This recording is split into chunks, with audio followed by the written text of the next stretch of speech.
does not mean they are not dangerous or require fewer sanctions and efforts. However, they need different types of answers. We see that the much-needed cooperation among nation-states is problematic. We are not at war with today's Russia, yet the cooperation is complicated by Russian actions in Georgia and Ukraine. Revision of forces drawing up dividing lines and establishing spheres of influences contradicts the very idea of a united Europe. Therefore, this is not acceptable for us. The EU is not recognizing the revision of borders, and this is a common and very firm position of all member states of the European Union. The European Union is keen to continue sanctions imposed on the Russia and use all diplomatic means to change the Russian policy towards the neighbors. At the same time, we need to look for solutions. Russia has to understand the advantage of normalization of its relations with the European Union as well as with its neighbors.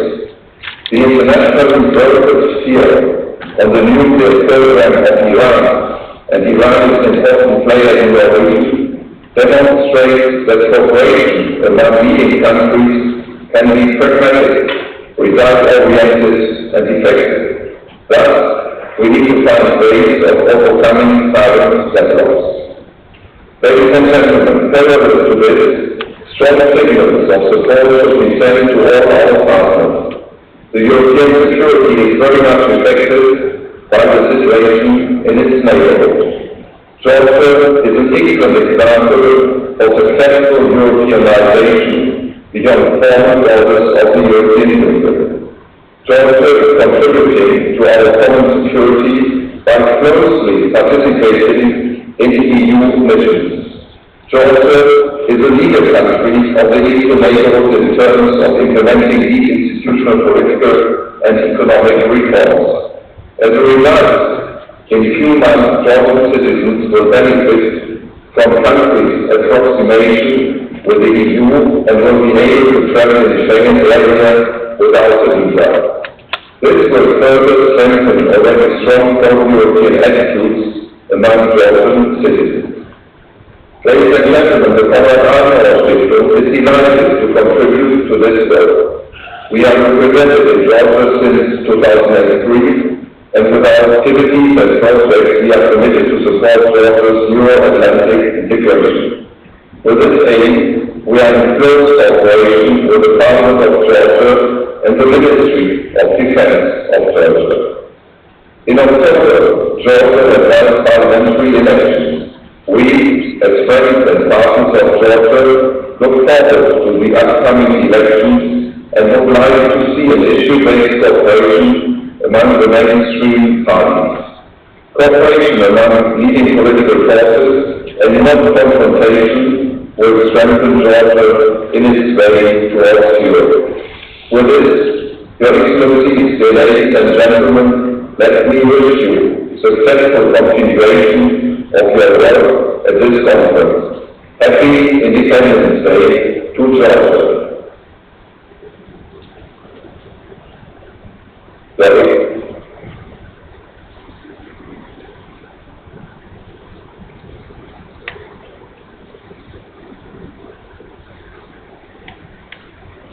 May I now ask Mr. Larson of Proceed to step to the podium, please. Excellencies, ladies and gentlemen, good morning, and thank you for the opportunity to be involved today. My name is Stuart Lawson. I'm a Senior Research Fellow at the Royal United Services Institute. Let's keep it easy, Brucey. We're based in London. We are the world's oldest defence and security think tank, having been founded in 1831 by the Duke of Wellington. In many ways, I think that makes us a natural partner for a country like Georgia, which has a long history, but is also a very modern and forward-looking nation. So we're looking forward today to the opportunity for our session on hybrid warfare, discussing whether such a thing really exists, and the challenges of the ambiguity and complexity that brings. Thank you very much for the opportunity to be part of today, and look forward to talking more with you later. Thank you.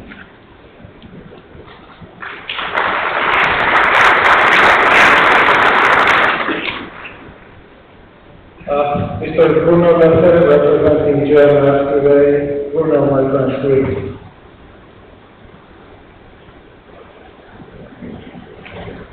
Good morning, everyone. I'm delighted to be with you today.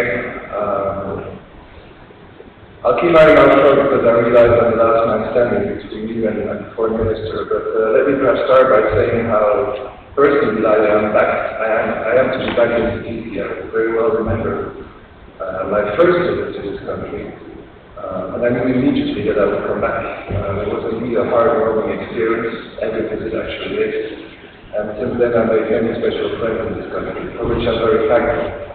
Perhaps also a special thought to the person that passed on his passion for this country to me, my former boss at the German Marshall Fund, Ronald Astus, who many of you might have known or perhaps even had the privilege to work with.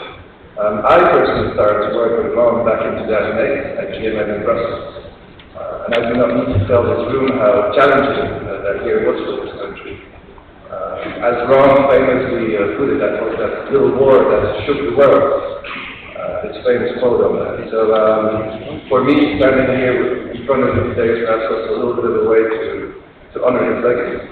But the German Marshall Fund is enormously proud to be part of this program. I'm enormously proud to have a stake in this conference. It is for us a complete way to show our commitment and support for Georgia's Euro-Atlantic path. I think especially in these times of great uncertainty, it's important, more than ever before, to stand up for an idea of an ever larger Euro-Atlantic family, and in my opinion, Georgia is certainly part, or should be part at least, of that transatlantic family. So I'll stop here. I was told it's not polite to make ministers wait. But again, congratulations to the organizers. It has been for me also a very great discussion yesterday, and I look forward to more discussion today. So, Minister, if I may invite you to the floor.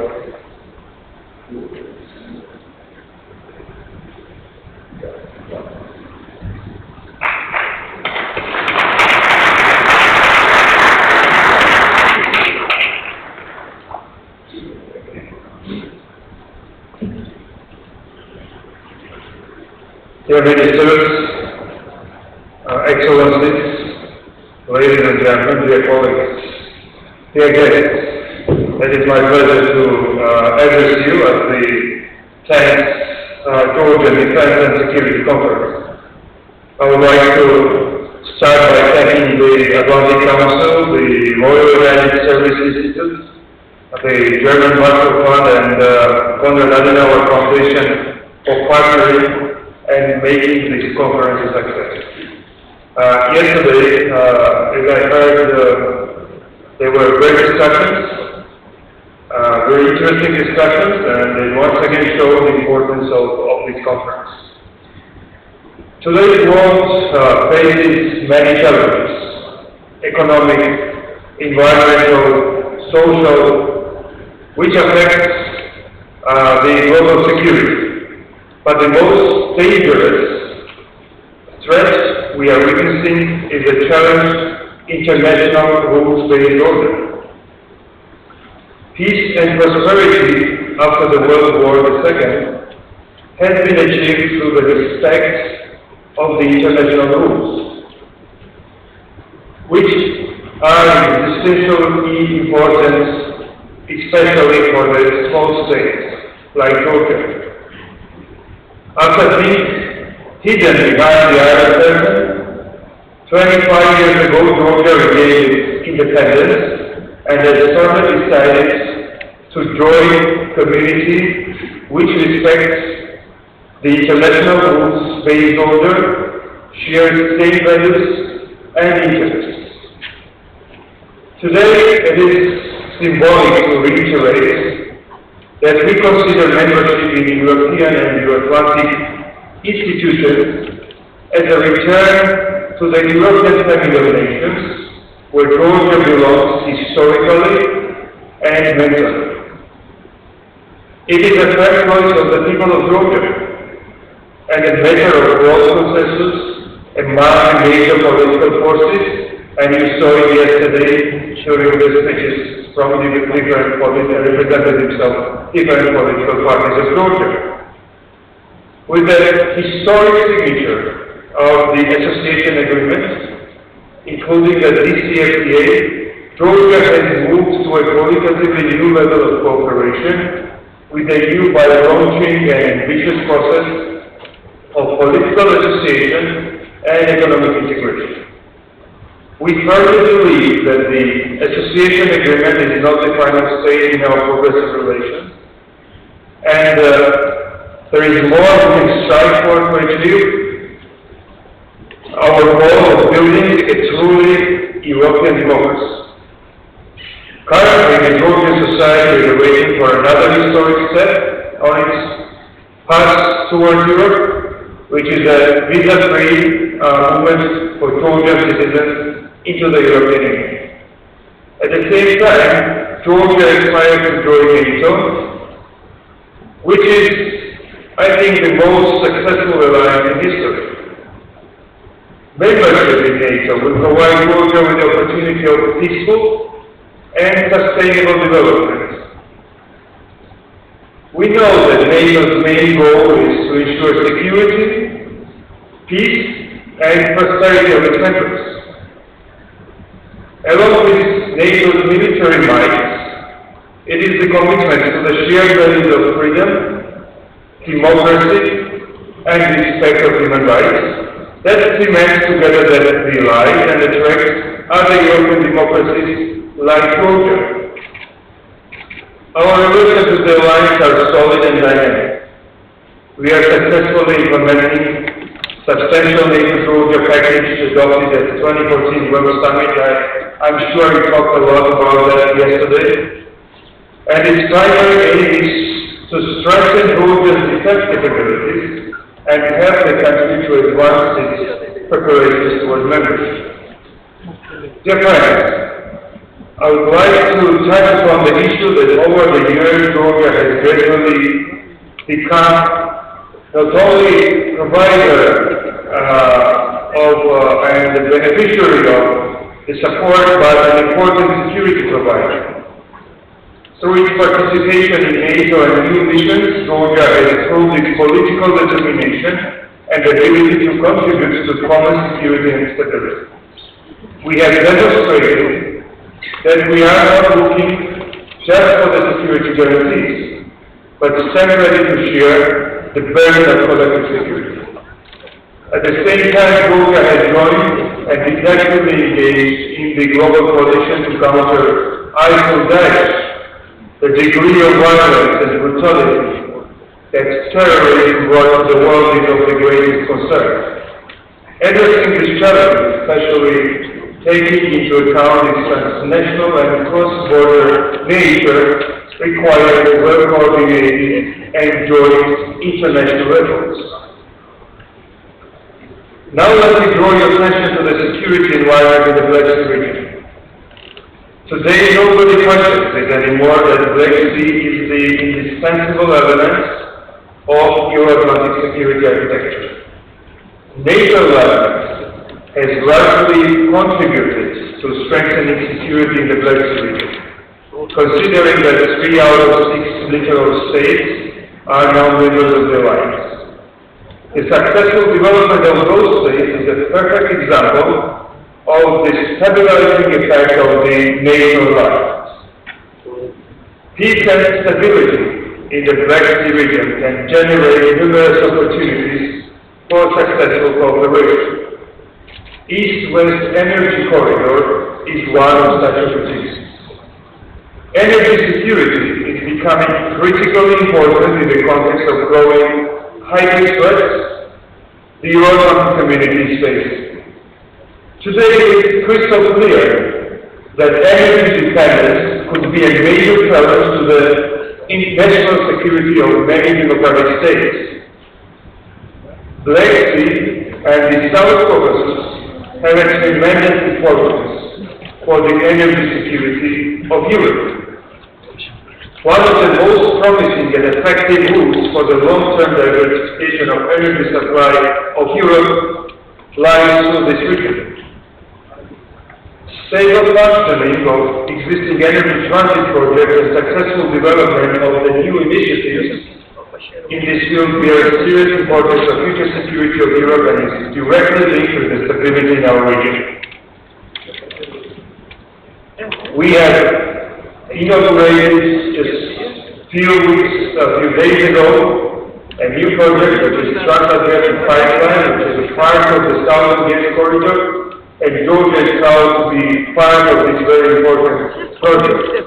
Since 2015, there is the next second phase of Trans-Adriatic, which is a new energy and gas supply to Europe, and it's a part of the shared security.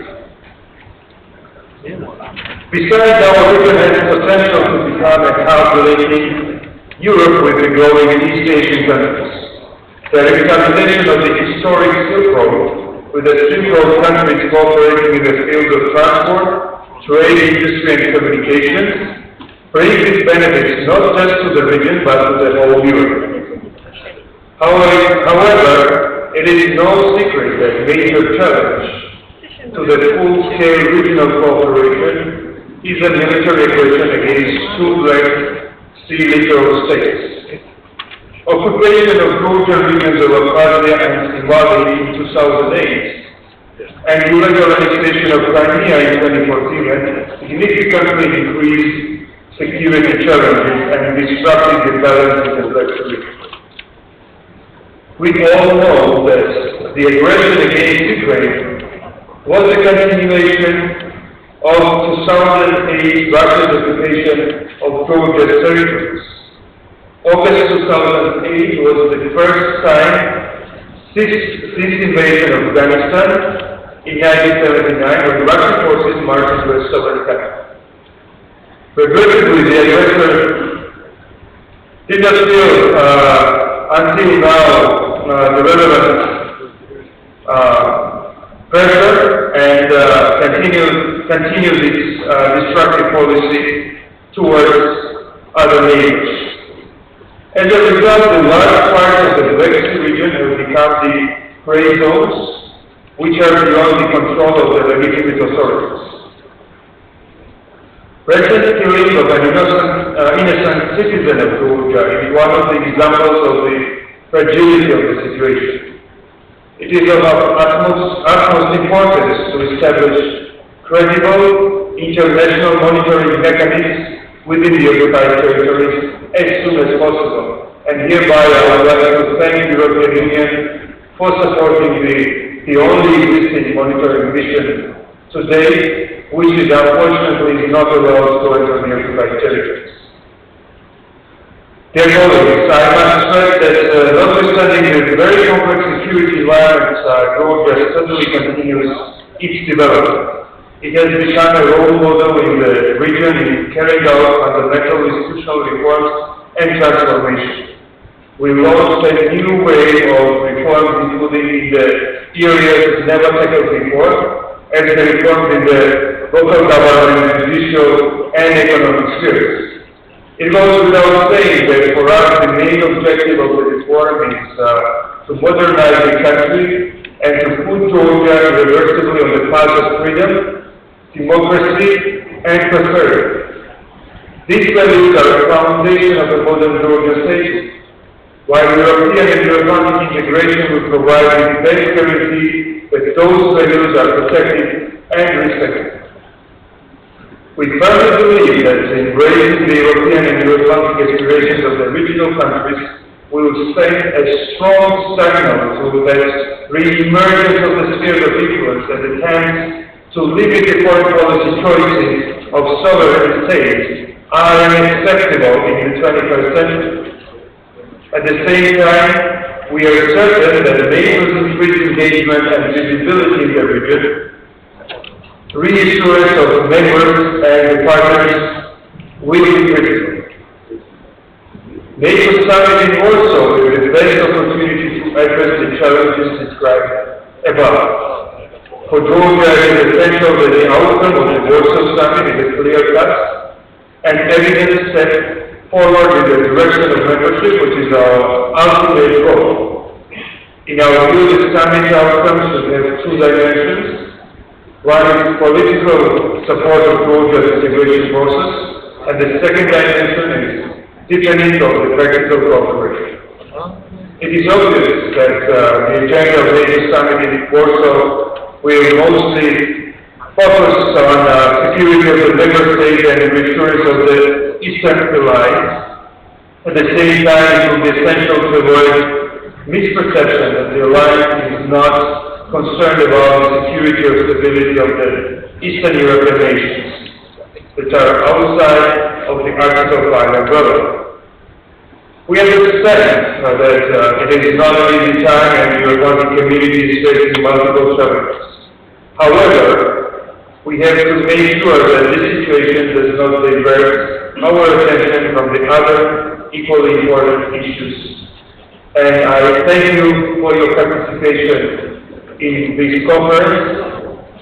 I am sure that today's discussion will contribute a lot to all the subjects which are under discussion: black security, cyber security, and hybrid warfare. So I look forward to good discussions and wish you a successful conference. Thank you for your attention.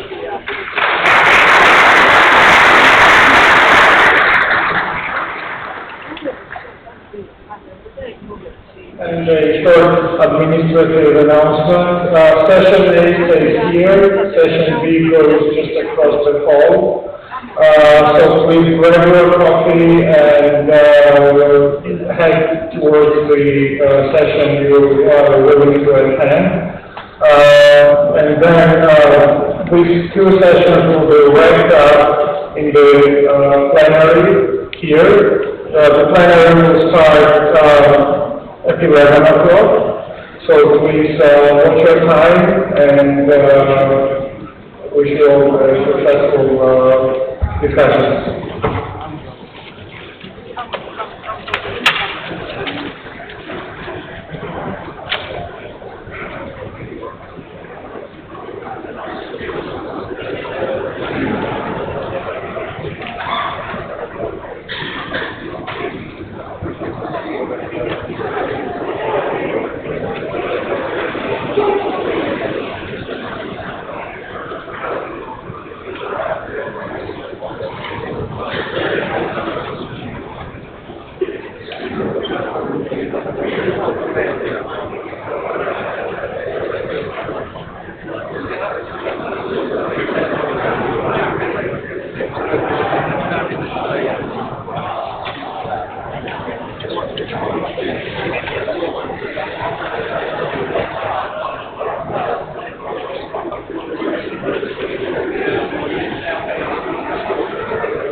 Thank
you.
Evet, dinliyoruz tamam.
Alors, je continue. Je n'ai pas là.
차집내비 안 장고리가 있어서 only English.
Normalde benim mesela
Ladies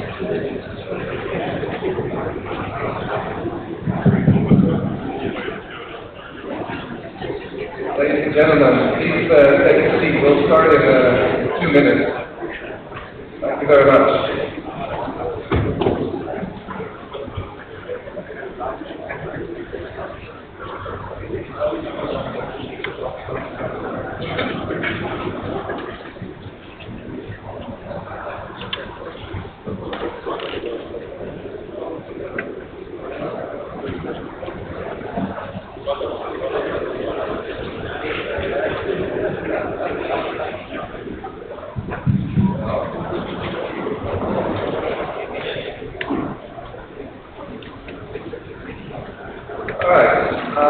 So let's get started. We have about an hour for this conversation. First of all, welcome everyone.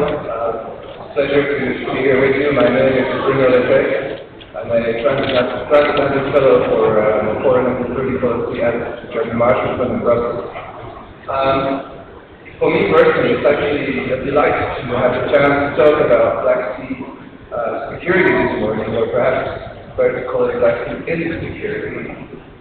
Given all the trends that we are witnessing today.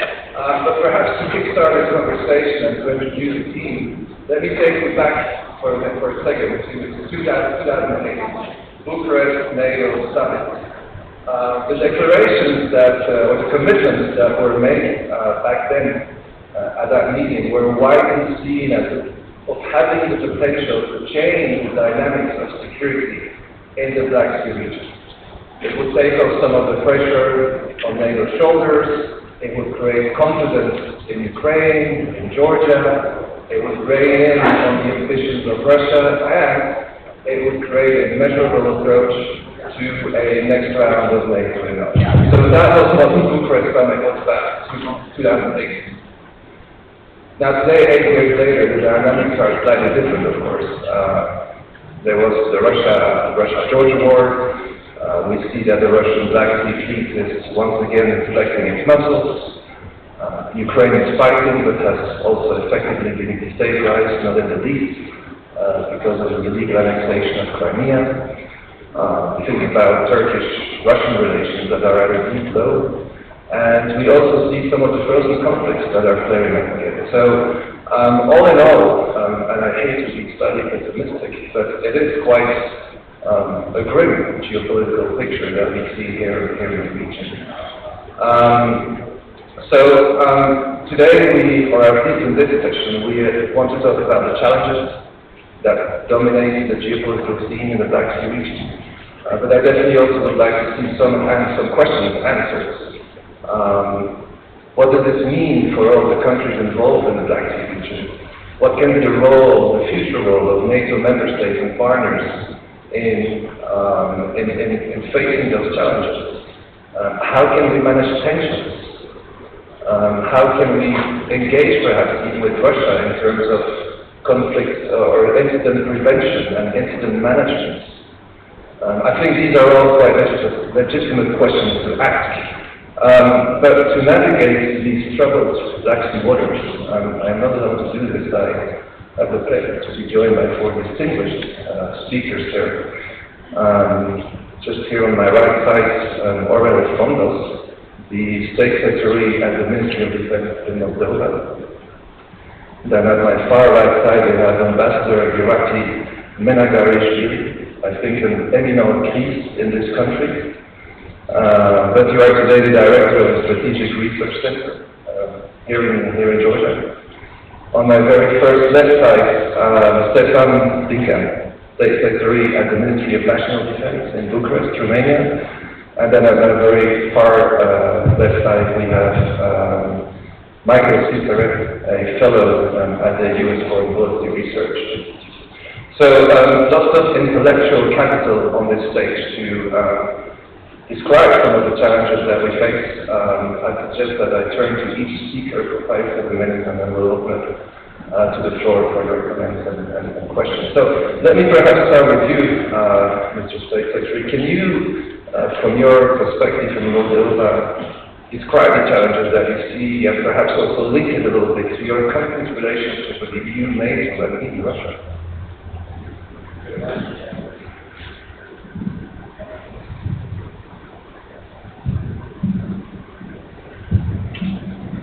morning, ladies and gentlemen.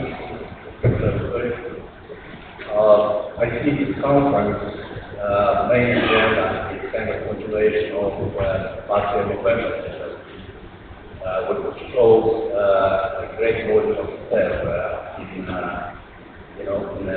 evaluation of current security challenges related to this region. And from I can present them forward. Outside, actually, my thoughts forward, we talk about 20-30 minutes, but to speak to the major points where we are and what they're going to do to address these challenges. So, Russia takes over Crimea and country aggression in Ukraine has changed regional security, as we discussed yesterday and probably all day today. And it's really important to know from the beginning that countries, members of the alliance, they feel much safer facing this new type of threat in the region. Republic of Moldova, as probably most of you know, it's a neutral country, but we got neutrality, diplomatic neutrality from 1992 when Soviet Union broke up, and Russian Federation, it's a separatist in the eastern part of the country, started a war against the Republic of Moldova. So from this point of view, from this point of time, Moldova figures on a constitution in neutral country, but in fact, Russian policy in the region may compromise, despite later agreement, we talk about OCE or OCE meeting in Istanbul in 1999, when the Russians promised that they would withdraw their military forces from eastern part of our country. Well, studying this subordinate in our country, we do have permanent station in our internal affair, talk about separatist region. We have so-called peacekeeping operation. It's a mechanism for keep closing conflict, but no tool to solve this issue, this problem. Most of the problems used to be solved by consensus, which doesn't work for many reasons, because every side has own interest.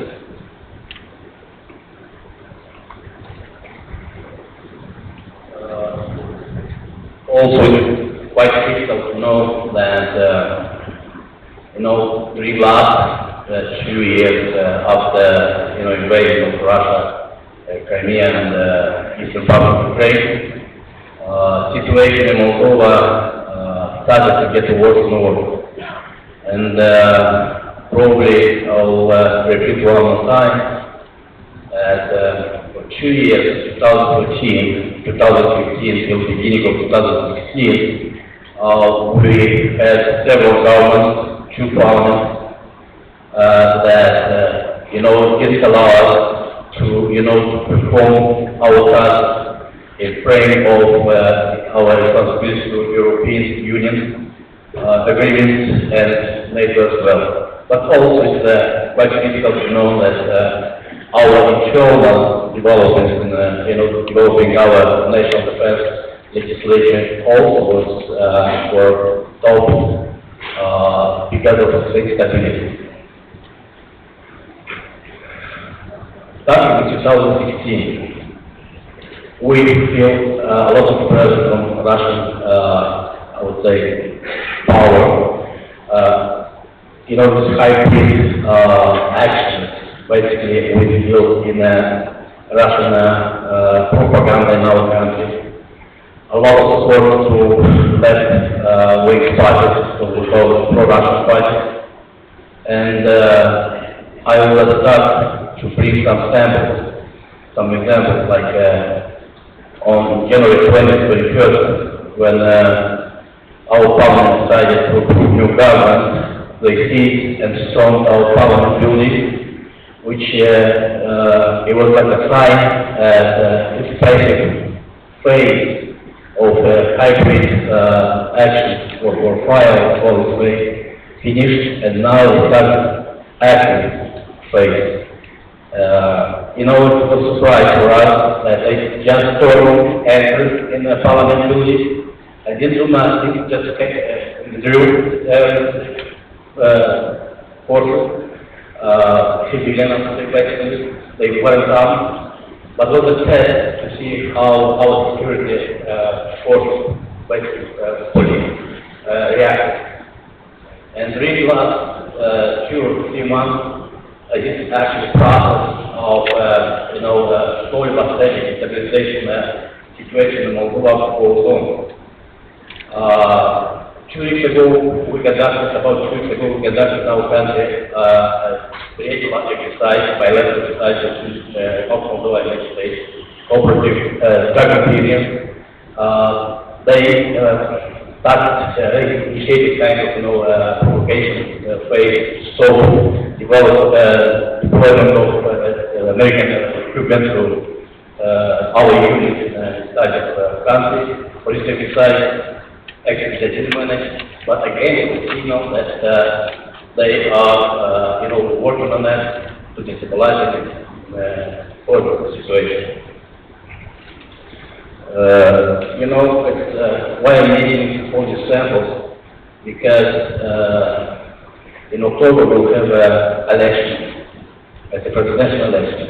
So our government, just briefly I'll mention, is trying to cover several major issues, not to allow these forces to have some kind of platform and opportunity civilization and poisoning, I would say, mind of people to come on the streets and to organize actions which they did in general. It's first, it's fighting corruption, working on economic development, and we have one major objective is partly because we lost a lot of time in the last 2 years to bring, let's say, more poverty in our relations with the Union and talk about the implementation program, which is critical for us as well. So now I will stick to the second part of my small presentation in terms of defense. Our relations with the European Union are related basically to CSDP, Common Security and Defense Policy, and our program, implementation program for European Union. We have a very large chapter, and it's not just theory. I'm talking about participation in different international organizations, but also we are trying actually last year and this year to be part of the European Union's reactors in Central Africa, dealing with humanitarian and humanitarian operations. And in this occasion, I would like deeply to thank you very much to several countries that provide support to our country, especially Lithuania, United Kingdom, Romania, who helped us support us, train and deploy our personnel in this operation.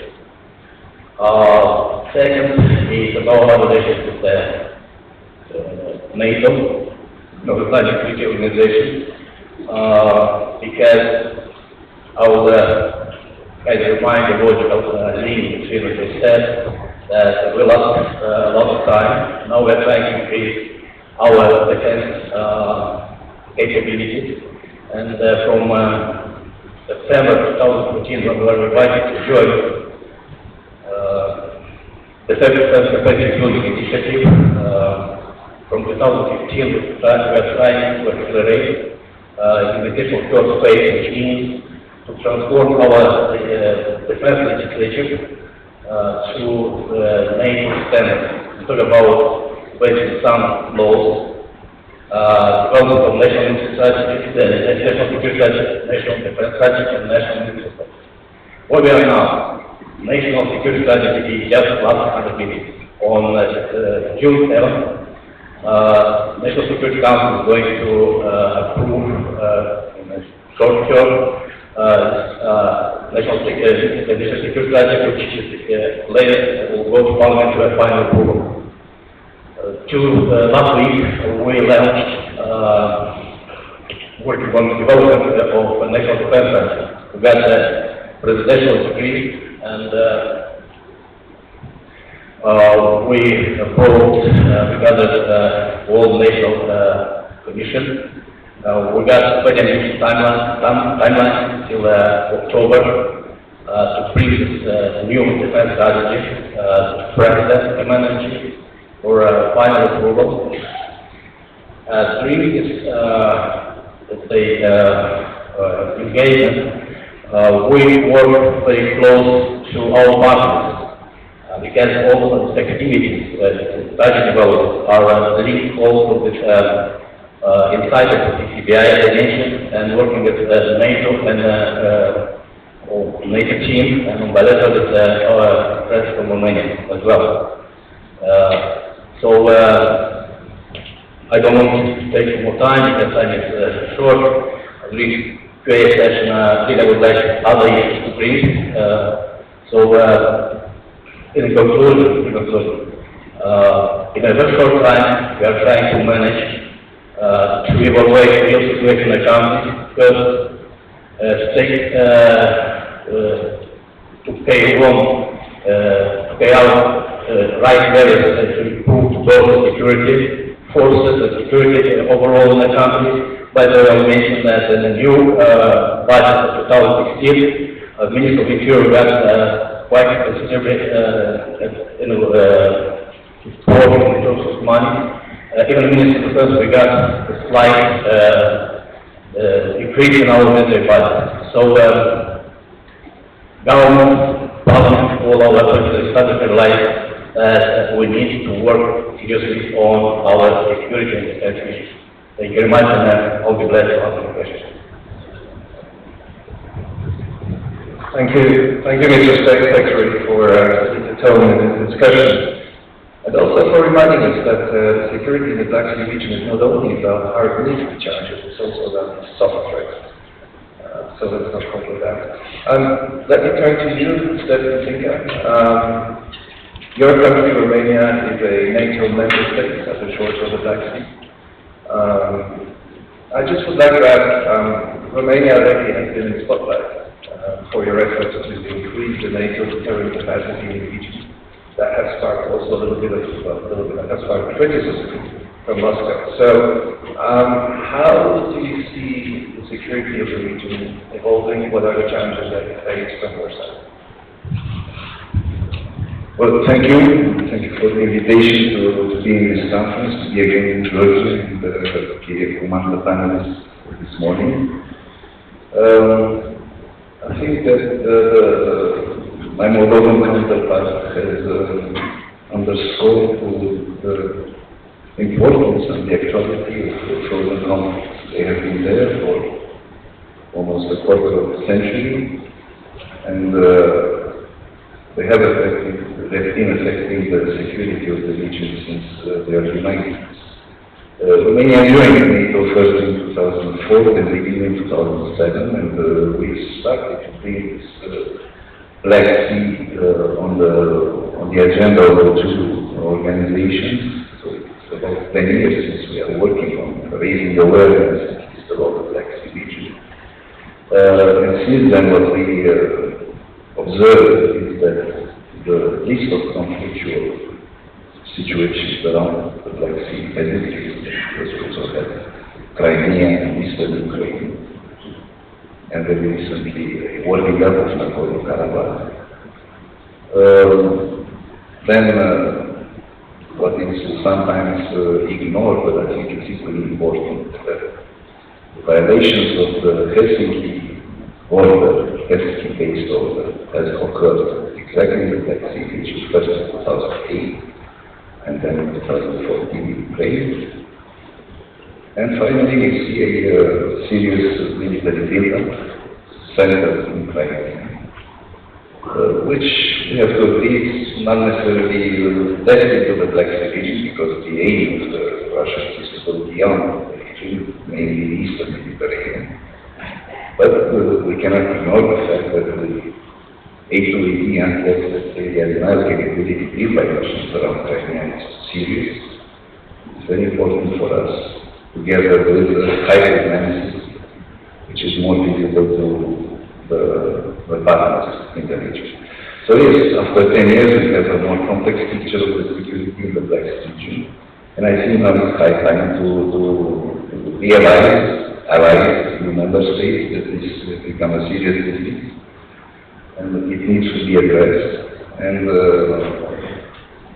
not only that, but it's also a business that cannot be run by the region itself. When I say that, I mean that we need to, and we are pushing to have NATO more present here in being a deterrent factor. And we are asking our allies to understand that it's important for the alliance when it treats the eastern flank to treat it coherently from north to south, not only some regions. It's true that the Arctic, the Baltic, the Black Sea, Eastern Mediterranean are distinctive parts of this flank. They deserve different approaches, tailor-made approaches, as we say. In the case of Black Sea, it will be a mixture of land, sea, air measures, not only land, but it's necessary in our region, but we still need this direct measure to be credible in a way that is not provocative. That should be clear. It should be according to the legal order, and I mean, as you all know, there is a special regime of the Black Sea, defined by the Montreal Convention, so we are not implied we should review the legal status.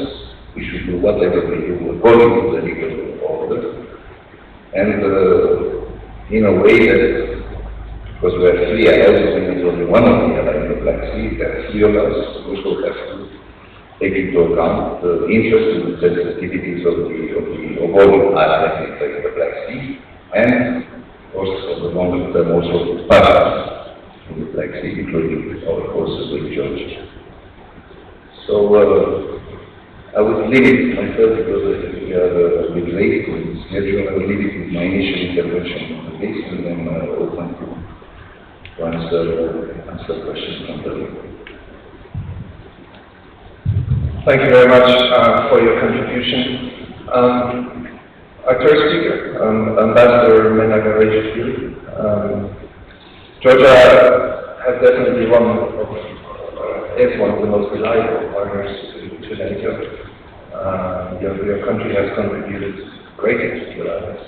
So where do you think Georgia and NATO should put their priorities in the Black Sea region? Thank you.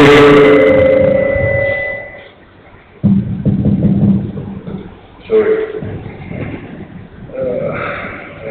Thank you for inviting me to speak before this distinguished audience. Before addressing your question, let me briefly touch upon the issues put forward by the organizers. First of all, about the 25 years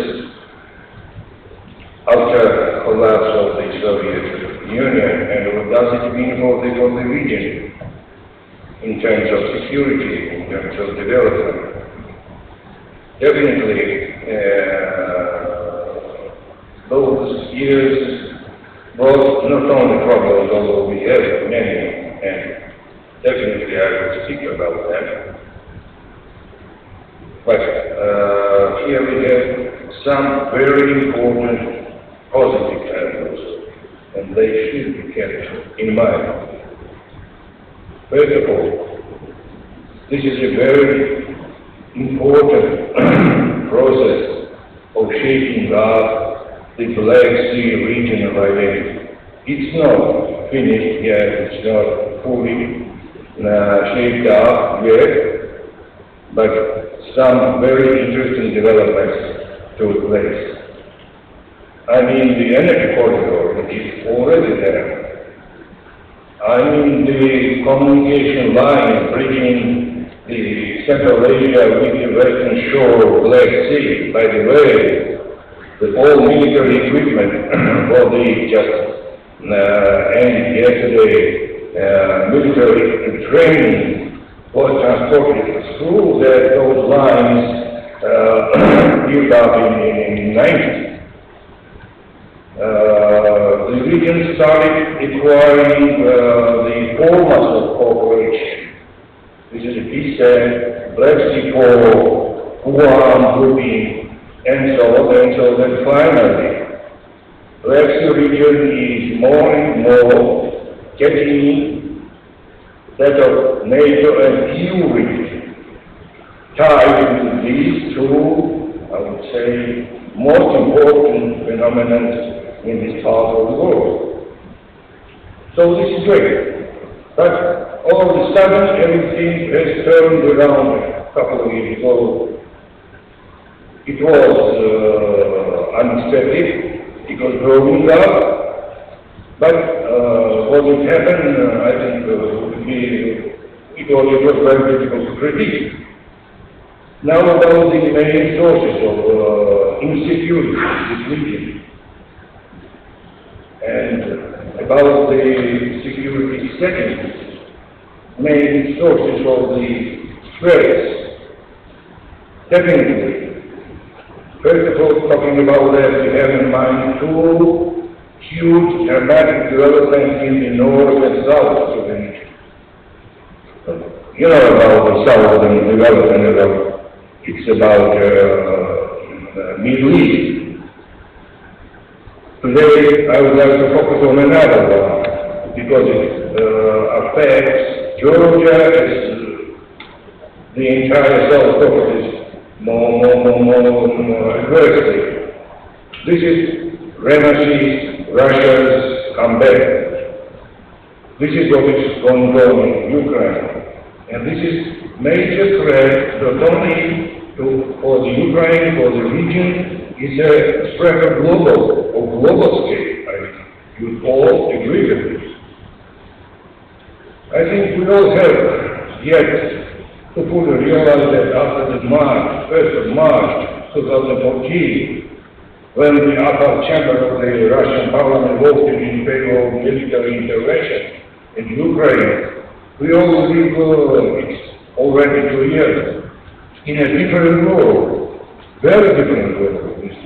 Very different measures, very different characteristics.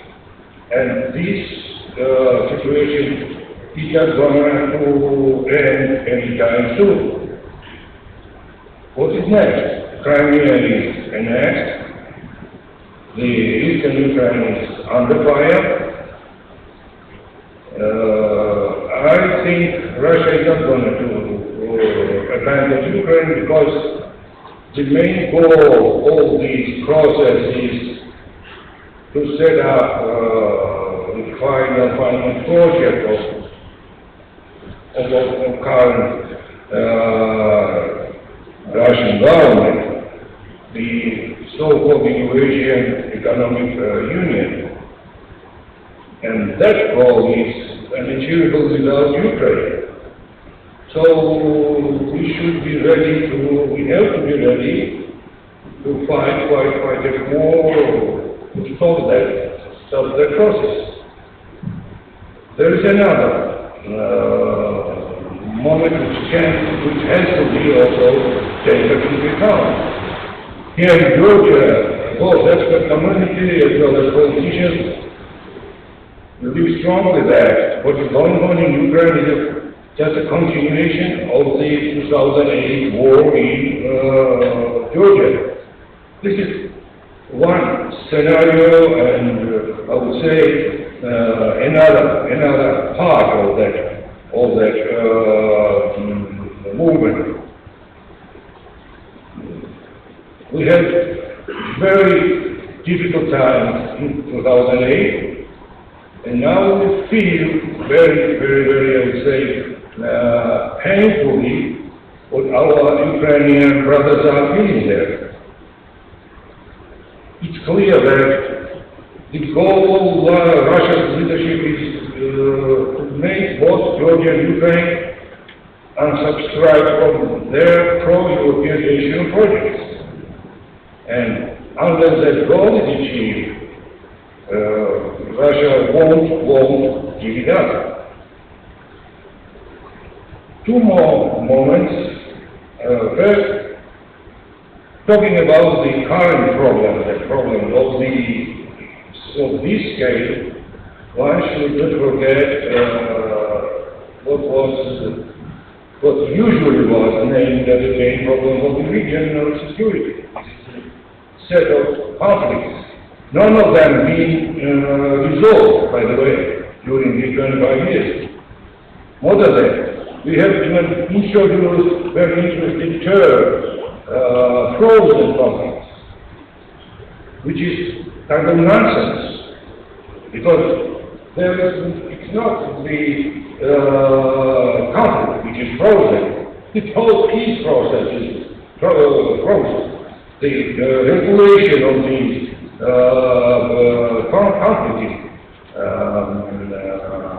frozen in all three cases here in the South Caucasus, and the justice here is usually very, very similar case. So we have here to make very decisive steps. And last point I would also add to that set of issues, it's not the last point in the long list of problems, but it's important. It's about the complete absence in the region of any effective international mechanism for limiting the level of armament, setting barriers to their unrestricted accumulation, and because of this reason, we have here in this region spots of genuine arms race. First, this is South Caucasus. And by the way, what happened in April in the Karabakh conflict area was very much the outcome of that arms race. Uncontrolled, unrestricted, and without any limits. Another spot is the Caspian Sea. The Caspian Sea is one of the stated, I would say, actively, in very speedy way, militarized scene. And Caspian Sea is very much the part of Black Sea region security arrangement. We know that when Russia has disabled the only existing mechanism to solve this problem, the CFE treaty, by the way, sounds ironic, but nevertheless, it was a product of the Cold War, and we have abolished it after the Cold War. This is a reality which also has to be taken into account. I think I have exhausted my time, therefore I will stop here, and I'm ready to address your questions if there are any. Thank you. Thank you, Ambassador, for being diligent about the time, and I very much appreciate you describing in detail the challenges that we're expecting. Let me turn to our last speaker, Michael Cicero. Let me shamelessly accuse of you being an American on the panel, and perhaps also ask for your perspectives. How does the United States see its own future role in the region? How are the challenges of the Black Sea region being perceived from Washington?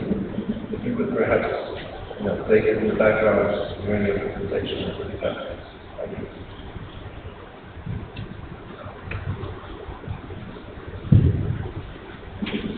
Good morning. First of all, I want to say thank you to the organizers for this wonderful event. I'm always good to be back in Tbilisi. It's actually my fourth time this year, so I got pretty familiar with all the hotels in the region. So when addressing Georgia or the Black Sea region, and Washington D.C. view of the region and the security environment here, I think for me it's best to sort of split it up into what I see as being the view from the establishment in Washington versus my own personal view of the security situation. I think there's two ways of looking at the Black Sea region and Black Sea security from Washington. On one hand, the operational tempo of military cooperation, NATO intensity, and I would say U.S. and Euro-Atlantic activity in the Black Sea region has appreciably increased over the last couple of years in response to Russian aggression in Ukraine and Russian activity along the NATO eastern flank. I think it's very clear that, as we saw, at the closing ceremony of the Valdiani, the Nobel Partner exercise in Valdiani yesterday, there is a marked increase in the operational tempo by NATO, by the U.S., by Euro-Atlantic forces in the Black Sea region. And I think that's something that is very important to point out.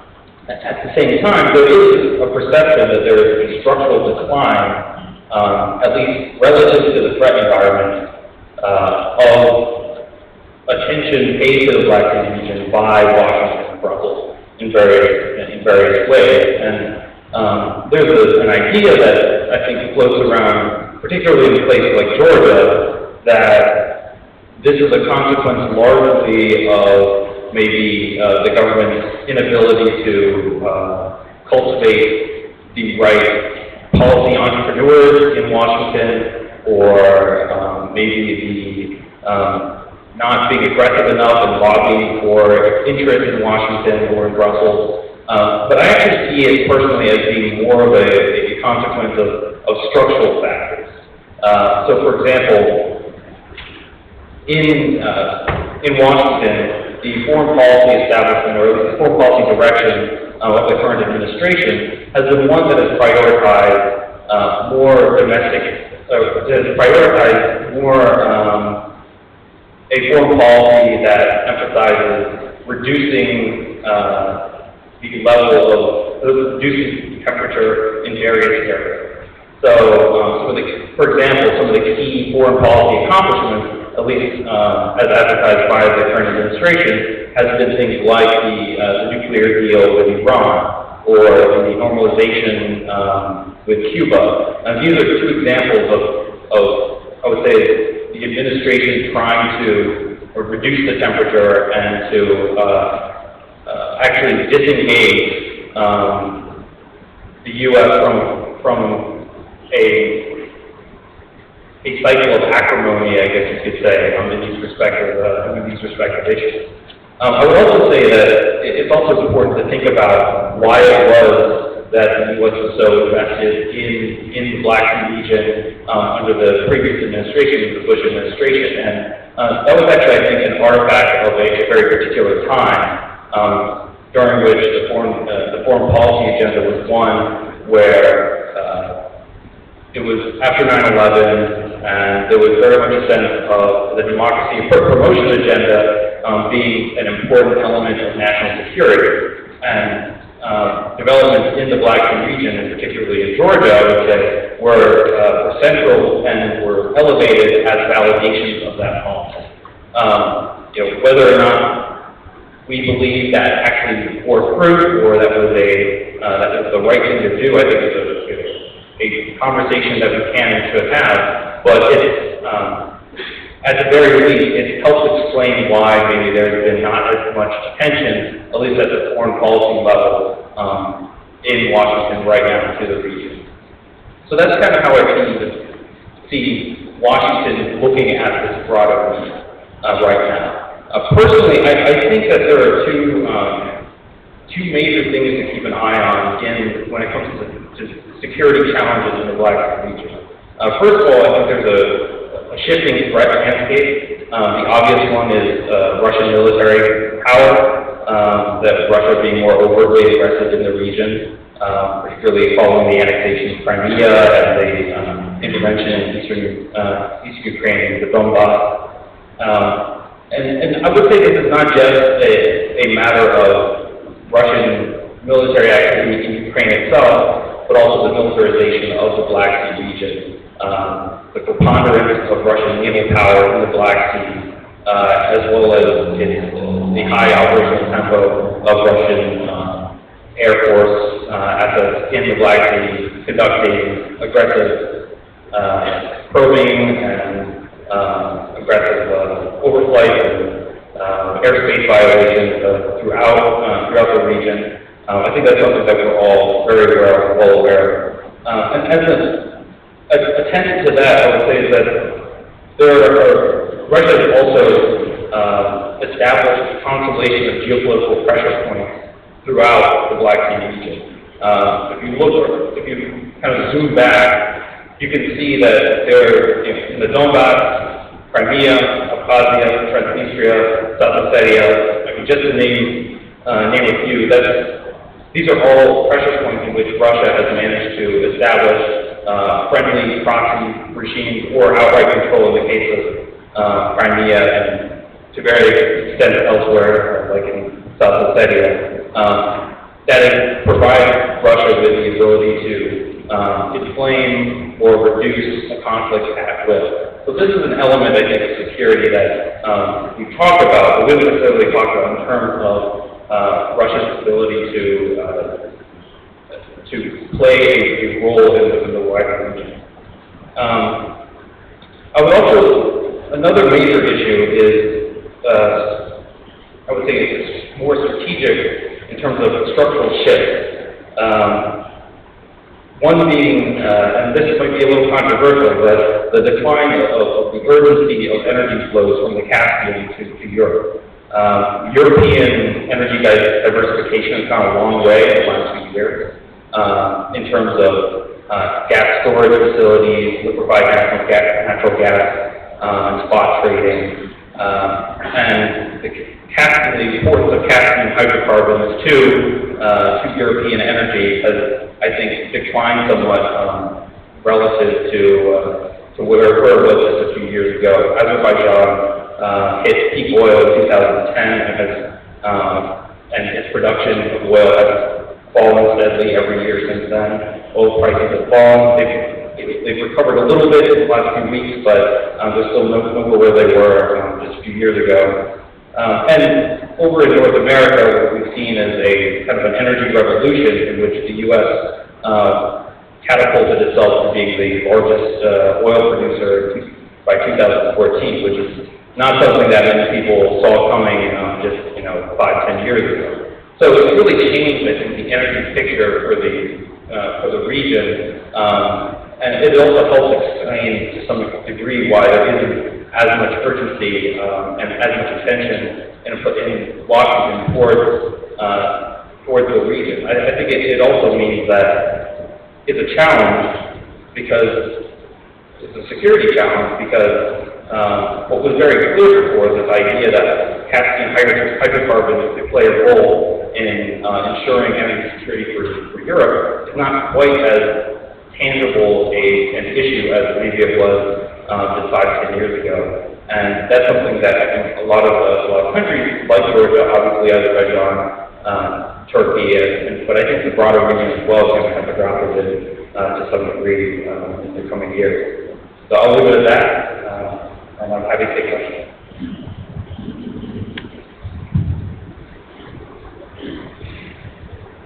All right, thank you very much for a very comprehensive presentation, touching on many different aspects of security. We are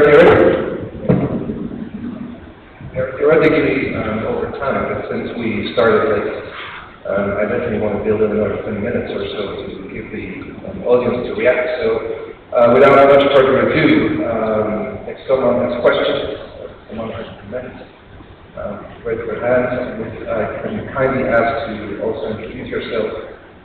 That would be wonderful, sir. There, first.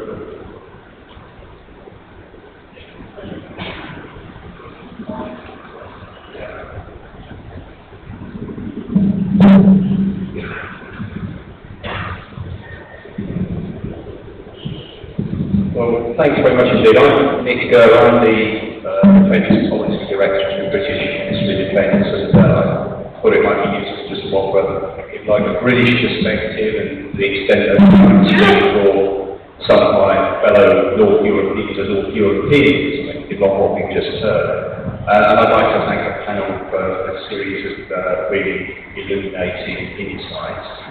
I think there's just 3 or 4 points that I would make. The first one is, Stephen T, my friend, and others are absolutely right to keep reminding of the importance of Black Sea security for the security of the Western lines as a whole. It's absolutely fundamental. And to make no apologies for the extent to which May and others have been pushing this as an issue within NATO. It's important that that voice is there. I think it's important, in particular, for 3 reasons. One of them is some of the tactics and techniques which we've seen being used in the Black Sea region, from what's happening in Transnistria to Nagorno-Karabakh to Ukraine, seems to me that these are effectively tests, and the Black Sea area has been used as a testing ground for some of these Russian behaviours and capabilities that potentially could then be used elsewhere. So it's really important that everybody across the alliance is aware of them, understands them, and thinks about how to deal with them. So that would be my first point. The second point is Crimea really has changed the dynamic in the region, both in terms of what it says about Russian behaviour, but also what it does in terms of bringing potential Russian threats closer to the NATO alliance. And again, perhaps a tendency among some elsewhere in NATO not to understand the significance of what's happening in Crimea, but it's absolutely right that we should be reminded of it. I think my last point would be, as Stefan said, it's absolutely critical to NATO that it has a strong deterrence posture across the whole of its eastern flank, in fact, across the whole of all of its flanks. But that doesn't mean it has to be exactly the same posture in all areas. What is suitable for Northern Norway or for Baltic states or Poland doesn't necessarily mean that it's suitable for the Black Sea region. So the sort of areas that Romania has been talking about, maritime security, air, training, capacity building, these are, from our perspective, the right sort of answers. My final point, it will be interesting to hear a Turkish voice on all of this, perhaps we'll get to that in the next session. Thank you. Thank you very much. Thank you for the mic. All right, before turning back to the panel, let me just take a few. Sir, please on the first row. Eric in the Northern Defense Association of Georgia. Can we really divide Black Sea security from security of the Mediterranean, or is Black Sea only a part of Mediterranean security, especially Eastern Mediterranean? Because seeing Russian fleet, the Russian air force in the Mediterranean increasing, without in the Black Sea increasing, without Mediterranean perspective, it would be like frogs sitting around in a lake. Thank you. Thank you very much for that question. Gentleman in the far back.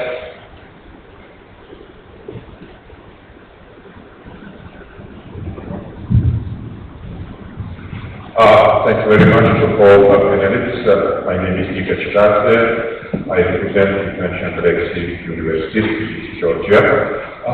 My question is related to the possibilities of the implementation of the defense and security cooperation in the Black Sea Equatory, and as a way to continue somehow the NATO cooperation in the Mediterranean Sea region after the 9/11 events. We know that one of the first anti-terrorist operation of NATO was implemented in the Mediterranean Sea, and taking into consideration the increasing of the military presence of Russia in the Black Sea region, how can you consider the perspectives of increasing the role of NATO in the Black Sea region, of course taking into consideration the interest of one of the leading countries of NATO, Turkey, based on the interest of Turkey related to the Montreal Convention 1936, so your point of view about it. Thank you, Mr. Thank you so much for that question. One more question there, in the far back, the lady.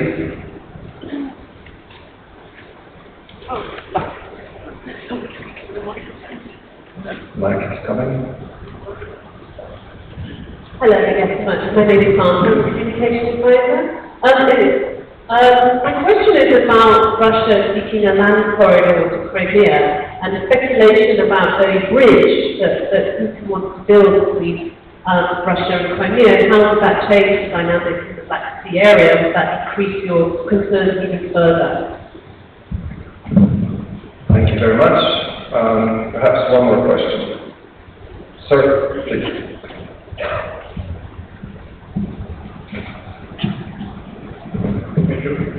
Thank you very much.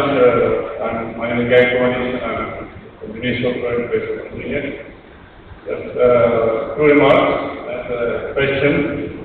So first of all, when you were describing challenge, so we have also to bear in mind and taking top of this security challenge, so the ruling out of use of force.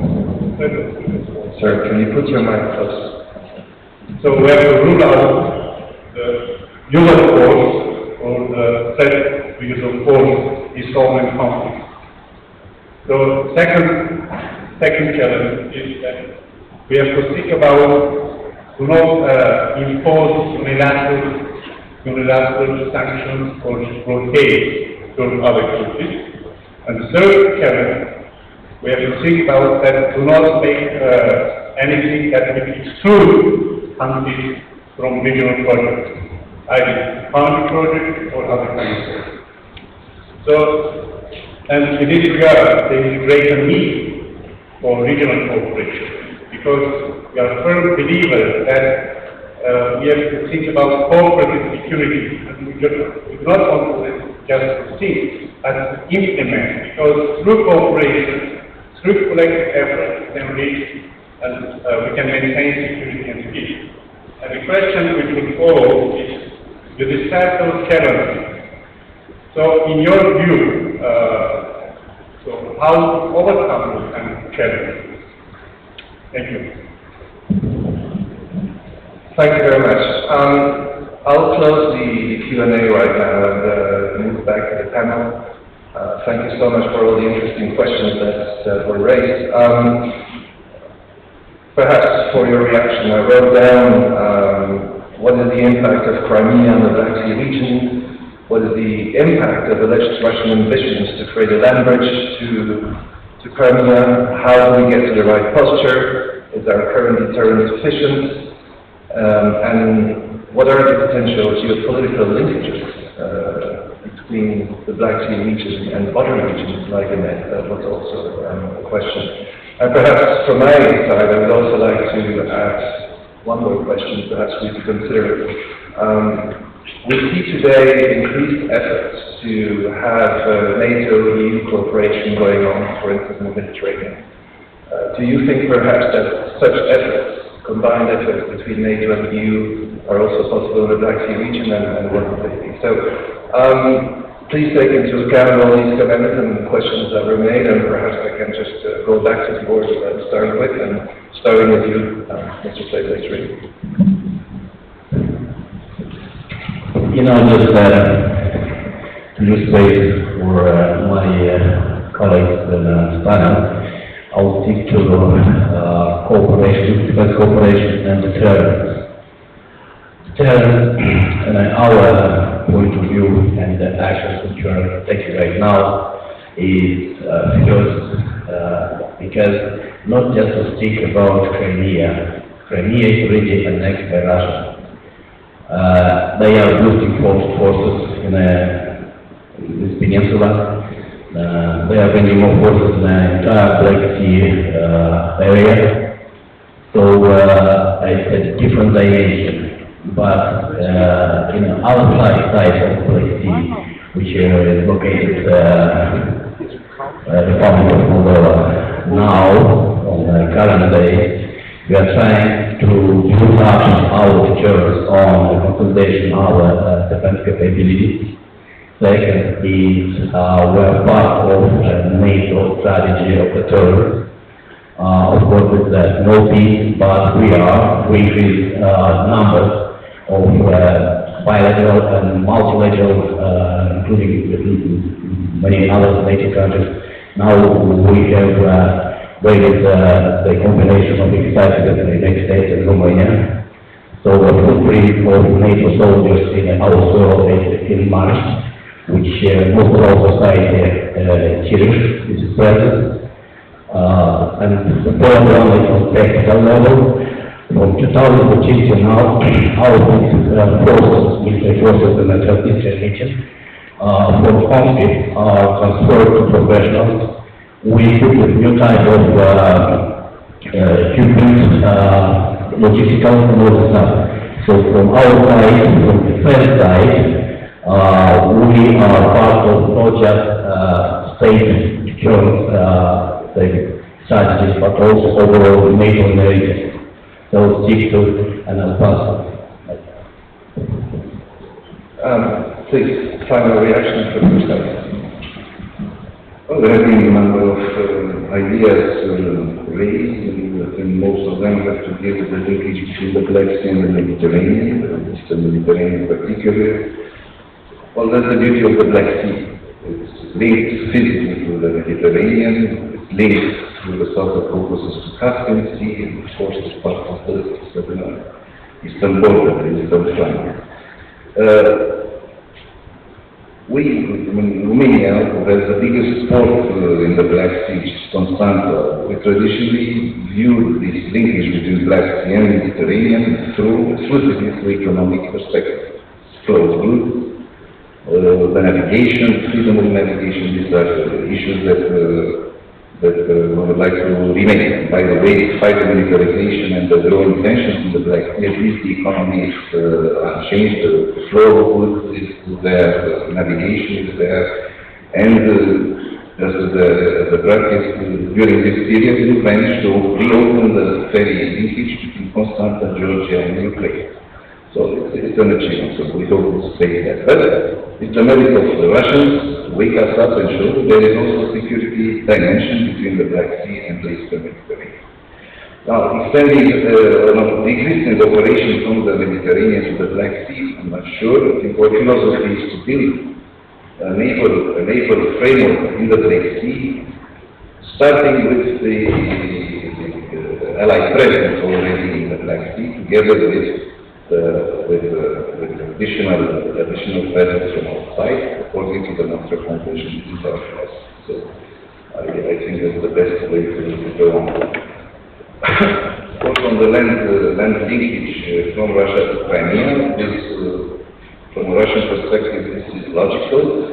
It's going to increase the development of infrastructure, the military infrastructure in Crimea.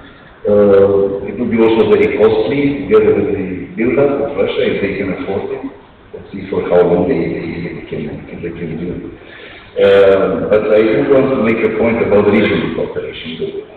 Let me get it straight. I didn't suggest whatsoever that Romania or anybody in the Black Sea wants to kill regional cooperation. This has been the reality for 20 years.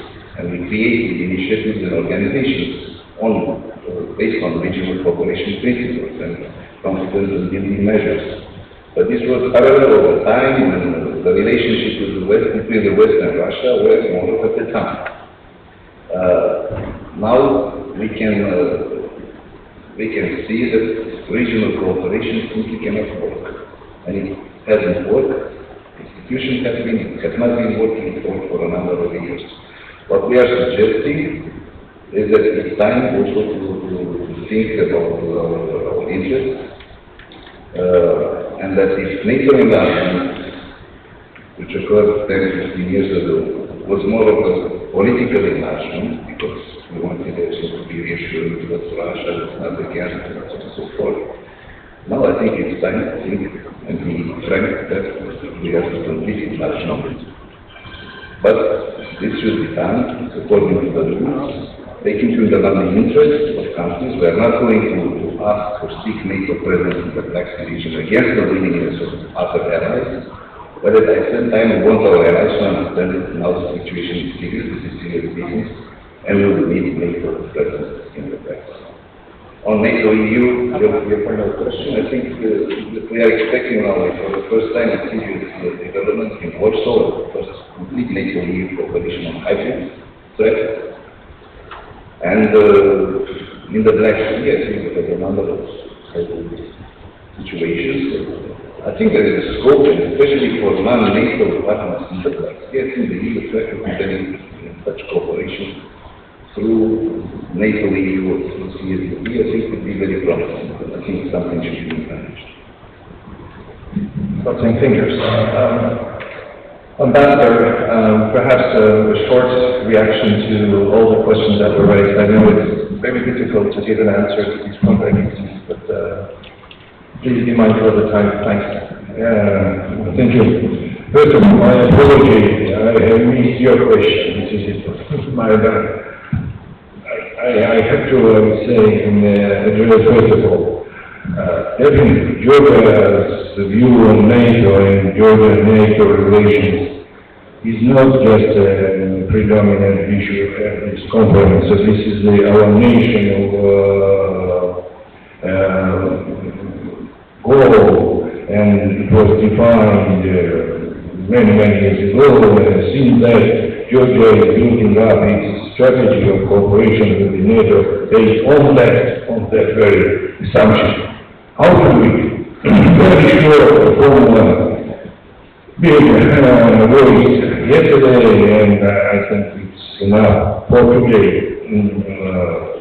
more NATO in Georgia and non-Georgia NATO. Forms can be found, defined, and so on. By the way, the military drill just ended yesterday with an excellent form of cooperation, although it was trilateral, but nevertheless, it is very important to look forward and realize the projects of that kind. And finally, only a couple of months very shortly, first, about the interaction between seas or poles. There is no chance to differentiate or cut of Black Sea region from that of Caspian and from that of Mediterranean. More than that, we are more frequently talking about these, I would say, more strategic outlook about Caspian, Black Sea, Mediterranean, Eastern Mediterranean region, because everything here is so interrelated. The security all the elements of this geopolitical area is so interdependent that I don't know any other, there are very few other places in the world where such a, I would say, interdependence is so big. And last question of our Armenian friend. Yes, I agree with you, absolutely. The only way to diffuse situation in the South Caucasus is to reach finally the real all-inclusive regional cooperation. But we all know that it's not enough to limit ourselves with good wish lists and so on. It should be realistic. So the plans we are trying to put forward and so on have to be supported by all participants. I have just assured you on behalf of Georgia. Georgia is trying to set this kind of cooperation many years and will continue that policy in the future. Thank you. Thank you very much, Ambassador. Michael, final honors to you. I would say you have 2-3 minutes to fix all the challenges in the Black Sea region. I'll just address a couple of questions as quickly as possible. First, to answer your question, sure, in terms of a Russian land corridor to Crimea or a bridge of the Kerch Strait, yes, it's going to be important. I mean, either of these provide added needs for the Russian Federation to fortify and develop Crimea, and that becomes an added security question for the wider Black Sea region. And in particularly in the case of a land corridor, if it does come to pass, that would mean most likely a significant escalation in kinetic military activities along eastern Ukraine and near Mariupol. So that would also be an added issue, an added security issue. I think that would put a lot of parties on high alert. Regarding the question, I think the broadest way about the Mediterranean, I think the broadest way to ask that question is, can we separate the Eastern Mediterranean from the Black Sea security? I think the answer is definitely no. These are interlinked theaters. Russian military has a significant presence in the Eastern Mediterranean. I think the most obvious place to pin that on the map is in eastern Syria, particularly around Tartus, Latakia, around the region where they establish an integrated air defense network and have a significant number of air and ground assets that are located there. And I think it's worth mentioning that when it came to the precipitating events that saw Turkey and Russian competition kind of flare out into the open, and specifically referring to the Su-24 came down after it violated Turkish airspace. This originated near the Syrian border, but the competition between Turkey and Russia is very much playing out in the Black Sea region, and playing out in the Caucasus, as well as in Syria, as well as in the Eastern Mediterranean. So these are both very much interlinked theaters, and I think you can't think about one without referring to the other. There's a significant amount of Russian investment and Russian movement toward the Eastern Mediterranean, but a lot of that has to come through the Black Sea, through the Straits, through Bosphorus, and I think from the Black Sea. And looking at it from another direction, Turkey, its own reinvigorated role in the Black Sea as part of NATO cruises in the Black Sea region is very much a consequence, I think, of Russian activity in the Eastern Mediterranean. So they're both interlinked, and to have, I think, the EU become more involved in managing the militarization and securitization of the Black Sea, I think would certainly be a welcome next step. So I guess I'll leave it there.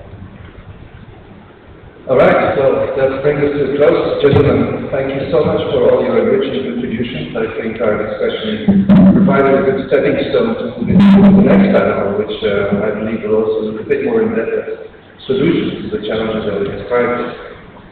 Let me thank you as well, the audience, for all the questions that you did raise. And I'll see you at the next session. Please join me for a final throw for our speakers.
They did all the talking, which was fine.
Ladies and gentlemen, we'll start in 1 minute.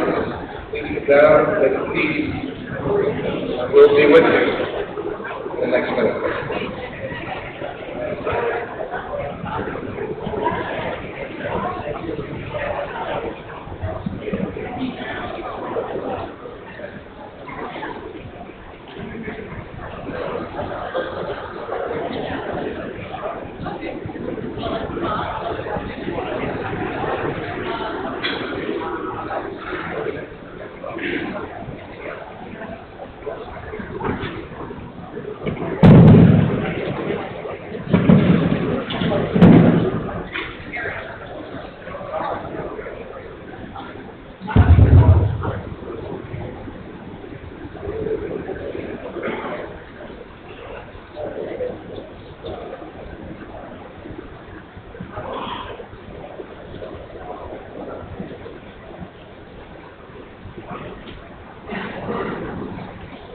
We're going to go ahead and get started. We were waiting for a couple of people, but we're going to try and wrap this up very quickly so we can get back on schedule for the rest of the afternoon.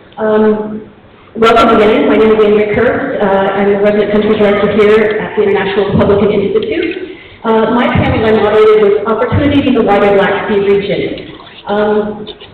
Basically, we narrowed it down to a couple of things. Without addressing the military threat, there will not be economic security and development. Obviously, that threat is Russia. We talked about how, for example, with Turkey, economic cooperation for years can be threatened in a matter of minutes when a conflict takes place. I'm going to stop there because we are short of time. I know that my colleague had a threat, and he'll say a few words about that, and then we'll turn it over to question and answers. Thank you very much. My name is Bruno Leclerc. I'm a transatlantic fellow at the German Marshall Fund, based in Brussels. So my panel was about the challenges of the Black Sea. Very vibrant discussion. If I can summarize this very complex conversation in a few words, I think that, we identified challenges that we could probably categorize in 3 pillars. There's, on the one hand, military challenges, hard security. Then on the second hand, there's also the hybrid challenges, what we also call the soft, so non-linear threats. And then on the third pillar, we were also addressing certain legal issues. So, some of the old treaties, like Helsinki, Mantra, like how can we look at that? Do we need new architecture? So these were a little bit the 3 dimensions that we discussed when it comes to challenges. And again, so in the interest of time, let me just stop there and move on. Great, so we'll put the floor for questions. Why don't I take 2 or 3 questions, and then we'll have the panel address those. And please, when you stand up, if you could say your name and where you're from, and then your question, please.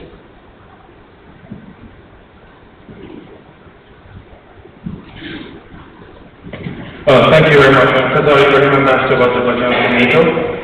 I was in the panel B, not panel, actually the session B. Thank you very much for the moderator. We were exactly on time. I want to pick up on the question actually posed by Lee Mitchell at the session. And he asked about the definition of the Black Sea, not from the geographic point of view as I understood, because he went further saying Iran is part of the region actually. And Ambassador Oster actually tried to some extent to give his vision, so linking the Black Sea, Caspian, and East Mediterranean. So my question is to the entire panel, how you would define the Black Sea, not from the geographic point of view, of course, and for which reasons? Because if we're trying to see the security challenges and opportunities, we're definitely trying to strategize. And we cannot strategize if we don't know what we're talking about. Thank you. Thank you, Master. Yes? Do I have a shy group? Okay, while you guys get the questions, let's go ahead and have the panel address them. Who would like to go first?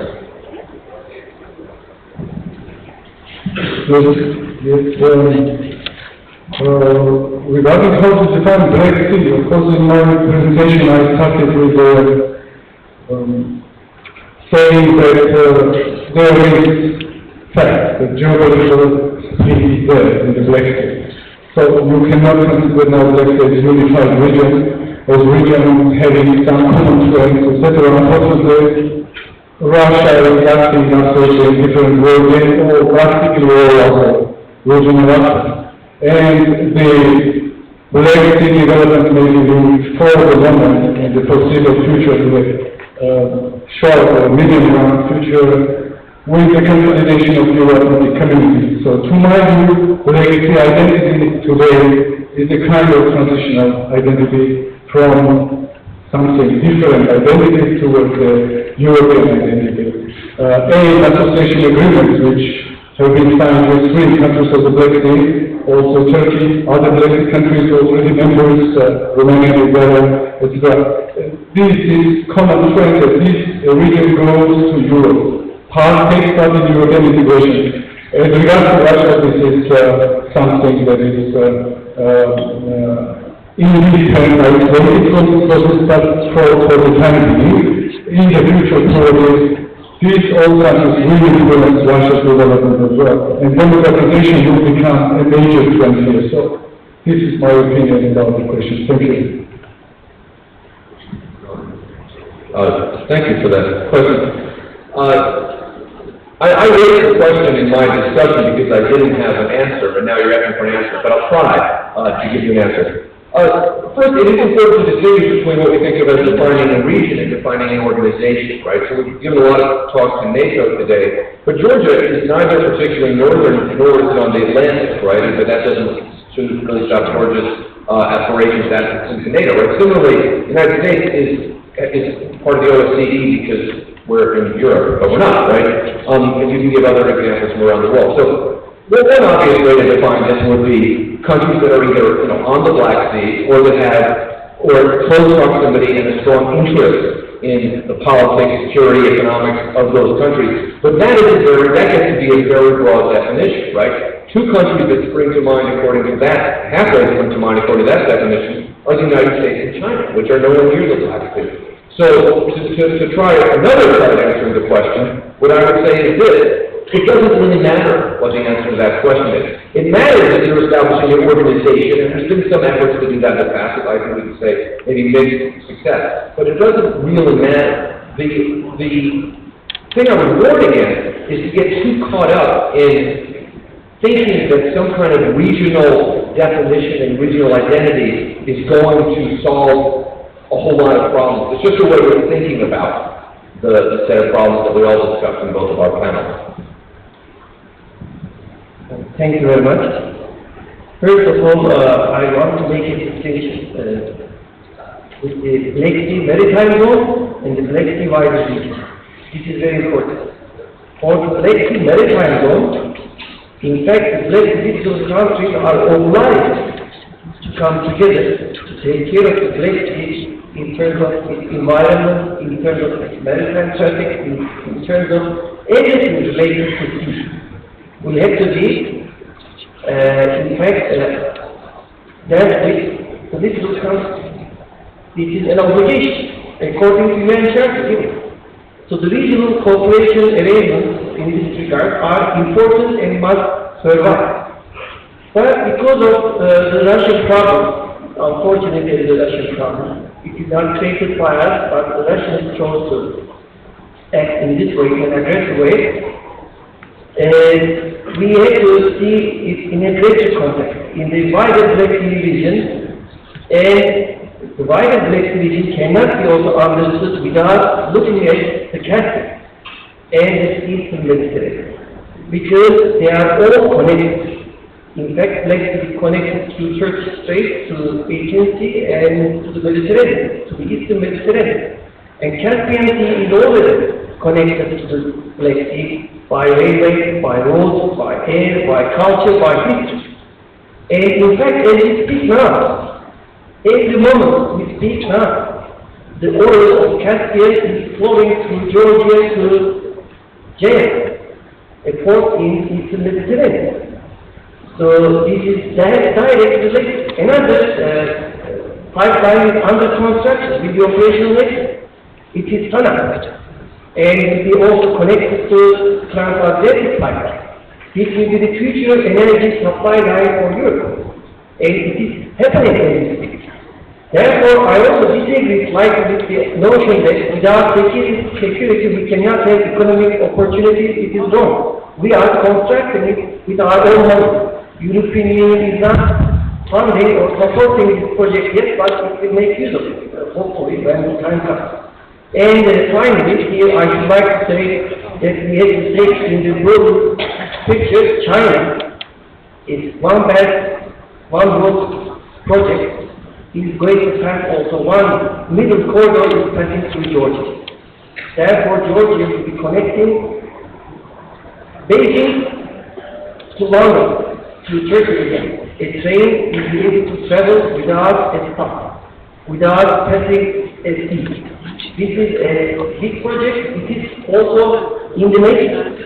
And in the greater regional integration project, when we have opportunities, when we have the right policies, when we will address all these conflicts, which are called frozen, but in fact they are not frozen, they are created artificially in Nagorno-Karabakh, in South Ossetia, in Abkhazia, in Crimea, then there will be a very prosperous, secure and safe Black Sea region as part of a much wider region connected from Beijing to London, which will include the European Union. And I want to caution also about the association agreement, because Turkey signed its association agreement when I was born in 1966. So don't trust too much these association agreements, my advice. Thank you. Well, thank you. I agree with the rest of the speakers that we should talk in a broader way to the Black Sea region, I say that this, and not limiting to the littoral part of it. First and foremost, because politically and asking all of your questions, you are finding that all of the countries which form traditionally Black Sea region, none of them have the capitals on the coast of the Black Sea. So this also has an implication for let's say, the awareness, the identity, once countries will start to depend economically on the Black Sea, then we will have an identity, a more prominent identity. But when I speak of the Black Sea region, I will generically leave my defense ministry hat. I think I will look at the gateway, first of all, to Europe and to Central Asia and Middle East. Speak about connections, and also talking all time about the Mediterranean Caspian, but there's another one which is emerging, a very important one, to the north, to the Baltic, because we need to explore the connection to the Baltic as well. In the past 20 years, all the countries in Central and Eastern Europe developed their axis on the west because they wanted to get the market in Germany, Austria, and Italy the fastest way. Now, I think also the Poles are looking more strategically, more pragmatic. You also need to develop something called north and south axis. So, and in addition, I think this sea would need 4 hubs. Instead of Black Sea hub, we need 4 hubs. Black Sea, one is, of course, Istanbul, has been there for a long time. The second one is now we have the Mediterranean, it's the hub in itself, and we will need now one eastern coast, which is Georgia is emerging, and one on the western coast. Now we have the four hubs, and we can see also the Black Sea and the sea of connections and the gateway. Finally, on the identity, we have believed for 2 decades that identity will grow from a better regional cooperation, and I mentioned also this moment. Unfortunately, this has become the institution, has become the field for bilateral matches, between bilateral matches, which brought this, all of them, starting with the Greek to a minimum existence, unfortunately. So we should keep them, be there. It's important to have all the countries around the table, but I think conditions are not right for having a meaningful regional cooperation. Therefore, the identity will be a process which will take for more years.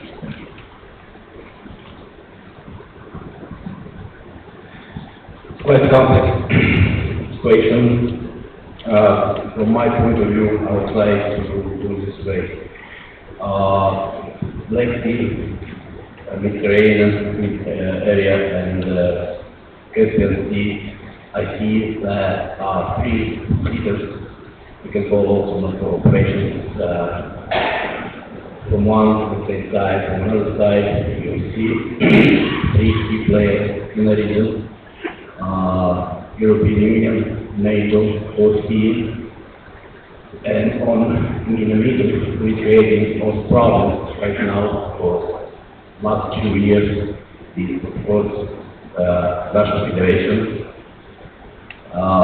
and these issues, waves of instability, of military conflict, doesn't matter where, Crimea, Donbass, or Syria, or other places,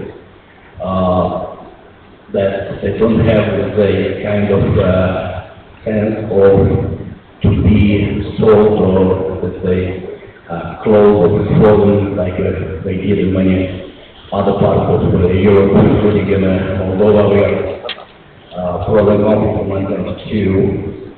So what the 3 key players need to do is, of course, to have tools, mechanisms, and one of them, everyone knows probably, that's a strategy. I know NATO because we have strategy, basically terror strategy, to form, to secure, let's say, Russian moves. And as I mentioned in our plenary, we also increased our security activities in regarding this strategy. Second, European Union also got draft strategy on security strategy. I'm not sure about OCE. So bottom line is to have common approach how to deal with issues in the 3 spots that actually are quite interconnected. And they are in terms of for the civilian crisis. To have a very good cooperation without any preconditions and work together, because I'm not talking just about organizations. The cybersecurity are real countries with real governments, with real strategic interests. So bringing them together, it will probably have a success. Thank you. Thank you. If I'm not mistaken, since I heard a question also along the main one, sounding like this: does Georgia geographically belong to the North Atlantic area? My question is, of course, it does, because it has North Sea, Red Sea, Mediterranean, all 3 are part of the Atlantic Ocean Pacific, namely the North Atlantic Basin. So in that sense, there is no question, I suppose. Now about another formulation. Black Sea, Caspian, Mediterranean interaction. Yes, we have agreed, by the way, this question at our previous panel. And the conclusion was that, yes, they are very closely tied. Tied, first of all, in terms of security. These are indispensable elements of the wider puzzle, wherein interdependence between these elements are so strong that one cannot observe any kind of policy here without having all other parts in mind. Strongly, by the way, practical, not just theoretical. And second, this is the economy. The genuine and I would say one of the basic functions of the South Caucasus will be Central Asia to Europe. So definitely Caspian Sea area, modern day, even Central Asian, huge landmass is a part of our economic interest. And therefore, one of the pieces in our policy of economic cooperation in the regional, I would say, framework. The same with the other part of this area, by the way, including Iran. And last thought about that. I think that definitions are coming from the objectives the discussion is dedicated to. There are no strongly defined distinctions between these, I would say, definitions and notions. If you are talking about real economic cooperation, yes, Iran was, remains, and will be even more active part of this wider economic cooperation landscape. If we are talking about something more isolated, for example, the maritime security within the Black Sea, definitely we have to take another scale and set our discussions and our thoughts on that premise. Thank you.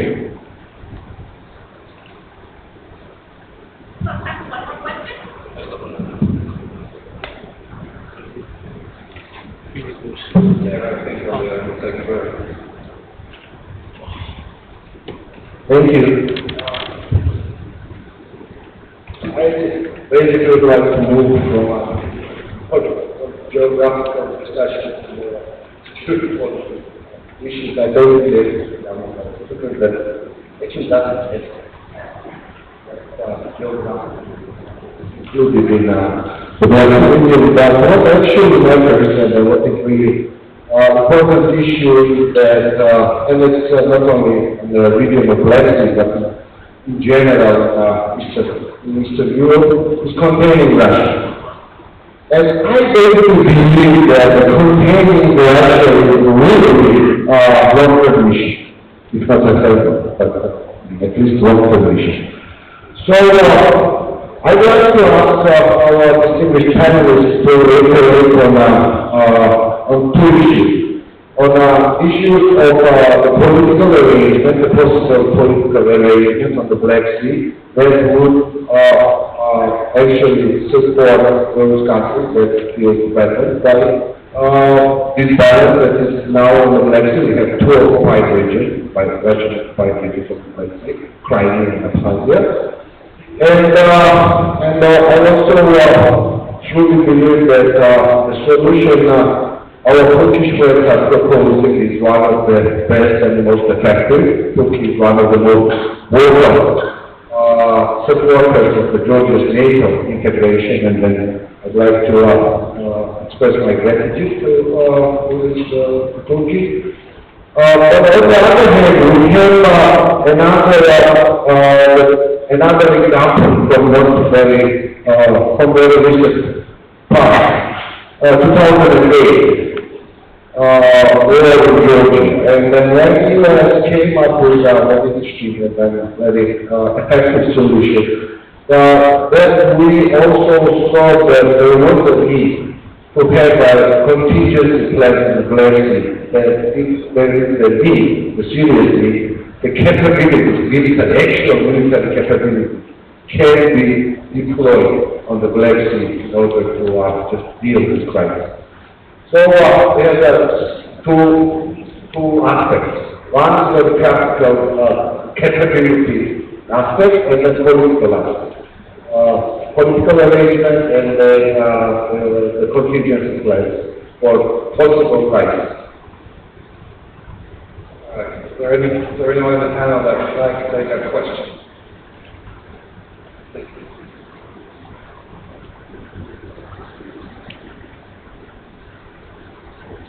Thank you.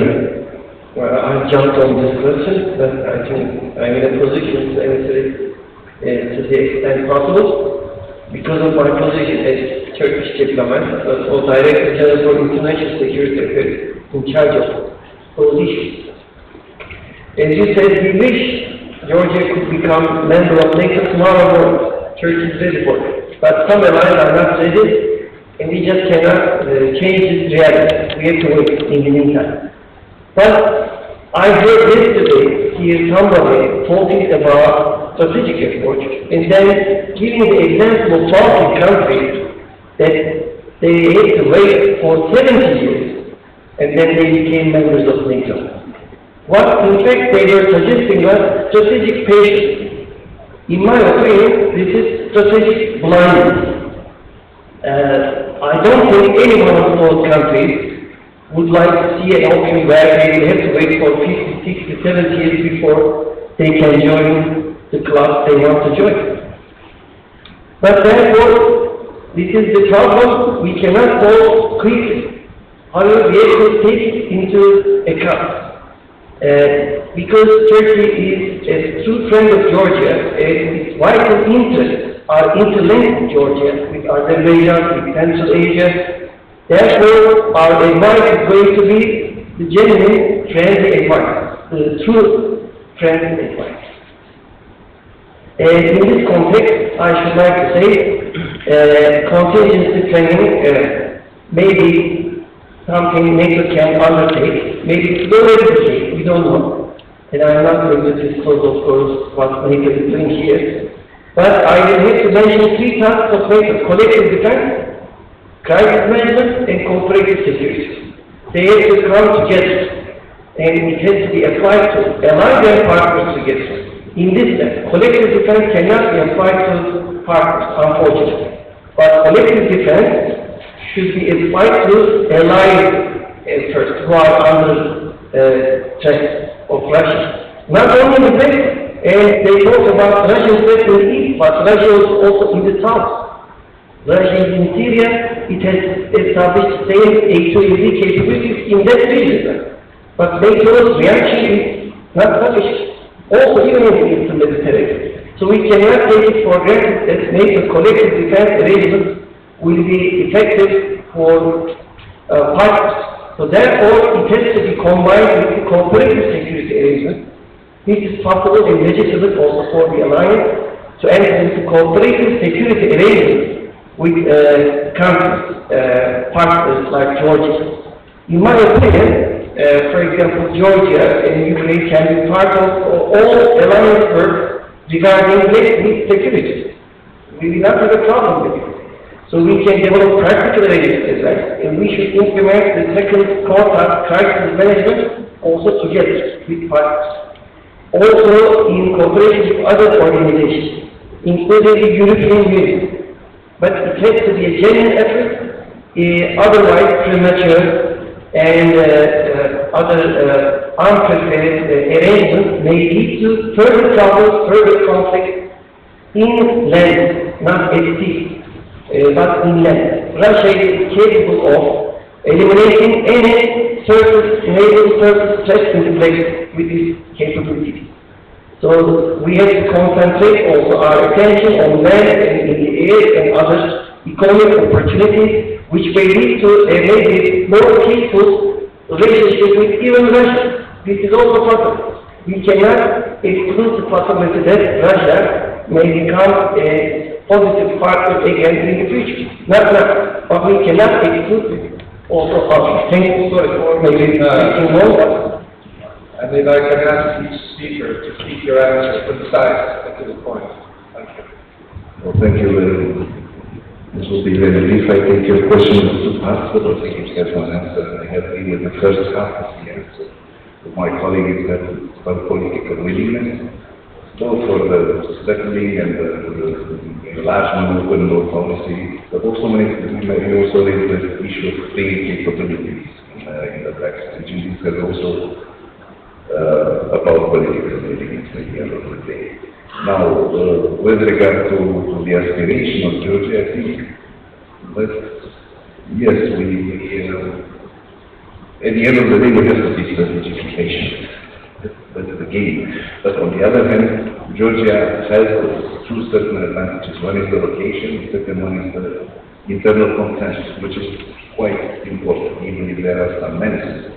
Recently, there is solid support, internal support for this, which is not the case in other countries, which provides Georgia with a good internal situation to prepare and to aim at a certain level of preparedness, which is required by other NATO partners, not necessarily from our region.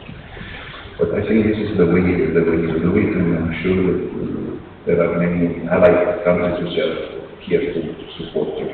On the second part of your answer, I don't think we will see this eye to eye, because the country which has the northern border of the sea, the western border of the sea, and southern of the sea, of course the land issue matters more. For other countries which have only single access to one sea, and that's not only as such, but it's also a major source of development, I'm afraid it would not. We need to look at a more combined way with every part of it. So naval, air, and land. It's not going to hold that. Thank you. Thank you so much. One more reaction. Very easy.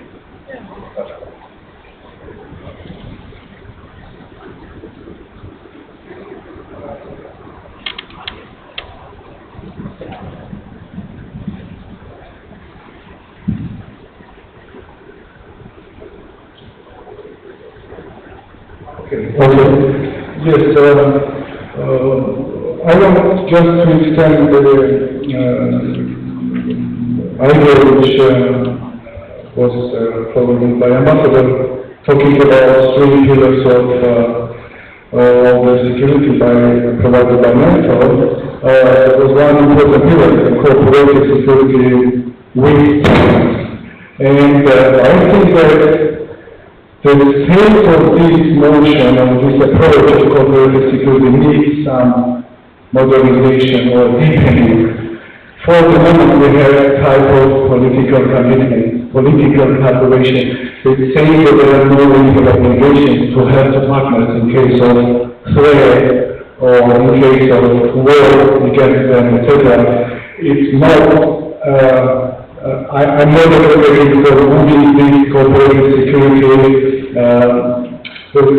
towards the common defense area, but cooperative security also needs some legal arrangements, not just political cooperation, political arrangements and commitment, but legal.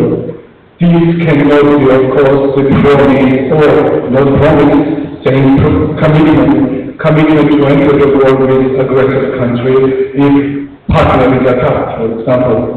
But there could be a form of arrangement where commitment is there about solidarity, about providing assistance in concrete terms. And we should be defined as partners in Euro-Atlantic, this big partnership. They will reflect on what they can count if there is a real threat for their security, and what kind of guarantees they have from side of the partners. I think it's important that NATO moves forward towards this kind of arrangements. That's all I wanted to add. Thank you.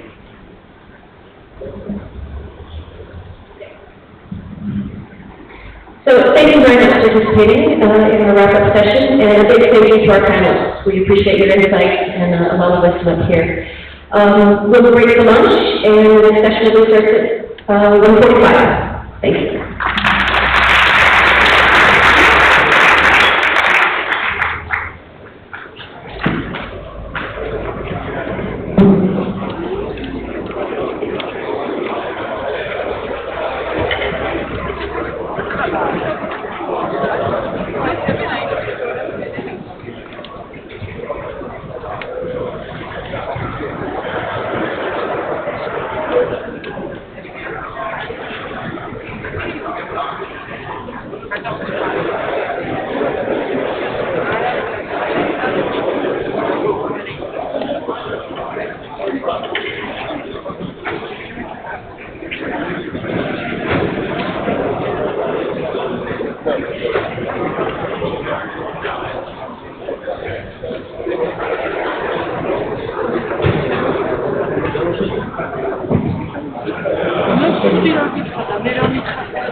Very thankful.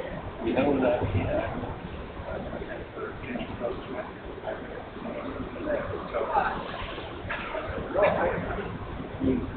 I will take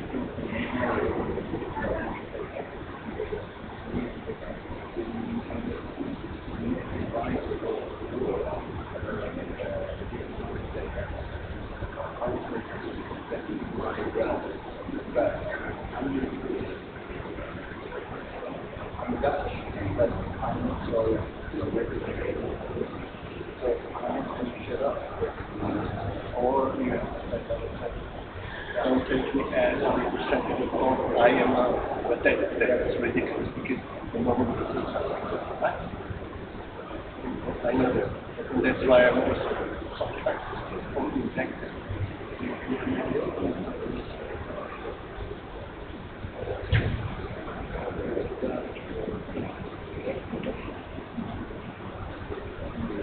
Oh, that is another example where we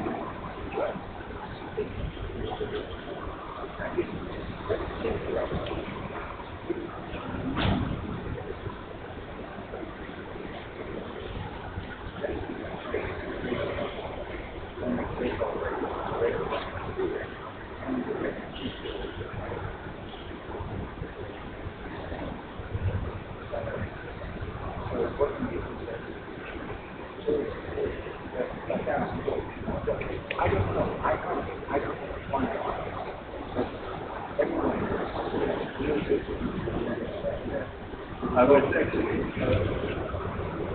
I'm 5'7", my wife, and my family, even though they have mentioned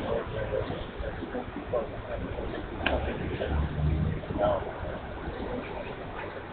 I think that they are not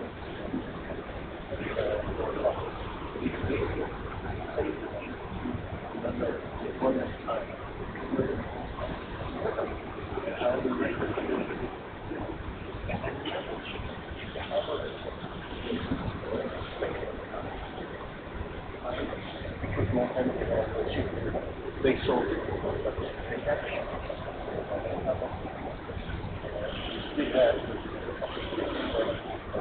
I went there for the part of the harbor which was Russian. Actually, could never explain. They were open there. Now something true. Well, we should be there.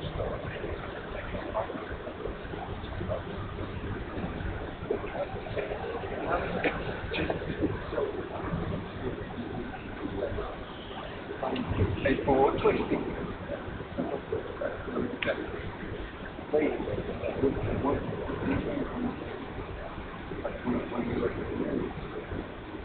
But which one? No, I was involved in that. Okay, well, I have to,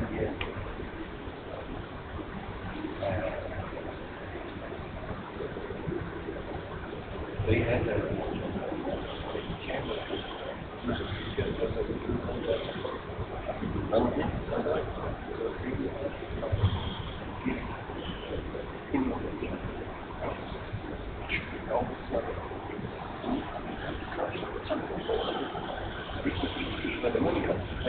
The agenda is given. But what? Now that, but should I? No, because it's going to, otherwise we'll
Ladies and gentlemen, I can ask you to take your seats, please.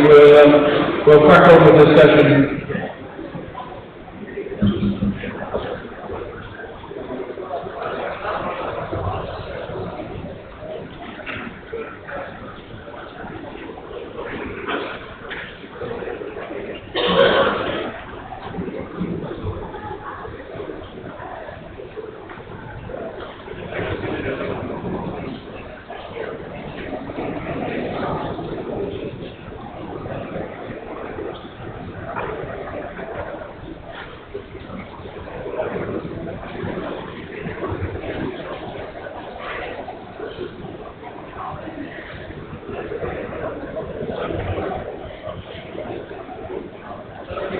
We're going to finish on time this session because this afternoon is a pretty packed program. So we'll leave the doors open and let people drift in. But in the meantime, we'll crack on. For those of you who weren't here first thing this morning, I'm Ewan Lawson. I'm a Senior Research Fellow at the Royal United Services Institute in London, or as we call it, RUSI. My background is as a ground branch officer in the UK Air Force. I've been a kind of academic for about a year now. This afternoon's session, I think, is probably at the heart of really a lot of what we've been talking about so far, and we'll talk about as we move through the rest of the conference, which is hybrid warfare, unconventional warfare, ambiguous warfare, and there you have the first of the issues which we'll discuss, which is what do you call this thing? So we've got a very distinguished panel today. I'm not going to spend a lot of time introducing them, because you've all got the booklets with their details in, and it's more about the quality. But our first presenter today, known to several Georgians in the room, pretty much to everyone in the room, General Kapernazzi, the Chief of the Georgian General Staff. General, please. Thank you very much. I understand how difficult to conduct a panel after very nice lunch that we will have. And the topic is very interesting, it's very actual for today. And of course, as everybody knows, that unconventional warfare is one of form of warfare that can be conducted for generation and for millennia. But as Clausewitz said, that each generation has its own warfare. At the same time, I'd like to borrow again from Clausewitz that if somebody going to start off war, he must understand the war. We should understand this, what is unconventional warfare is. From my understanding today, it will be very interesting. Actually, unconventional warfare, which has three main pillars, is revolution, resistance, and insurgency. And for me also, it is very clear that we can discuss today how to conduct unconventional warfare, or state can conduct unconventional warfare, or how to counter unconventional warfare. I think for us, especially for Georgia, will be much interesting talking about how to counter unconventional warfare.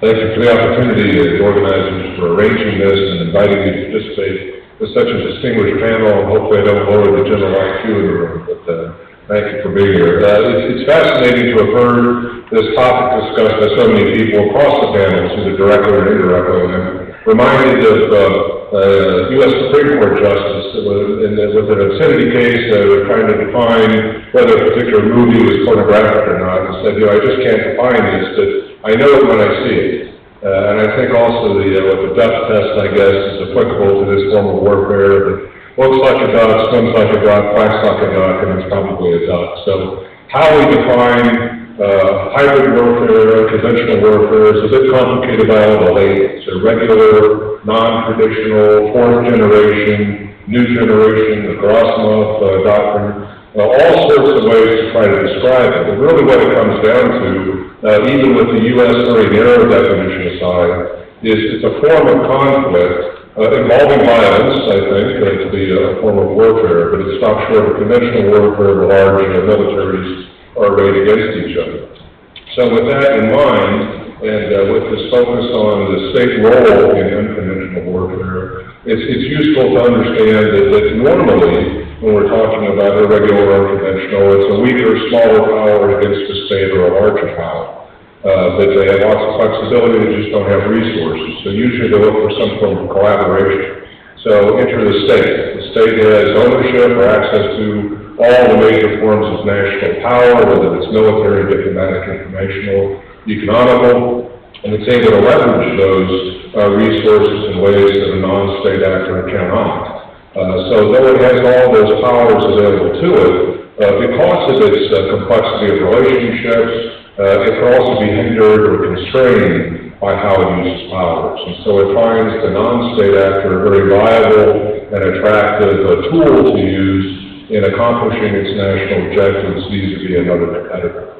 And so providing support to a non-state actor, which could be a rebel group, a terrorist organization, a criminal organization, all manner of non-state entities. You can provide advisory support, logistical support, but that comes with problems as well, because you can't control your non-state proxy or assistant, and oftentimes you can find the person or the group that you're trying to support acting counter to your own national interests. But with that complexity as well involved, it's much less costly, great deal of flexibility. The state can actually walk away from involvement if it thinks that its political or diplomatic interests are being compromised too heavily, and walk away from that. But there is also this utility, where it can exercise its interests and pursue those interests to undermine a competing regime at very low expense. So I think that this unconventional warfare is the warfare of our age. Will continue to be a part of the landscape, and certainly a very viable and often attractive option in state-v-state types of contests. So I look forward to the discussion. Thank you very much. I'll now hand over to Dr. Werner London from Austria. Werner, over to you, please. Okay, I will try to split my statement. Try at first to explain the situation, why it came as it came, and secondly, try to answer what we could say in the situation. And I will start with my personal experience. I have the privilege to serve the country over 10 years as the defense minister. And then again, I remember absolutely well was the first Gulf War, the second Gulf War, when Saddam Hussein in Iraq was beaten by an overwhelming military activity action. It was January 1st, and the reason the war all starts because it was so technical, it was strategic. And then after the war, after heard what it will say out of this war. And I put 3 years. First one, that I said, okay, it's probably impossible for a country of the size of round about 20 million people be successful on the conventional sector, military sector, against the superpower. Basically, this is what it brings to the weaker state of the smaller states. Second, the second reason was that this war was won not by destroying the Iraqi army, but by destroying the infrastructure and by learning the Iraqi army. And somebody said, okay, it's not necessary to beat the other army, but it is necessary to lay the country. And the third consequence was, I thought that if I got these conclusions, maybe other people can. And afterwards, I spent quite some time and traveled as a single preacher through Europe and tried to talk about it. But of course, it was a time of reshaping Europe and nobody took it here. Until 9/11. Until 9/11, where you could see that even a small organization can bring a big country at least somehow into the defense. This is a big lesson. But the question is now, why the Russian use is not this influence as one of the biggest powers, second biggest military power in the world. Another way, the reason is, or follows the Russian greater grand strategy. What is it? What is it? If you look at the map, you say at the moment we have rounded out 5 global actors. Superpower number 1, America, the rising power, China, and then we have European Union, we have Russia, and maybe India. And if you look into this sector, you can see that there is one very weak situation for Russia between two others. The really weak situation is that this country has only 140 million people, and the population is even decreasing. If you compare it with 1.4 billion in China, 1.3 and the 1.7 in India, and if you count Europe, if you take Asia, you have around about 1 billion altogether. And insofar, Russia will keep its grand strategy, its self-understanding as a global power, it is able to overcome its weaknesses and to strengthen its strength. And as I said, the biggest weakness is, of course, the demographic question. So far, it's not just by chance that it tries to regain Slavic-speaking countries, because the former Soviet space has around about 300 million people. Second, of course, strengthen the strength. This means keep the strength in the resource sector as the biggest and most important sector. This would mean that they try to keep out any government. of the energy sector from Europe, and this means also that the energy corridor, of course, is of vital importance. But why do it not in the conventional way, but in this sub-conventional way, as I call it in Florida? Because they have to meet the changed basic conditions. In the Soviet period, they just had to come out, and the whole communist world would follow. But they need now is acceptance, because otherwise they cannot realize as a great power as a world power. They need acceptance to get through with their strategy. And if you want to get acceptance, of course, you cannot use two controls just by it. You have to use soft power, you have to win the media, you have to get into the information sector, and so on. And this is pretty clear for me why it happened. So when I ask now, what are the consequences, what is the role of a state actor, I would say the most important thing, of course, is to develop and to coordinate military and civilian instruments. The whole sector of instruments, and describe something. In theory, you have even a flower of possibilities that you can use 12 or 30 feet. I do not want to explain that, it would last by far too long, but what I see is this is the main thing for the state.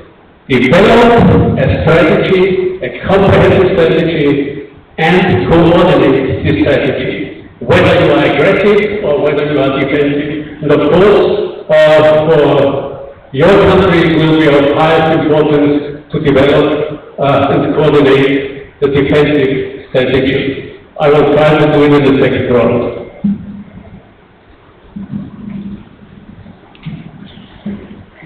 And last and certainly not least, my colleague from London, Dr. Igor Shchakin. I think Igor is probably one of the few Russians in the room today, so I think he's got some quite interesting things to say. Yeah, I will try and thank you, first of all, for inviting me. It's a great pleasure for me to visit Greece and to be here and to speak before you. And I will try to live to the expectations of my colleague from Russia and to pick up from Minister Osman and to follow on with that, maybe add some details to the discussion of what we are going to find. So, the questions which are raised before this panel is one of them. How do conventional armed forces operate in unconventional way? Well, it is very interesting thing, and before answering how, I would probably try to add one more answer to the question why. Russia is large power, but it is, as Minister Faslovan showed, it's inferior to all its potential and real competitors. So that is why actually Russia is operating from the position of weakness. But even if Russia operates in the position of comparative strength, like against Georgia, it is the matter of saving efforts, saving resources. That is why unconventional way of war is a sort of Russian offset strategy. You can achieve your superiority if you are inferior, or you can save your efforts if you are superior. And that is the point where we can tell how Russia would or can or thinks to operate in unconventional way. Several segments, I will touch just two of them. The first one is special operations forces. Their task in this specific, for instance, region, in the Black Sea region, would be, first of all, to secure the Russian superiority, which means to provide to create the situation when reinforcement of any Georgian defensive efforts would be impossible. Anti-airship is rather simple in this territory using special operations forces, and their first task would be to get rid of any sea navigation infrastructure along the Georgian coast. which is rather relevant, keeping in mind that, for instance, light towers now are created remotely, they are uninhabited, automated. And so no one will know what happens with light towers around the Georgian coast if some technical faults will suddenly happen on majority or all of them. That will seriously impede any access of any reinforcement to Georgia. Additional reasons why I do remember visiting Batumi seaport, and I do imagine what can happen if some technical fault will happen with the oil tanker passing the entrance to the seaport with a limited depth there. So seaport will be blocked. It's not the only port, every Georgian port using these water, wave breakers could be blocked in this way, and that is also the potential target for naval special operations forces, which, well, plenty of them in Russian possession, enough to block Georgia. That is one. If the situation goes further and, for instance, some forces will go around, light forces will go around over air, one of the standard operational tricks of the Russian Special Forces is to send long-range patrols armed with manpads, shoulder-launched air defense systems, to shoot down arriving airplanes on the distance of 2 to 5 kilometers from the airfield. That is what the Russian forces tried and successfully did in the east of Ukraine. That will mean that Georgia will be denied of support not only in terms of heavy equipment, seaports might be blocked, that means that Georgia will be denied of reinforcement with light forces as well. That is rather The third thing is to make havoc to communications.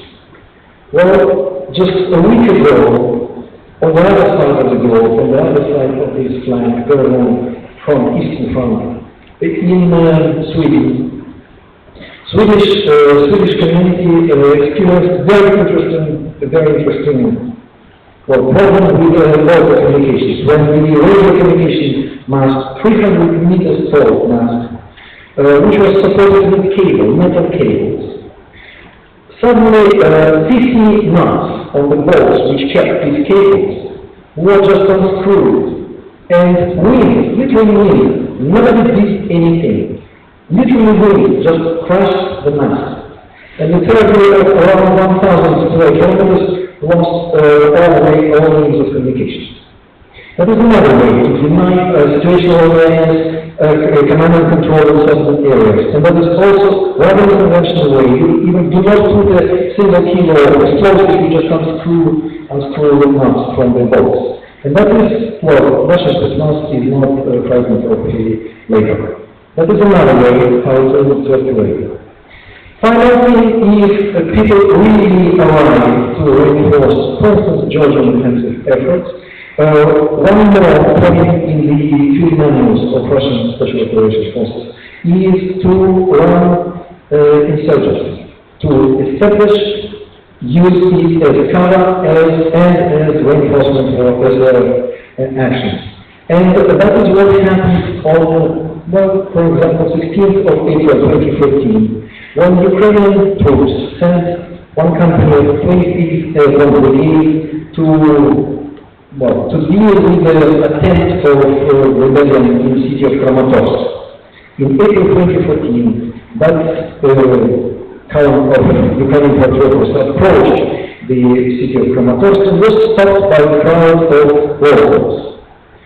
First of all, the column was stopped, then it was surrounded, and then some professionally looking people in combat gear without any national insignia arrived there, disarmed the paratroopers, and that is how the so-called Novorossiysk is delivered of the first 10 armored vehicles. That was also operation of Russian Special Operations Forces, because people who participated in the final stage of the operation were finally identified as the officers of the Semish unit of Russian Special Operations Forces Command. The same, from my standpoint, the same attempt was, you can see that in Moldova, when attempts to obstruct deployment of American heavy equipment happened just 2 weeks ago. So that is another way to operate for conventional forces in unconventional way. And if you question my statement that is conventional forces, additional bit of information, currently in Russia, Russian armed forces are undergoing another round of reform, and the current stage is the introduction of one Spetsnaz company in every brigade or division of Russian military units. So every brigade commander will have chance, instead of sending requests to Moscow, to the GLU, to dispatch elements of the GLU brigade, Spetsnaz brigade, he has his own company, his own possession, and that will be part of his own conventional efforts. It will not be some very, very special operations force. It will be ordinary maneuvering brigade. For instance, sitting not far from here in South Ossetia or in Abkhazia. The bases there are in Rhine Brigade, and these companies are being established there as well. So that is why SRF currently is considered in the Russian armed forces as one of the major types of combat operations of conventional forces. The scope of the situations, I can give you an example from the Russian military community. What might be the scope of this operation?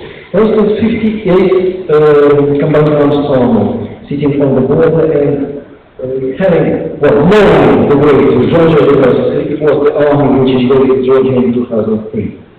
In the area of responsibility of that army, which will be approximately 150 kilometers along the front and 100 kilometers in depth behind the front line, you can expect during the duration of operation of that army, which might range between 2 and 4 weeks, you can expect operations of up to 200 Saturday reconnaissance teams, 12 to 14 soldiers to sum up, every one of them, and up to 10 to 15 insurgents, irregular units as they call in Russia. And these will be size of approximately between company and battalion. That is the scope of unconventional warfare. What is also interesting and important that these forces will be dispatched by decision of the military district commander 30 to 45 days before the breakup of hostility.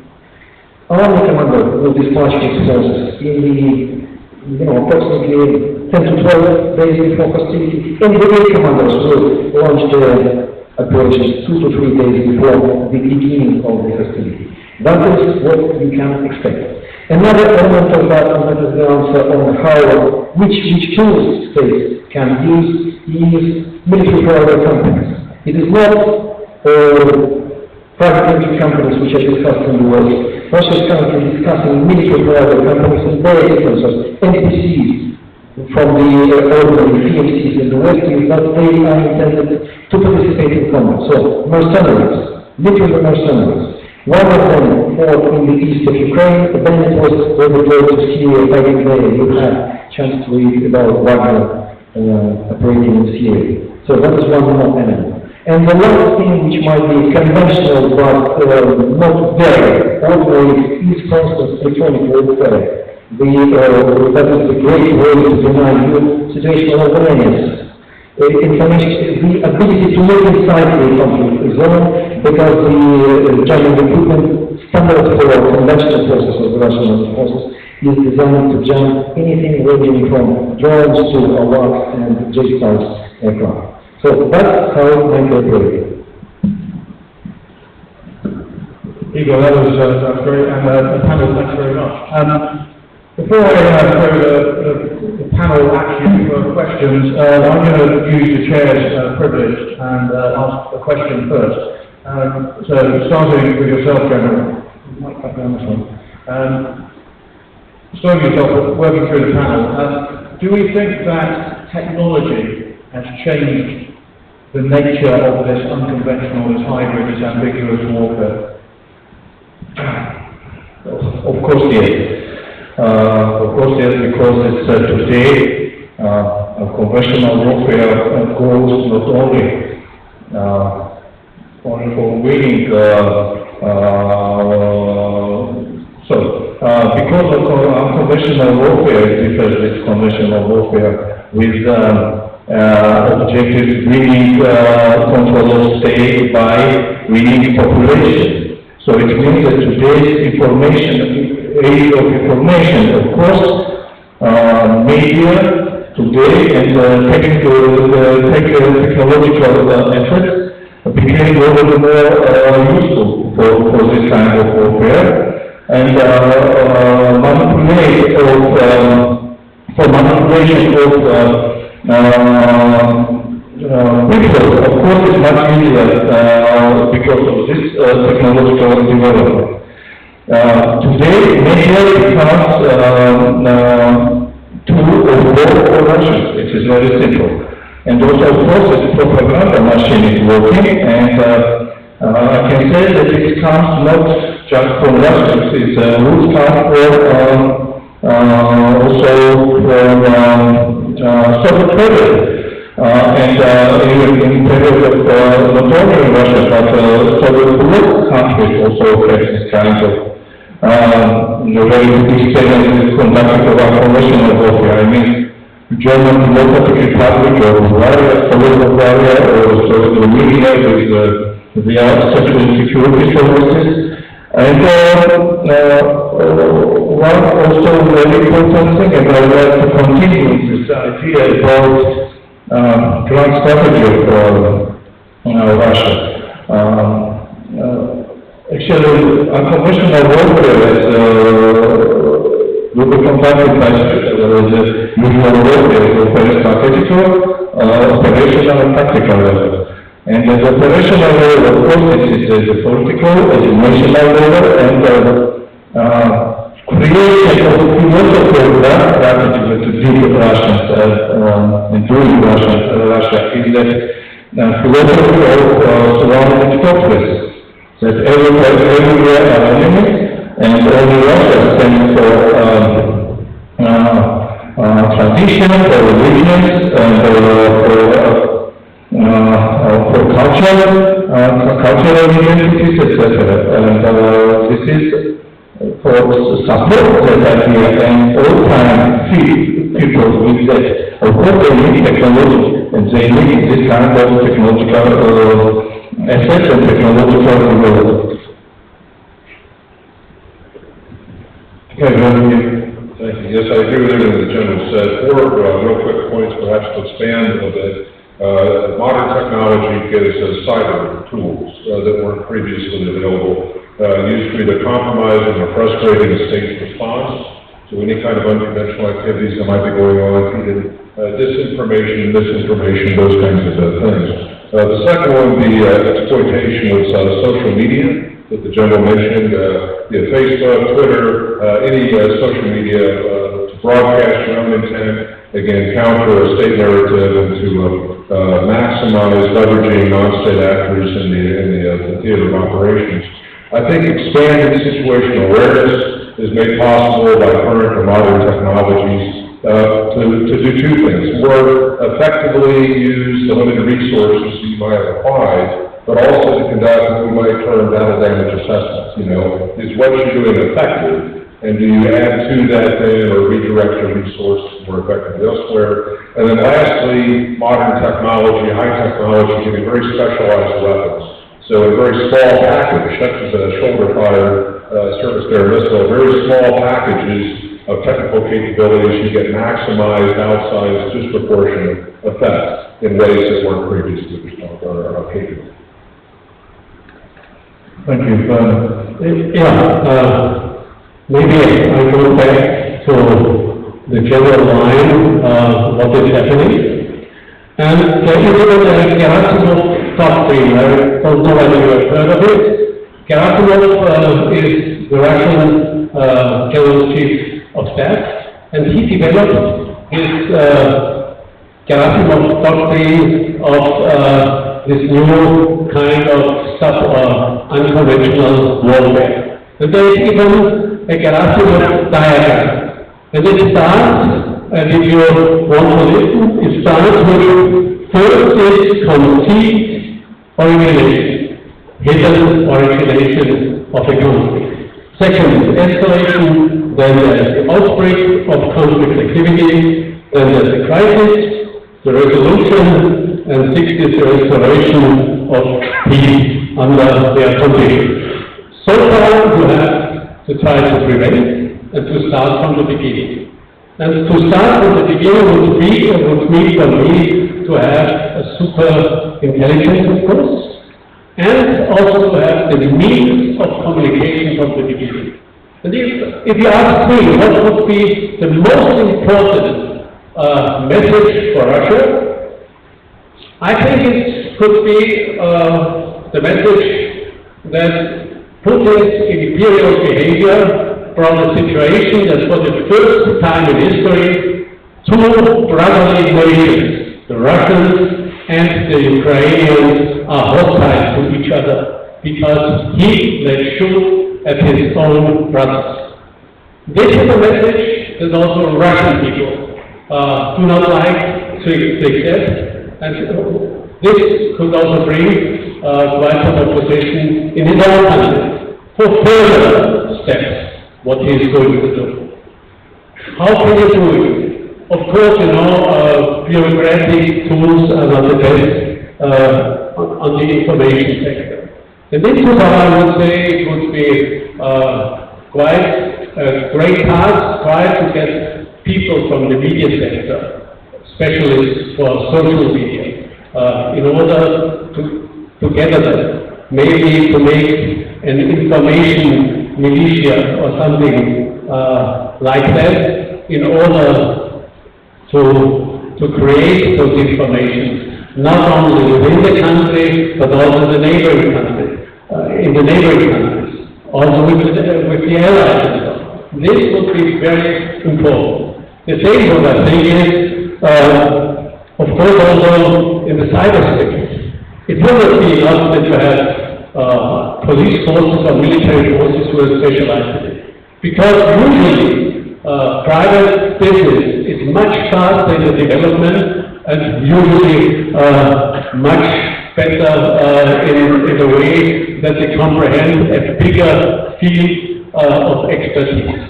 Why don't you just try to put them together, get the people, form some unit out of them, unofficially, officially, however, as a form of militia in order to get this expertise and to discuss with them what we can do, preventive and reactive.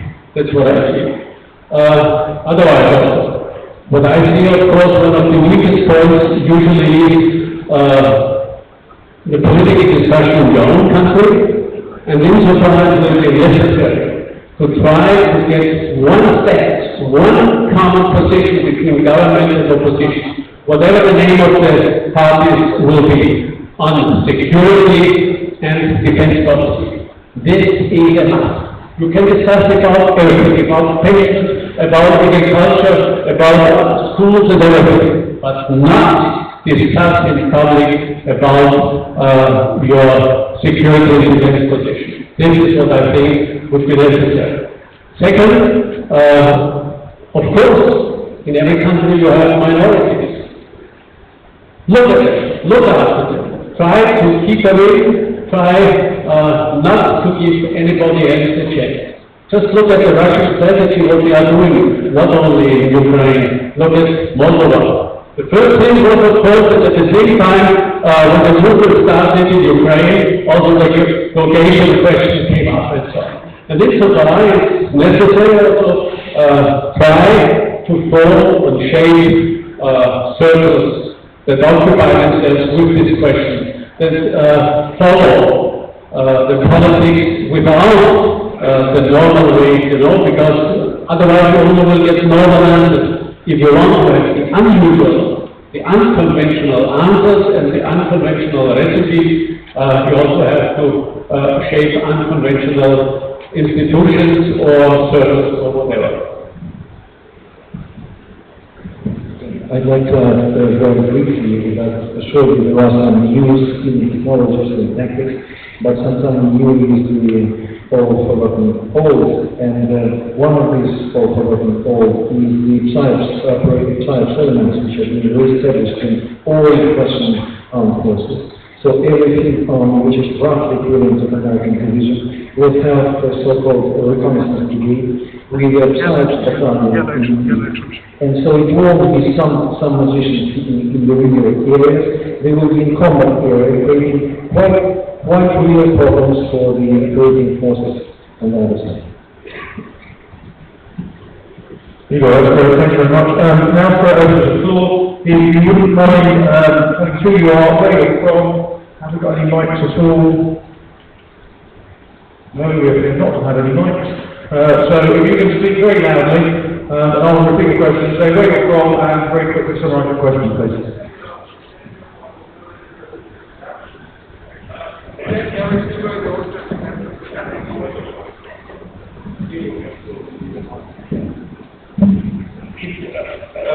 Dr. Hassan showed us a little bit what should be done to counter on all possible fields of hybrid warfare, unconventional warfare, and enemy. It is such a broad involvement in the society. So can we also say, or actually we have to say that the state itself alone cannot do all the things countering hybrid warfare, countering information warfare, information and propaganda attacks, alone only by state means, and how we can involve, or how can the population, the society, be involved as acting instead of the state on certain things.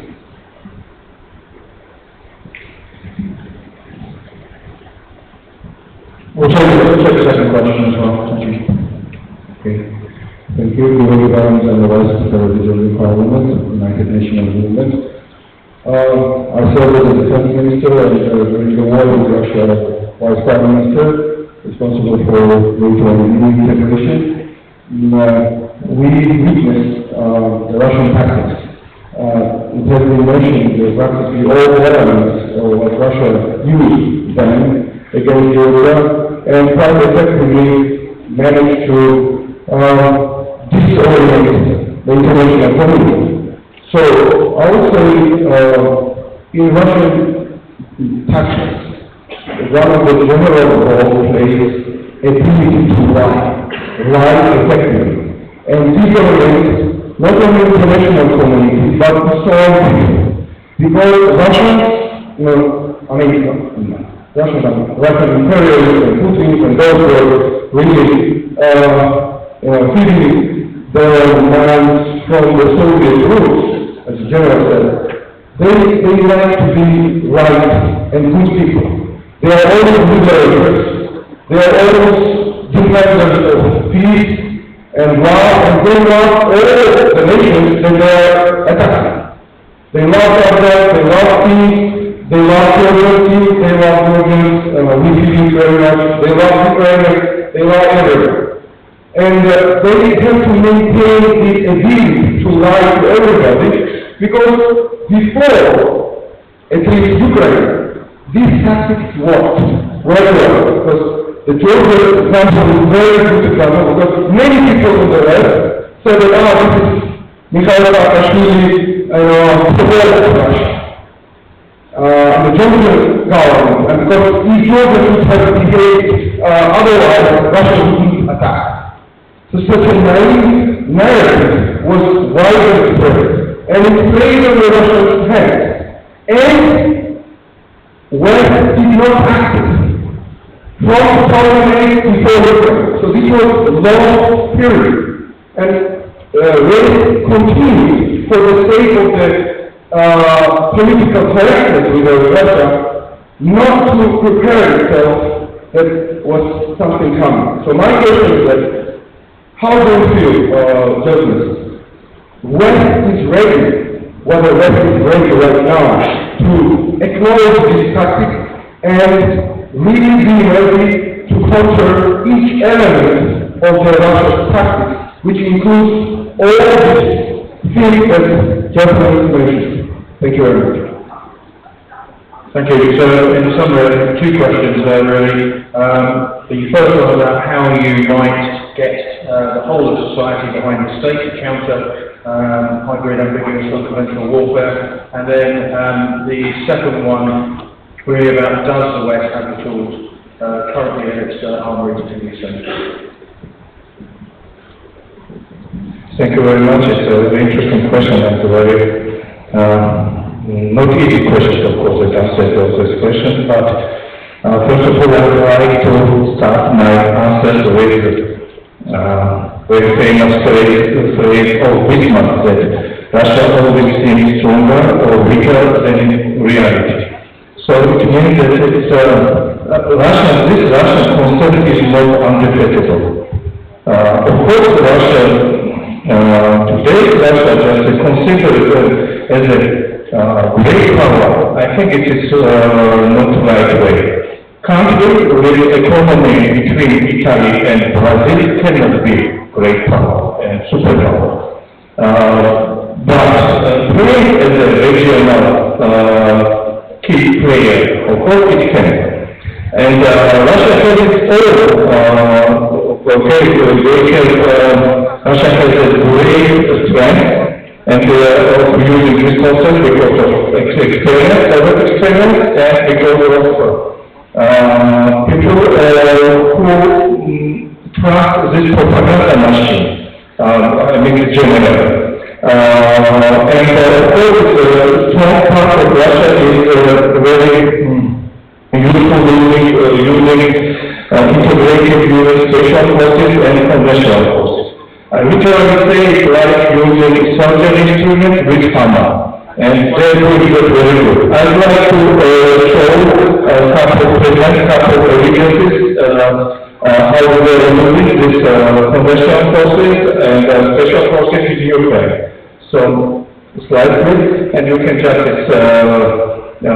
can see this is different evidences of this. But weaknesses of Russia also has its own weakness, and this weakness is that Russia is not a Russian country, and Russia Federation consists of different people, different nationalities, different religions, and Russia also has its own vulnerabilities. And another concept, is this concept so super concept or hybrid warfare or conventional warfare or this form of Russian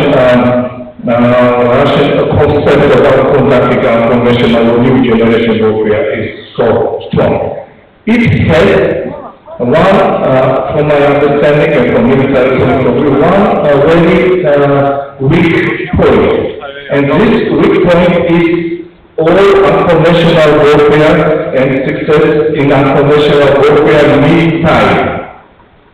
And it means that also counter all that, also state help its own time and its state multi-European forces. And you find countermeasures against this kind of operation. No doubt, unconventional warfare or hybrid warfare don't start as a conventional warfare, 1 day or 1 D-Day or 8 hours. It's already started. Even in Georgia, it's already started by Russian, even other NATO countries, in Baltic countries, it's already started. But now, government, state, of course, it's all using security measures. Of course, they can conduct some special measures against them. Yeah, I would agree that the adequate response to Russian tactics to try to leverage this all society types of penetration in an unconventional sense have to be met by a similar, coordinated, and intentionally synchronized utilization of all the elements of national power. So a whole of government would be an American response to that, but done intentionally and with explicit purpose. And I think truth always wins out over lies. So to the extent that the government can very clearly and explicitly acknowledge what the enemy, or what Russia in this particular instance is actually doing, and make that compelling case in the public domain, in ways so that it can be substantiated by independent observers, either the public itself, media, supporters of the state. So confronting the lies with truth and doing that in a way that is compelling and clear and can be clearly substantiated. And I think the other component of this is accepting that risk is always a factor in any kind of warfare. So embracing that risk and the government being willing to put something, you know, it's a so what a factor of this kind of conflict, right? So you acknowledge what Russia is doing, you confront their lies with truth, and then you actually decide to mobilize your resources and draw a line to be very explicit and intentional in that. And I think to the extent that Russia has been successful in Georgia, Ukraine, and elsewhere, it's been the inability and willingness of the defending governments to be so explicit and intentional and offensive in their utilization of the same kinds of tools. Yeah, from my side, I would say one of the most important things is that you have yourself to be a strategy and a key position. It certainly was one of the biggest mistakes the Western world made in 2008 after the Russian invasion in South Ossetia and in Abkhazia, when there was practically no reaction. If you look back, it was more or less an invitation for Putin and Medvedev to do something similar at the next best opportunity. And into a clear position, and also speaking out very clearly, if you do such a thing once again, you will be a very high price. This is the most important message. That's what we have to install over all the leaders that are there. The other one is, I agree completely with the general, what he said. Russia is not just such a strong state. It's all just look beyond the Caucasus Mountains, and you will see how vulnerable this country is, and many opportunities and possibilities. And we also have to stick it out. If you try to do such a thing in our countries, we will do the same in your country. And they will feel sooner or later. And third, what I see also is this question of cooperating between civil and military organizations, not only military but also diplomatic organizations. This is, of course, we are all at the beginning, and it's not easy. You know, when you have led military organization for a decade, you know how difficult it sometimes is to bring people in from outside and their expertise and so on. We have to overcome this barrier. We have just to try, you know, where is it necessary, how can you find the best solutions. That's my experience is, if you can shape special units in intelligence, in cyber war, in media information, in social media and so on, then you will be more successful. And this is for us, there is not a simple recipe. Of course, it's not easy because although there are costs, it's never easy, as I can imagine, and this is it's always easier to speak about it than to do it, of course. But that's what I see will be necessary. Because otherwise, if you have the confrontation of a warfare that includes military and civil instruments, measures, methods and so on, you also have to counter it with similar methods and you will be more successful. Yeah, I'd like to add briefly and probably try to answer both questions simultaneously. So, if the West is ready to counter, it seems that the West is not ready, and that is due to a combination of lack of certain political will and a certain intellectual laziness. Because what to do is, first of all, to wake up to the reality that actually was written straightforward in the rational doctrine, that Russia is at war with the West. And so it's not to wake up to tell the very unpleasant truth to your own citizens that, you know, it's already war.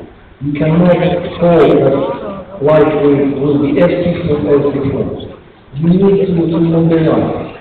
To mobilize is necessary for the governments to mobilize. And what is also, just another one more thing, just perfectly noticed that actually life is the foundation of the Russian successes up to now.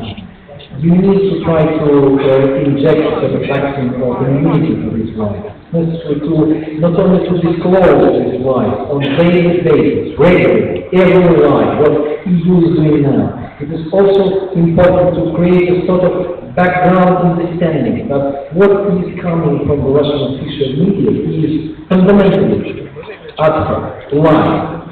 And then you can take your thought and decide, well, what part of that is true. But fundamentally, it is in the majority of cases a lie. And if you manage to create this sort of background feeling in your population, it will be huge. Thanks very much, panel. I'm not going to take any more questions just now because in 15 minutes at 3 o'clock we'll be back in here for a plenary session where we can pick up the questions. But if I can ask you now, before you all rush off, to thank the panel for their efforts on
Boxer. Oh yeah.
Yeah, you still be coming. Yeah.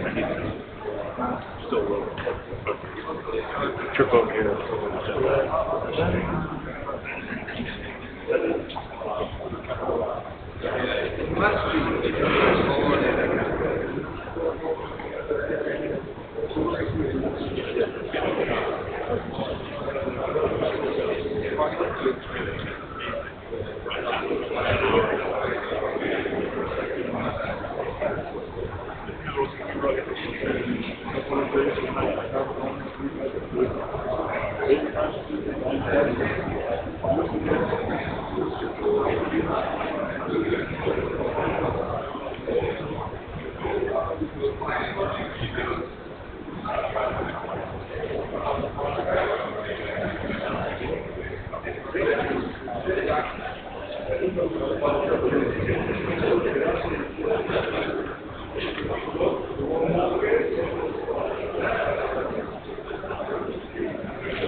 Ladies and gentlemen, if you could start taking your seats, we'll press on.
Okay, ladies and gentlemen, welcome to this afternoon's plenary session on hybrid warfare.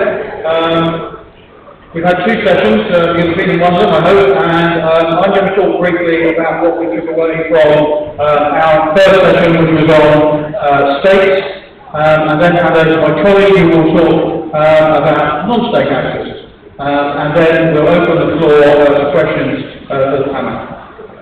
So in our session, we looked at three questions. How conventional militaries contribute in unconventional warfare. And I think the first thing I would observe is that there was a fair number of case studies of this, although we focused primarily on Russian activity. What I would say is it's probably worth, if you're interested in the subject, looking also at what the Chinese do, which is not exactly the same as the way the Russians operate, but is of interest. So, I think the first thing we concluded was that Russia uses ambiguous hybrid unconventional warfare primarily because it's actually acting from a position of weakness rather than strength. That it is prepared to use special operations forces, SOF, but uses them as part of a conventional military campaign. That, in addition, other conventional capabilities, particularly psychological operations, electronic warfare, these are really important in this unconventional approach. And the intention is to blur the battlefield, to make it ambiguous, to blur whether conflict is actually occurring, and if it is, where it is. We then look briefly at what other tools might be available beyond the military, and it's fairly clear that for this sort of approach to be successful, you try to be what I guess some of our governments would call a whole-of-government approach. You need all of the agencies involved and playing.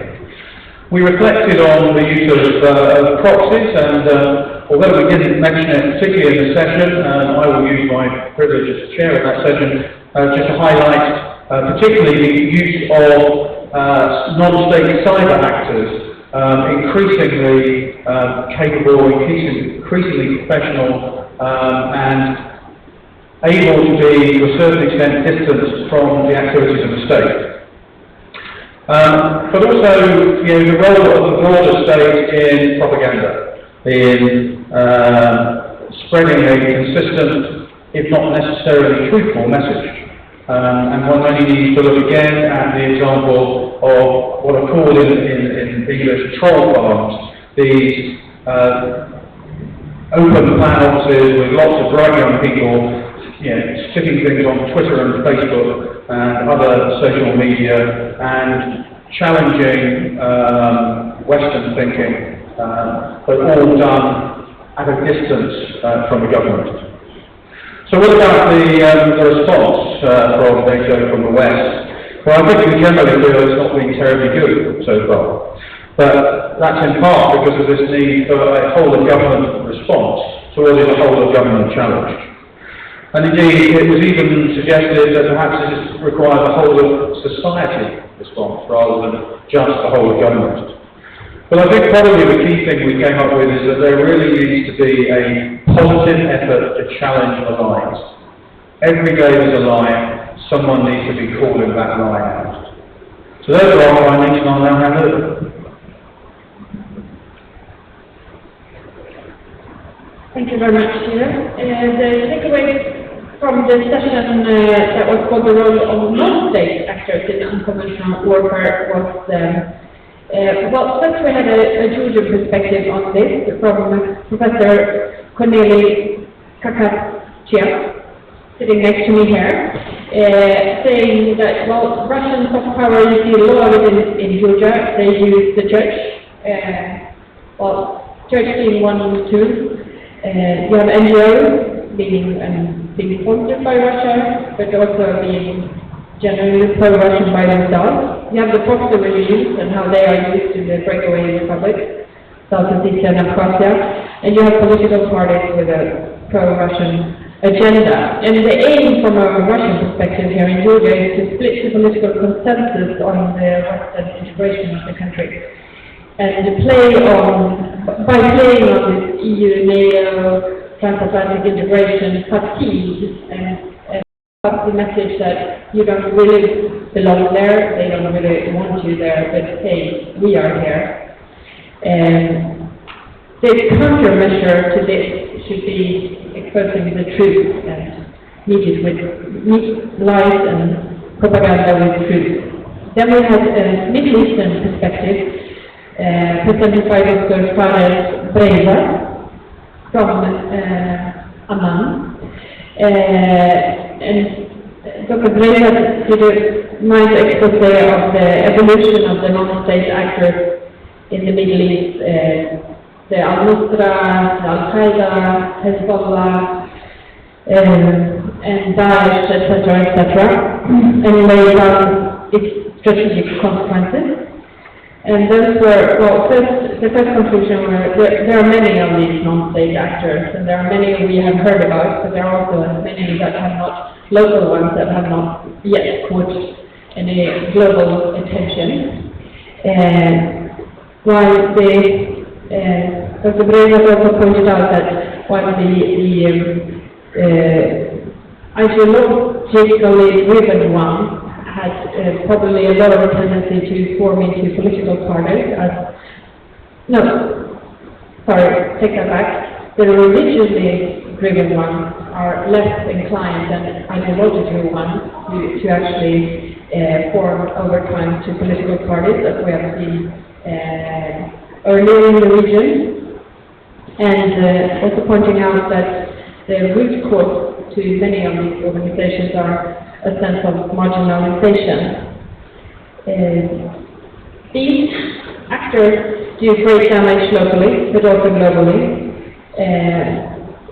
One point is that all the fighters coming from Europe joining Daesh, they will one day, some of them, return, maybe with their families, maybe with kids that have been exposed to violence. They will pose a real security threat also in the countries where they go back to. It was also pointed out that what we see from Daesh, their major brand, this aggressive social media campaign that is something we haven't been exposed to earlier, and raised the question who provides the infrastructure for this, so it's possible to continue with this aggressive media campaign. The conclusion was that this small Daesh must be defeated. It needs to be done militarily, security-wise, and also ideologically by addressing root causes. Finally, we had a few takeaways also from Mr. Nicholas Pezler from a West European perspective, so it all came together nicely, mostly focusing on the Russian propaganda in Europe, pointing out that the major problems aren't Russia Today or Sputnik, because we all know what they stand for. The major problem, or what makes it more risky, are the NGO or the politicians or the think tanks or the media outlets, the social media, the opinion makers that spread the Russian narrative. Either they do it because they think that they share the idea that Russia somehow was humiliated, or they admire Putin because he's seen as a strong leader in times where Europe lacked strong liberal leaders. So that was the main takeaways from our session. Thank you. Thank you. So I'll now throw the floor open. I will point out the General has only got another 20 minutes or so before he has to dash off to an important meeting. So if you want to get questions to the General, you need to get them in quick. So questions from the floor, please. We've got some mics offering. Thank you.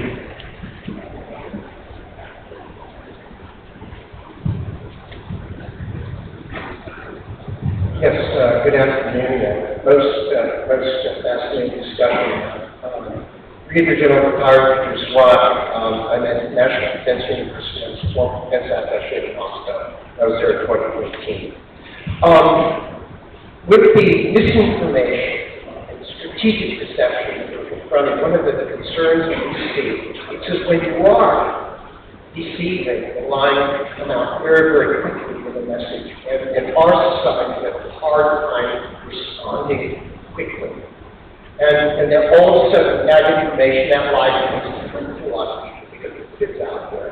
My question will be to you, what mechanisms or techniques could we, as societies that are uncomfortable in the world of organized strategic communication, to push back on Russian messaging, and push back quickly, so that it doesn't become the truth in a lot of its critical areas.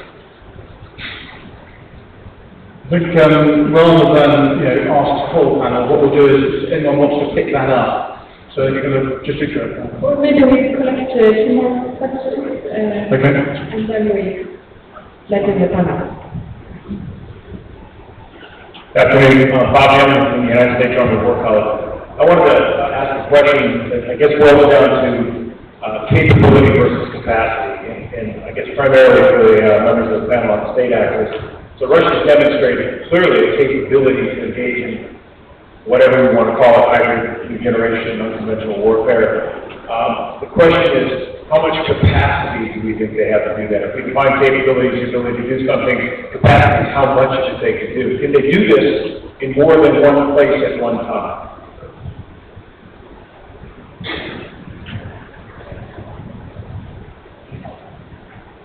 Thank you, Tari MOD Georgia. My question is more on a conceptual level, and I would like to hear answers from whoever is comfortable with it. We were talking about the hybrid warfare, and we were also talking about the state and non-state actors. And my question is the following. Do you anticipate rapid changes in terms of, on the doctrinal level for the military, how to incorporate the threats coming from hybrid warfare and non-state actors? Something like maybe merging Ministry of Internal Affairs and MOD efforts, or something like, joint drills, or yeah, let's the panel in then. 3 questions. How do you respond quickly to pushback? Can Russia act on more bases than one? And military conflict changes. Do we have that in the pipeline in order to address the threat? Who wants to start?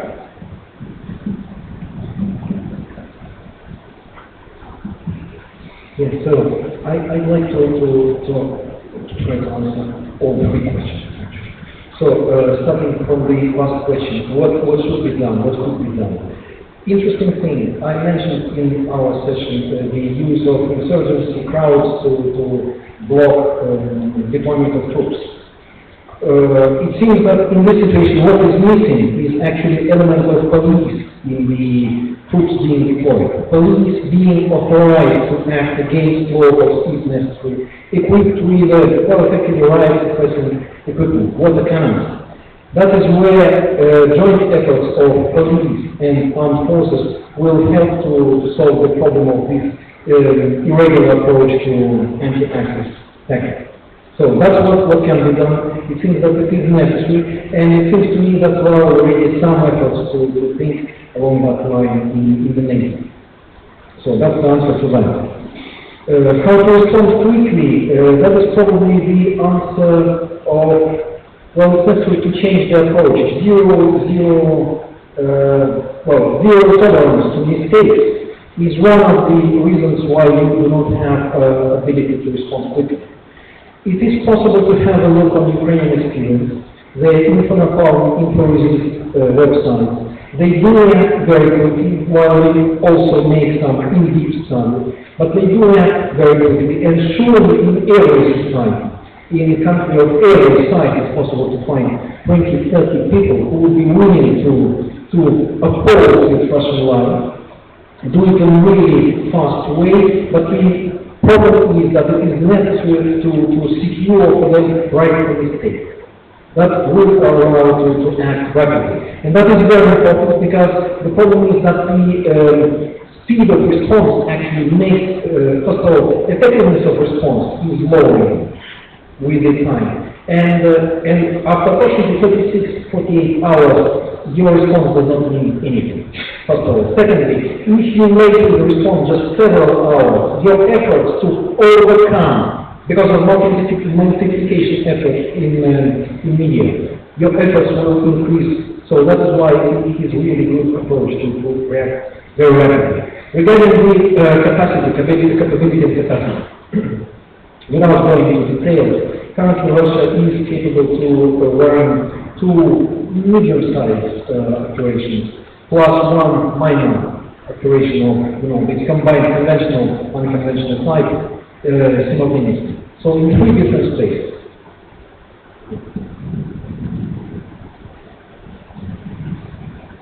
I just want to answer the question whether the ministers, defense and interior should become more or less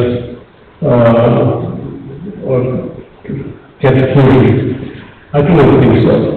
Of course, the tendencies are more and more coming closer to each other if you compare with former periods. But on the other hand, there are so many principal differences that it would not make sense. This is just from the goal, from the task.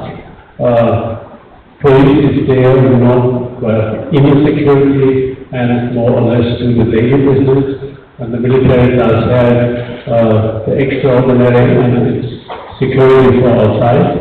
And you also can see this in the structures or in the way they work. There is a general rule, you could say, all over the world. At any event that needs more than 200 persons working together, you will see that probably police is not able to achieve very good results, because you need a military organization just to bring people to the point, 200 or 2,000 people to do at the same time from different sides a very specific task in order of a common goal. And this you have to train, you need the officers, you need the sergeants, you need the theorists that train everything. And this is how I do not see it. I'd like to answer the last question about new concept and how we can counter hybrid warfare, what kind of concept we should use. From my understanding, it is hybrid warfare. If you divide them as with topics and was issued, it's nothing new.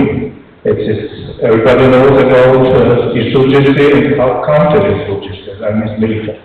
Military knows how to conduct conventional warfare and how contest conventional warfare. Military knows how secure their unit or their forces, etc., etc. But it is main idea, know-how of hybrid warfare is using these tools simultaneously and in all dimensions. Battle dimension or informational dimension and psychological dimension, etc., etc. And from my understanding, this also multi fusion, and the military can support me in that sense. Of course, reclaim conventional forces for unconventional warfare or some other mission.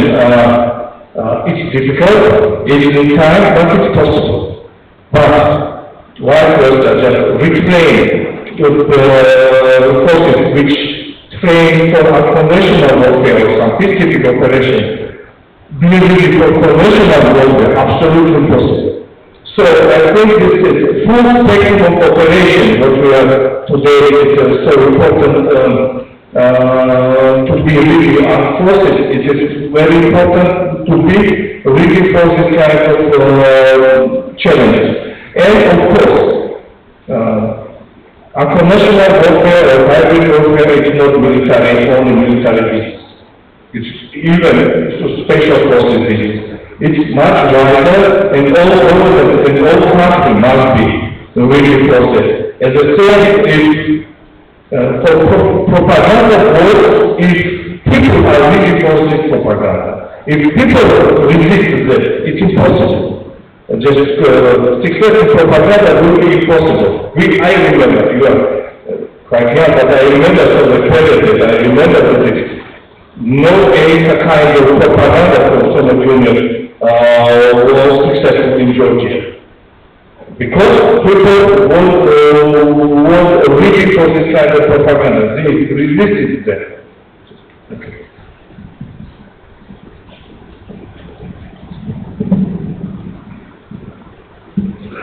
Yes, talking very quickly to 2 points.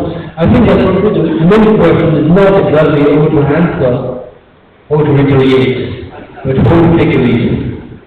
I think that one of the main problems we have is that we are not able, we in Europe, to set the information war agenda. We are just in the counter-offensive, with a deterrent in a way. And I think that one of the main problems is that the European leaders actually are not able to spread out their own narrative of what shall be done, of the vision of the world, because there is no unity. And I think that exactly what Russia actually is trying to do is to dismantle the governance and the coordination between the European Union, the USA, and etc. And I think that's one of the main problems. And then the second problem is that we have also the European Union, and also exactly what we had in Germany, France, UK, etc., that are not able also to answer the politicians who are actually propagating the Russian narrative. Actually, for instance, in France, Germany, and Italy, we have a lot of politicians trying to advocate political sanctions against Russia, with lies, with wrong motives, I think, really security. And we don't hear in France, Mr. Renzi, or Mr. Hollande, or Mr. Renzi in Italy, or even Merkel in Germany as well. Part of the coalition, or part of the political opposition, they are just lying. And I think that the first thing that they have to do is also to engage the like-minded politicians in the war against this sort of propaganda. And then the third thing, probably, is to create something like, I will say, Georgian, Ukrainian caucus within the European Parliament, within the national parliaments, also to better advocate the case for those countries. Because actually, you don't hear, neither in France or Germany, etc., strong pro-Ukrainian voice, even if it could be critical against the government and anything, but just trying to advocate the case of freedom for instance in Ukraine. And that's a real problem as well.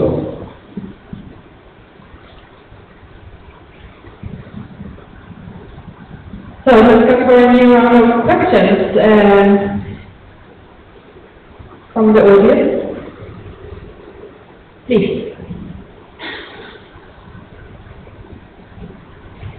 Thank you very much for this good presentation of the topic. I'm very similar to the defense attaché to Georgia. Mr. Dancer mentioned it, that there must be done something. So last year the European Union established their strategic communications for the Eastern Partnership countries. It was created on the strategy paper as a SATCOM task force, and there are also doing disinformation review. But again, only for the states outside the European Union. Is that enough when we are thinking that we in the West, the free, liberal Western society, are attacked on a daily basis? You can see this information review prepared by Task Force East. Is that enough, or what has to be done from the European Union more? Let's have a few more questions before I turn to the panel from the floor. Don't be shy. No? Then do you want to answer, please? Just to answer the question in regards to the post-Soviet countries, I think you are absolutely right that I think there should be something done in this regard, and especially in regard to Ukraine, Moldova, and Georgia. So there's a few things which can be done, but I think one of the important things is to end up with the strategic ambiguity which we have, especially in regard to European perspective of this country.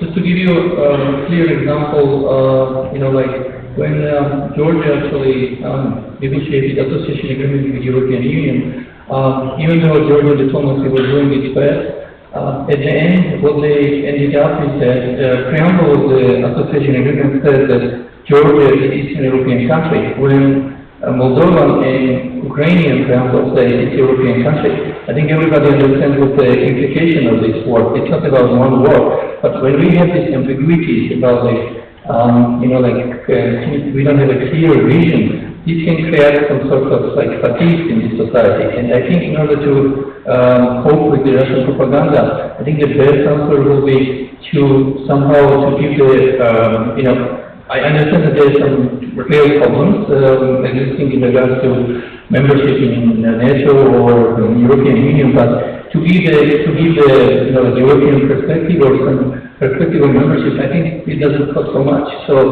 if there will be policy towards this country, I think this is probably one of the best answers to the Russian propaganda in this case. Thank you.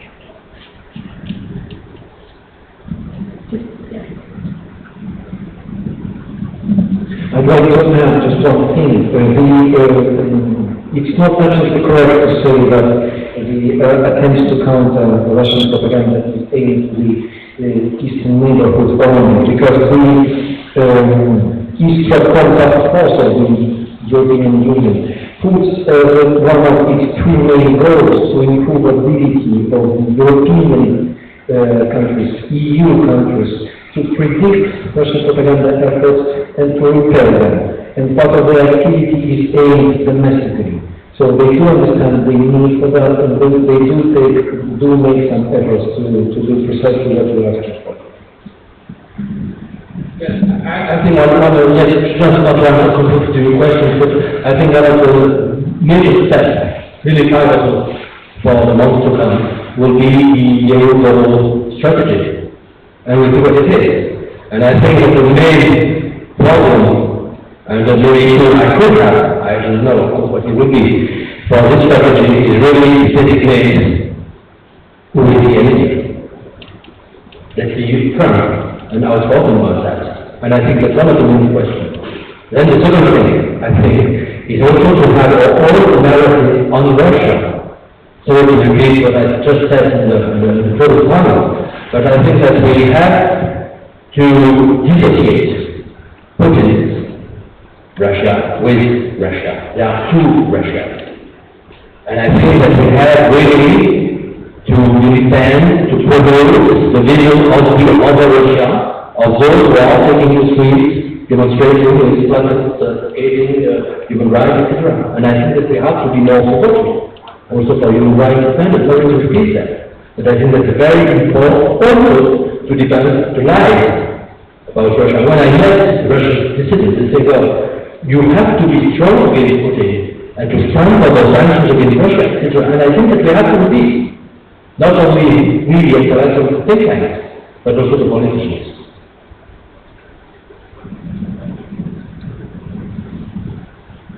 Thank you.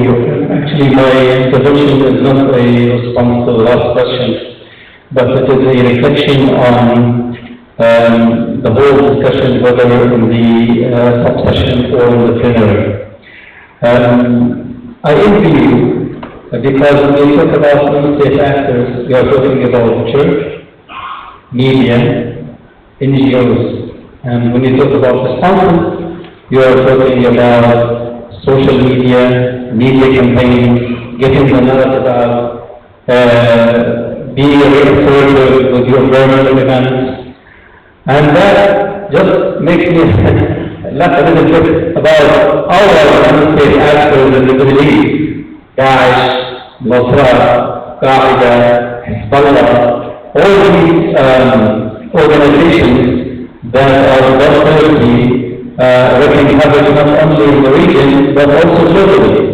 And that's what I'd like to repeat again some of the things that I said in the previous session. Number one, when we talk about responses, do we ask ourselves the question, in the face of the lethal social media campaign that ISIS has launched and is still doing successfully and effectively throughout the world, who is providing the internet infrastructure for that organization, which is being attacked by 61 states led by the most powerful armies and air forces in the world?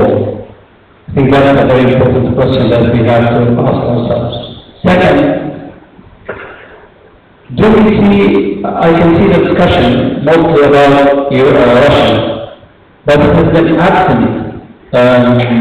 Iran was not mentioned. Iran is, in our region, is not this different from Russia in this region and the influences.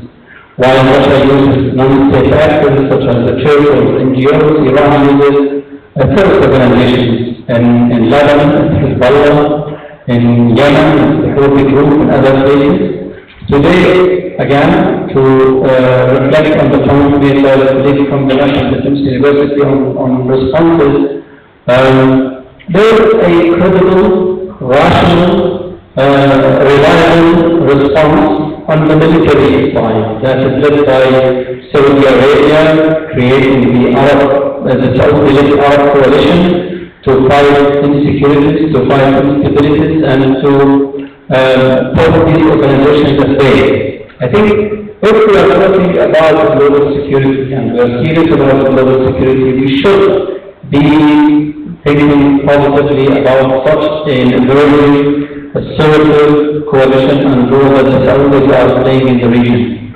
Because the alternative is more legitimization of non-state actors that are using violence and using terrorist tactics to achieve political objectives. Now, yes, there are many other issues that we have to talk about, we have to discuss, and we have to be open about it. From the ideological underpinnings of terrorism to the political grievances to the socio-economic grievances and all of that. But let me leave with this thought. Today, we have over 7,000 people, and this is here I'm picking myself from the Caucasus area, fighting in Syria. 2,000 people, foreign fighters, fighting with Moscow. Most of those fighters are coming from European countries. They happen to be mostly from Muslim background. Around 20% of them are converts. And that, when the conflict in Syria settles in 1 or 2 or 3 years, where those people are going to go, be mindful of the women who were there, who gave birth to children there, and they're going to make their way back to what they call home, whether it's Belgium or France or elsewhere. Now, I think the discussion should shift to a more global security challenges emanating from leaving Syria as it is today, leaving the injustices in Iraq as they are today, keeping the distance from what is happening in Iraq and Syria in particular. I think we are all going to pay a heavy price for that. So here I'm strongly encouraging everyone who is in this field to reconsider seriously what kind of actions needed to stabilize Syria, and also to push Iran back a little bit more. Iran today is sharing borders with Jordan, with Syria, with many other countries, with the really introduction of Iran after the nuclear deal, I think there's a very significant serious threat that has to be also taken seriously. Sorry if I'm taking so long. Thank you. Thank you very much. I will take the opportunity myself to ask two questions to you, Dr. Brenda. And that is, would you like to give it a go to answer your own question regarding the internet infrastructure we provided to make it possible for Daesh to continue to use it? You don't have that. Okay, then another aspect, in Syria we've seen very much Russia as a state actor going in, intervening militarily, helping prop up the al-Assad regime. Do you also see Russia acting there in other ways with soft power tools, the way we see in Europe, in the EU, in Georgia, etc.? Do you see that kind of action from Russia, or is it only military hard power? On the infrastructure, I think there are many theories, many ideas about regional governments and regional companies close to the Syrian border that are providing that infrastructure, including wireless internet connectivity with high bandwidth. On the second one, yes and no. Yes, in Syria. Yes, among the supporters of Hezbollah, the Shia community in Lebanon. Yes, in Iran, because Russia is seen as a very strong, reliable ally by the Syrian government and the Iranian government. So those who support these governments, whether in these countries or outside in the wider region, I think they feel that they are obliged to thank the Russians for what they have done. But the overwhelming majority of people, according to our own research across the region, do not approve of what Russia is doing or the Assad regime is doing in Syria. For many reasons. In Jordan, for example, we are hosting around 1.4 million Syrian refugees. Half of them are documented, the rest are not. And that is bringing a lot of difficulties to our own economy, to our security system, to our social system, pressure on the infrastructure, and that is the equivalent of probably 20 million people going to Germany as a proportion of the population, the Jordanian population. So that's a significant number of people coming to Jordan. In other places, in Iraq, for example, there are differences of support to what Russia is doing depending on the area, and this is the result of surveys that we have conducted in Iraq. In the Sunni areas, there is a great deal of projection, while in the Shia areas, there is significant level of support. So there is this division, Shia-Sunni division, is important to understand who supports who and what. Thank you. Last chance for any questions from the floor. Okay, well, I will ask one last question then to the panel. To what extent, in terms of countering state and non-state actors, are the activities the same? For the UK, for France, for Germany, who have to counter both Russian activity and indeed IS activity, are these the same skills, the same capabilities that are needed, or do we need different capabilities? I think it's asymmetrical. When a response to a terrorist organization such as ISIS is mounted, it is quite different from a state-sponsored or state act. So here we talk about non-state actors in the sense that you have a militarized operation that is costing people their lives and their security and their ability to live their ordinary life.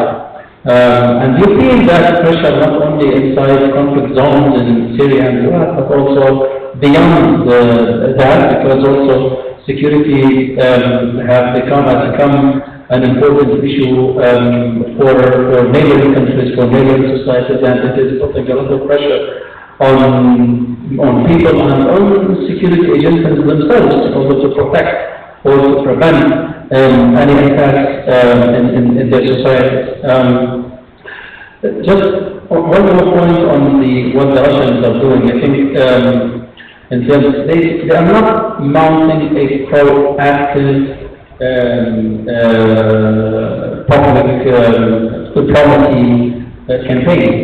I think this is, to say this, I think it is taking it a little too much. I think what they are counting on is that they are taking actions that would generate enough support among the people that they support. I hope that answers the question.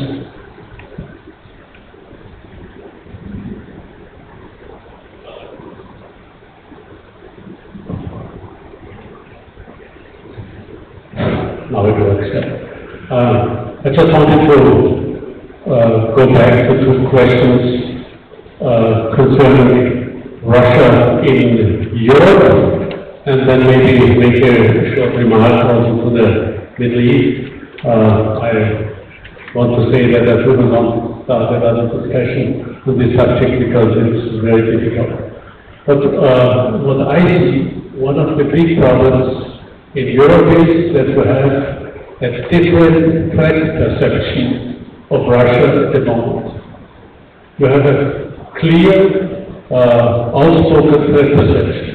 The Baltic countries and in Poland, and of course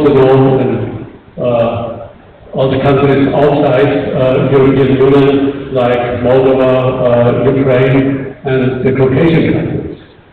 But in most of the other countries, even in former communist countries like Czech Republic, Slovakia, Hungary, or Slovenia, there is almost no threat perception. And this, of course, doesn't make it easier to find a clear stance and a clear position. This is one thing. The other one is that in some respect, of course, EU is still a very young organization and still developing, and does have its problems due to the financial and economic crisis and others.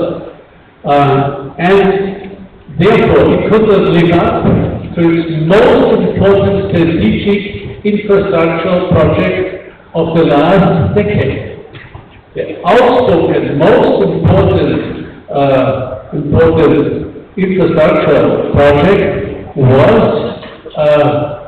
to lose this dependency on Russia in the energy sector and to have an alternative to Russian gas delivery. But if you look what happened to the project, nothing came out. Nothing at all. And insofar, we do not have to look also just, at the weaknesses of others. Sometimes we have to look at our weaknesses because the reason is, of course, this is not a matter that belongs to the Union, but it belongs to the national states.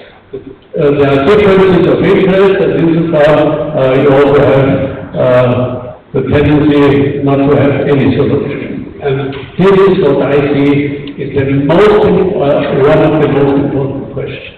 That Europe shall become at least more independent of Russian gas deliveries and energy deliveries for the future.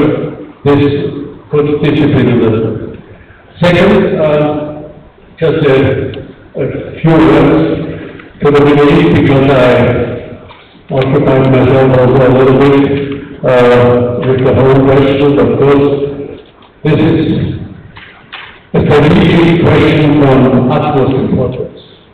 From utmost importance, where the interests of the big players and the interests of the regional players and the interests of the different groups within the countries differ completely. I mean, from the global side, you have to say, of course, this is a region where you have a rivalry between, on the one hand, the Western world, China, and Russia.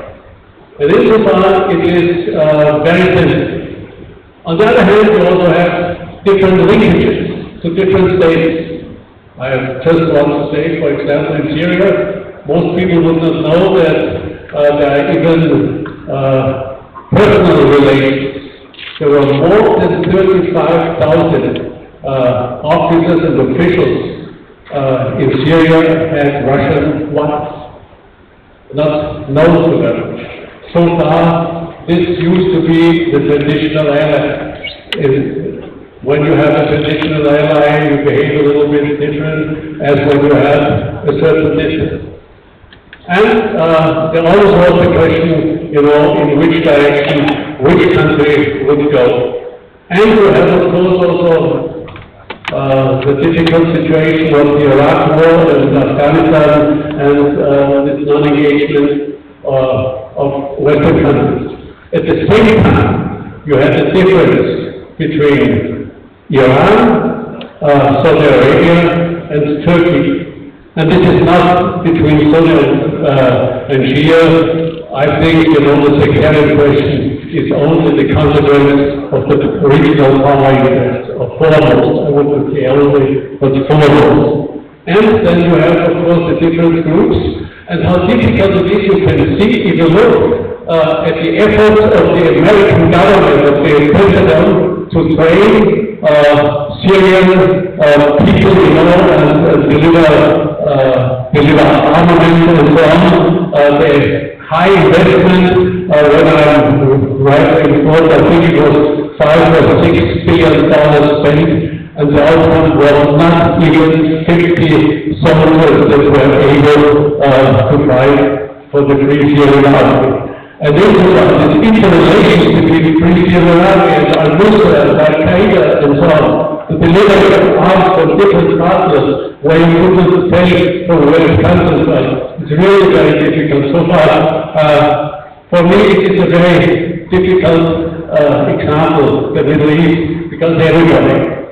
I did not say one word about the role of Israel or, I don't know, of other countries within the region that, of course, do have the interests and also. And insofar, what you can see is that there is a heavy interference of state actors towards non-state actors and vice versa.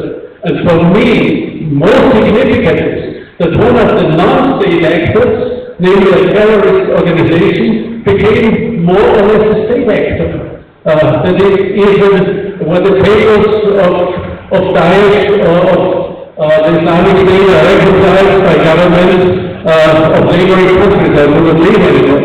And this is a very specific situation where it is absolutely clear that it will be necessary to go into a very good analysis, try to get out the major messages, and then try to find a way of consequences, conclusions out of it that will help us not to go into a similar situation in the future, because this situation is a real menace.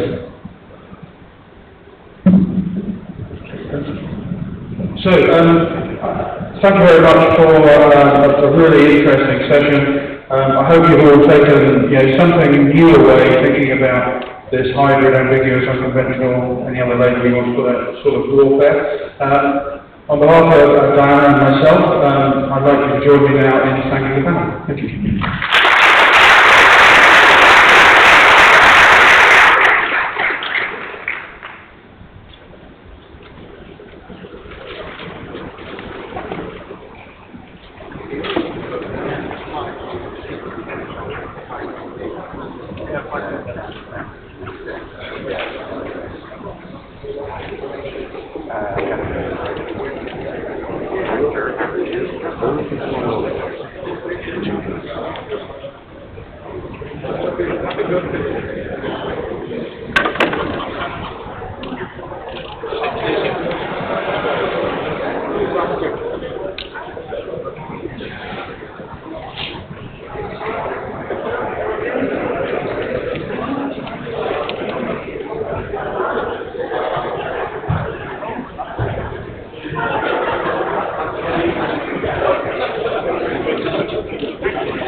Ariela Schulze.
Our intern is picking the passenger.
자, 4점 정원.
Someone told me to not get them.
Andrew.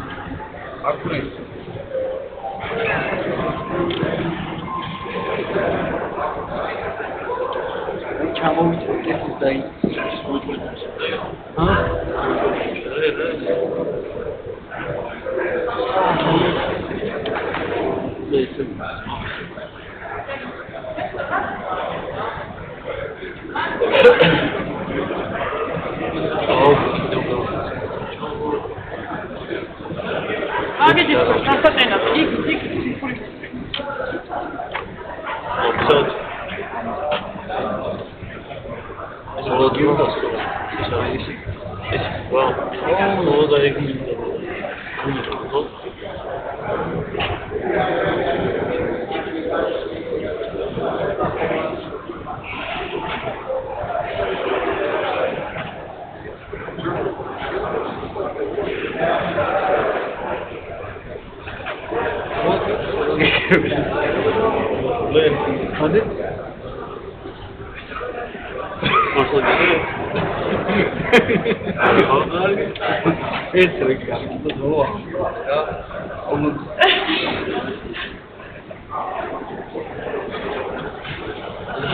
sta facendo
Hi, I'm Dan Ryan. Thanks for joining us for our session on the rules-based order and its future or decay or decline. We're going to kind of broaden the lens here, and I think talk about some bigger macro themes. There is a kind of a Russian revisionism prism, which we can dive into, but I know you've already covered some of that. But this really is a good chance for us to kind of expand the playing field and think about the future of the big global systems in all of our countries beyond just Georgia and this region are part of. And I'll just make a few framing remarks, just for 2 minutes, just to kind of set the scene. First big set of questions is the liberal order and aberration. I think after 1945 and then after 1989, we all thought that things would continue in this direction of a more free, more secure, more prosperous world. And one thing that we're all grappling with now, including in the United States, is the idea that this order is actually much more fragile than we anticipated, and that it can actually go backwards. It can decay. It's not just a process of inexorable progress. Second set of issues is this great tension, which is alive again, between nationalisms and globalization. And again, I think we thought the narrative of the last 25 years is that we had put nationalisms behind us. I think we finished that task, and we thought we did in the Balkans in the 90s. So really by the 2000s, the thing to really emphasize was this incredibly interconnected world of ideas and digital transformations and global rises of the middle class. But in fact, nationalism is alive. It's not simply alive in the developing world or in authoritarian great powers. It's very much alive in places like the United States and Europe as well. Third set of questions is what replaces the liberal order? If we do accept, which I don't, but we should talk about it, that this liberal order has decayed and is declining, what comes after it? Is the successor a series of great power spheres of influence? Is it a new set of institutions that take the place of the old ones that we built together after the Second World War and the Cold War? Is it really a more anarchical world in which more of the world comes to look like Syria, for instance, or parts of Africa where we really see state weakness playing out and human insecurity returning with a vengeance? The fourth set of questions is around the rise of parallel institutions. In fact, it's not just that institutions are weaker, the big Western-based institutions, but the countries like Russia and China are trying to build new institutions, and actually they're less inclusive than they are exclusive. Whether we talk about Russia's Eurasian Economic Union, whether we talk about some of the Chinese new institutional architecture that expressly excludes the United States and other friendly countries, we see a set of institutions developing that may be competing with the institutions that have undergirded so much prosperity and security for us all. Fifth set of questions. Are Russia and China overplaying their hands? I think these countries look quite dominant now, certainly from the perspective of a smaller neighbor like Georgia in the case of Russia. And of course, China's neighbors are all watching this giant power as it grows with some great anxiety. But in fact, there are also, of course, huge internal pressures in these countries. There's an argument that Russia currently is overextended geopolitically, and I think that's something we should pick up. A final few sets of questions concern the future of American power. Is U.S. retrenchment here to stay? Has the last 6 or 7 years really been an aberration? And whoever comes next in the White House in Washington perhaps will reorient American foreign policy around its more traditional, robust, external engagement and leadership in the world? Or in fact, is President Obama slightly ahead of the curve in his idea of doing nation building at home, not overcommitting to things like NATO enlargement or being the security guarantor of the Middle East? And I think a lot of dangerous fallout has come from that American restraint. But we should think about what American restraint means going forward, and whether it's here to stay, or whether it's something quite specific to this administration. Finally, what are the implications of Europe's various crises? At the heart of Europe, and the EU. Right, I know this is something you've also been talking about here over the last day and a half. But there was a period, of course, not too long ago when we really looked at the EU as the model for kind of post-national organization of globalized societies. And now there are all these stresses and strains, both externally and internally. And so I think certainly from an American perspective, but I know also from a Georgian and a European one, there are these big questions about how can the EU be this great pillar of global order, of a values-based, liberal global order, or will Europe become so consumed with its own internal issues, as America is doing today, that it cannot be this great magnet and leader that I think we would all like it to be? So with that, I'm not going to introduce our panelists because we want to jump right in, because you have their bios. And I'm going to start with Ambassador Zania, please.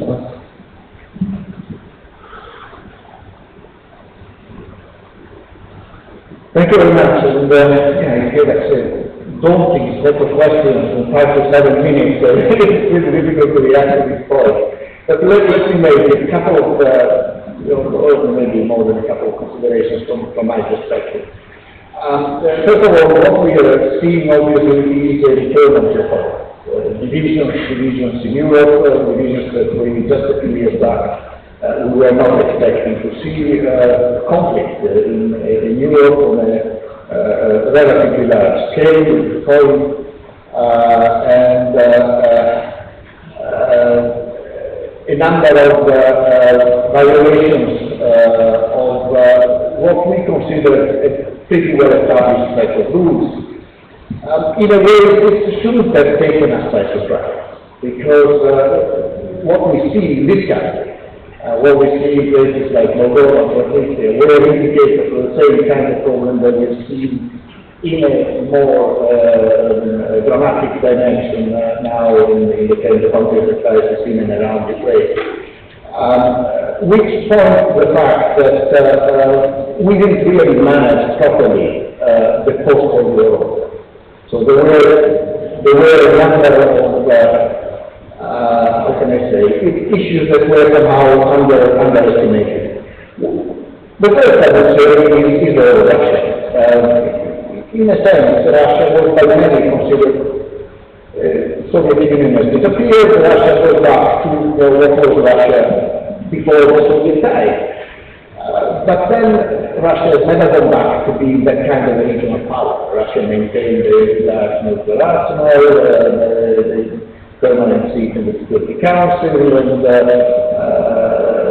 the pride of having been, in a way, the key successor to the former Soviet Union. So for Russia, the post-Cold War was somehow determined by the West. Was the expansion of the European and Euro-Atlantic institutions that was done in a way that, understandably, did not concede any kind of droit de regard to Russia on the decisions of the Euro-Atlantic institutions themselves. Over time, created an increasing sense of somewhat aggressive behavior from the West towards Russia. I was recently in Moscow for a security conference with the United States and the Ministry of Defense, and this came out very clearly. The tone was aggressive, and the implications was that the behavior of the European and Euro-Atlantic institutions that Russia is certainly not having. And so we need to protect ourselves, we need to defend. This is the logic in which we are moving.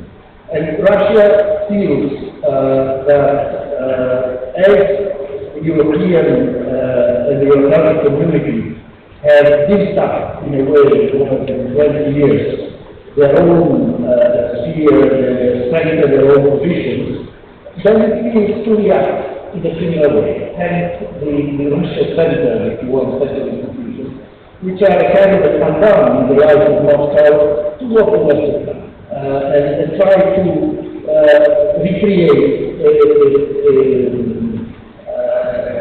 how can I say, an institutional setup that reflects also the security perspective of Russia itself.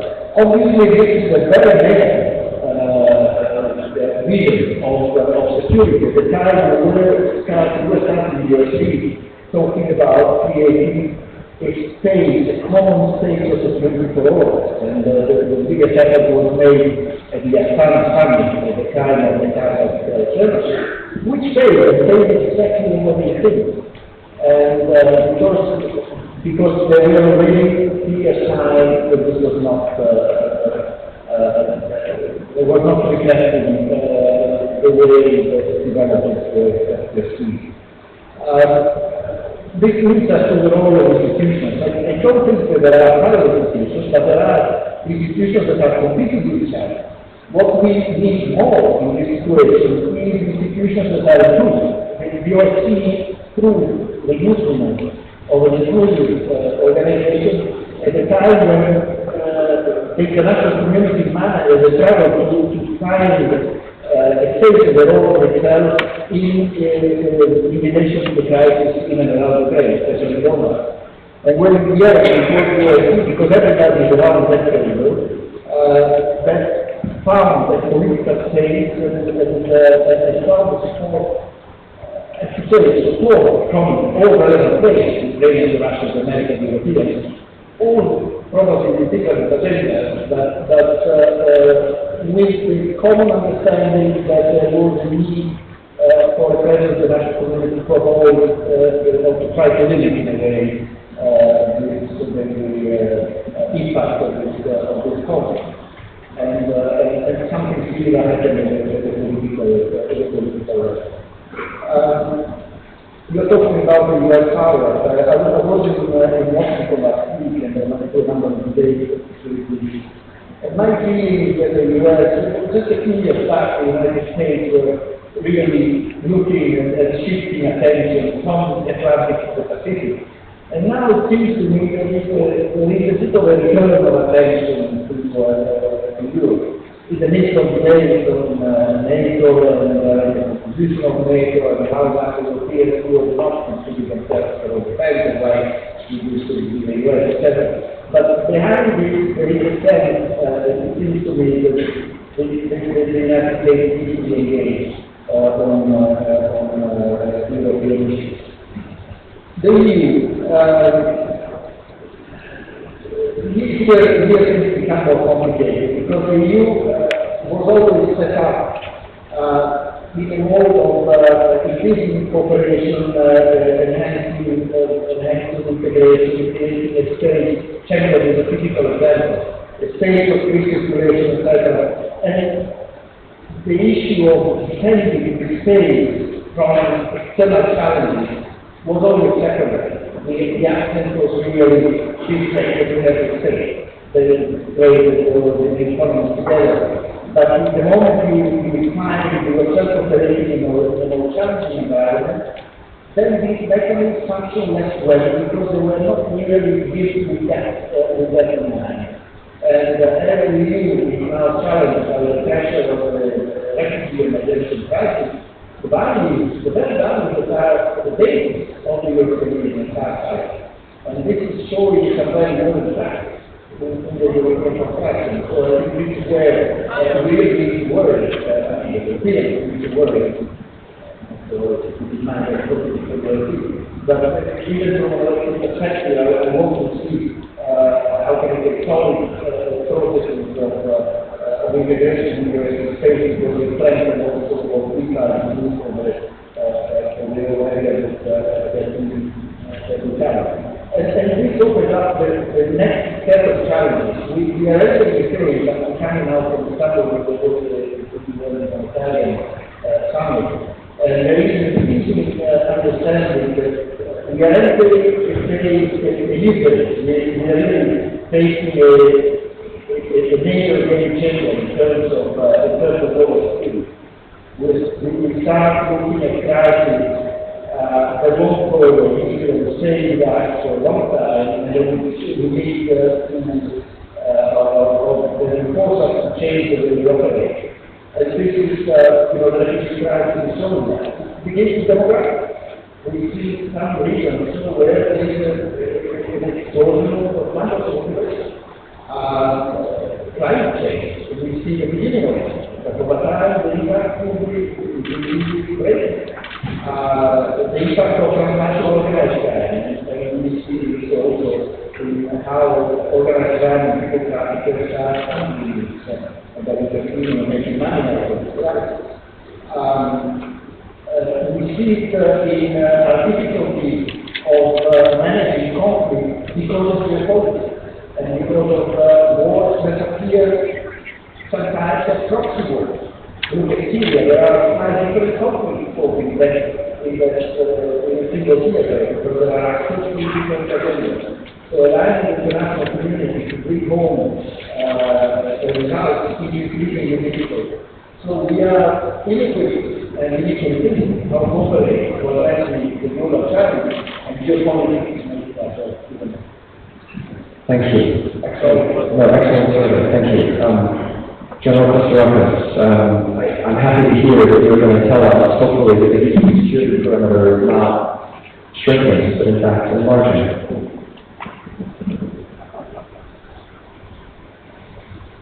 Yes, thank you very much. Allow me to go to the original question of this panel subject, which is British goals or pushback. How European security sees and how Europe is dealing with this fundamental question. So, I shall be straightforward. I do not like wars. Building wars means intentionally downgrading our position in the global arena of politics, abstaining from the shaping of a world order that serves our interests, and hence giving up any global role reserved for us. It displays fear and the result of basic means of protection. It will result in the self-inflicted application of the European Union's most effective external policy tool, which is the comprehensive approach. Europe does not have the luxury to choose isolation or to build walls. There cannot be a fortress Europe. Even geography does not favor such a solution. But even if this option is not compatible with the European mindset, EU member states have been drawing long-standing walls in the past, actually, or metaphorically speaking, since the very conception of the idea of a united Europe by Robert Schuman, Jean Monnet, and Konrad Adenauer. The European Union is characterized by extroversion. It is a global actor, and the chance it assumes the responsibility that comes with the territory. Abolishing what has been achieved so far and resorting to wars could potentially jeopardize the whole European construction. One more reason I don't like wars. Contemporary challenges to European security include terrorism, cyber, weapons of mass destruction, piracy. Considering these challenges, an instant question arises. Should we resort to 20th century tools to counter 21st century challenges? I don't think so. On the contrary, I would argue that the European Union should display confidence in itself and its might and exploit more its hybrid character. There was a lot of discussion on hybrid threats and hybrid warfare yesterday and today. So, the political and diplomatic character predominantly, but the times related as well, it is the hybrid character. The hybrid character that makes well positioned to counter contemporary hybrid threats. We are the most capable institution to fight against hybrid threats. And with this approach, it clears to me, it's very clear to me that there is no room for wars in this kind of complex environment. The Union has a wide array of instruments in its toolbox to advance its foreign and security policy. Apart from the diplomacy and the development aid, perhaps the most powerful transformative instruments to EU disposal is the values it stands for. These values, though, have an inherent deficiency. They cannot be transmitted to the world through closed doors or walls. They require transparent societies. They require bridges. But there is also other instruments in the European Union which do not require bridges because they are bridges themselves. I refer to the military of the EU. To a lot of people, this probably is a big surprise. Yes, the military of the EU does not stand guard behind walls, stationary at the physical external European borders. deployed thousands of miles away in the middle of Africa or in the Indian Ocean. They provide an extended, safe and secure environment, establishing a new form of borderline of values, security and stability. Probably a lot of us don't understand that, but this is true. We need to extend our borderlines in order to avoid the threats, all the problems, all the migration, or everything that comes with it, to reach our physical borders, Mrs. Happens recently. So, we do not provide security in the traditional way with the use of force. Safe and secure environment can be provided in every country if you send 50,000 troops. The moment these people will leave, these soldiers will leave, the situation will come back to the previous instability. But this shows that this is not the solution. So what we are trying to do, we are trying to bridge the security gap, providing advice and training to the local security and defense institutions, to the army and to the law enforcement agencies. In doing so, the law enforcement and the army become themselves a bridge to transfer security because they hope they help their own country to stand on its own feet. They promote stability in distant places and build security there locally. So they are ready to provide security to their own people. Together with other EU estimates, the military presents a typical European approach based on our trademark, the comprehensive approach. The comprehensive approach is the solution we provide to multi-layered problems. And I have to tell you that Georgia, with a significant contribution, is a valuable partner in this comprehensive approach, which constitutes a campaign of values as well as development, growth, and hope. In reality, we try to provide security in finding a way to extend our safe secure environment, to provide security, to train the locals in order to provide security for themselves, and then this with the help of other tools like development, diplomacy, governance, security, safe health, education. With all this, they will be in a position to be an attractive country for investments, and this will bring them development, growth, and hope. This is what we're up to, this is what we're trying to do.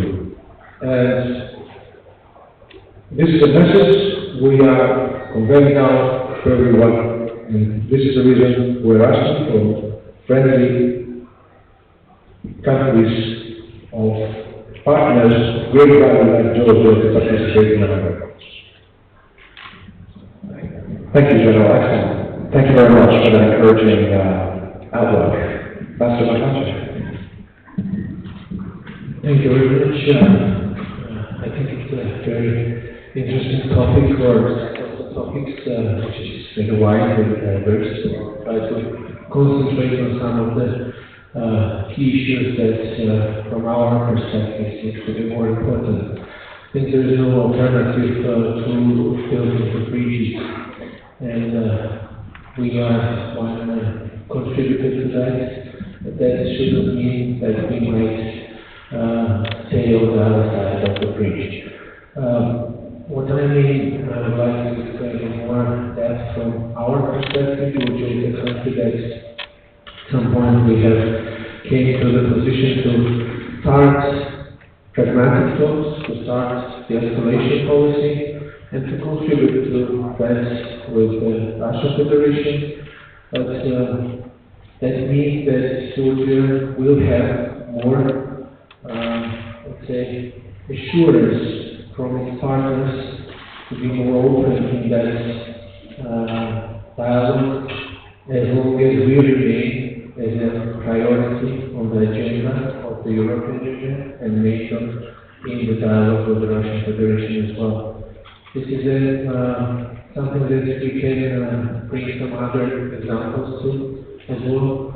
We see the importance of our engagement, of our de-isolation and more confidence building activities with our citizens in the occupied regions, but that should, in the meantime, be accompanied with a strong assurance from our partners on non-recognition policy, and once again, being as a priority on the agenda when EU, NATO, our friends talk with the Russian Federation. With more and more integrated communities, I think that the membership in the Euro-Atlantic Strategic Partnership or Euro-Atlantic Order is no longer limited to the membership in the European Union or NATO. The countries in the level of engagement in exercises, for example, from Finland, Sweden, from Georgia, the enhanced opportunities that these countries have with our contribution in the international operations by the European Union, the General Convention, by the NATO, political commitment that cannot be limited to the membership of European Union and NATO. And with the new and emerging threats and challenges like different forms of hybrid warfare, I think home front is more and more merging with the battlefront. So I think in that Georgia and its partners, in all that we are together, which means that we flow together and we do not sing together. There are some very important issues, I think, which relate to this regarding the new border liberalization, regarding the issues of regular migration versus regular mobility, the issues of the very interesting issue raised by the General on transformative effect of the EU and NATO, and in that sense the role of the countries like Georgia, which has a strategic importance in the long term of showing the importance of the European instruments, the importance of the transformative effect that these instruments have, that we can discuss later, but I would like to leave some more space for the question. Thank you very much.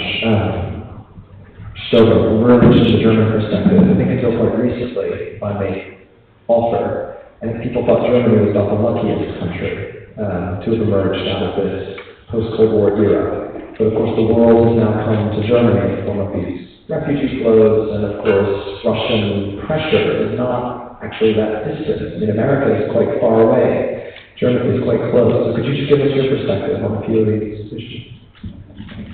What I can say is that Germany is really under a lot of pressure. There's a lot of challenges, not to mention migration crisis, financial crisis in Europe is not yet resolved, and all the other problems. And of course, the German government is trying to cope with the crisis in Ukraine, the war there, and is searching for diplomatic solutions, but the efforts are not yet successful at the moment.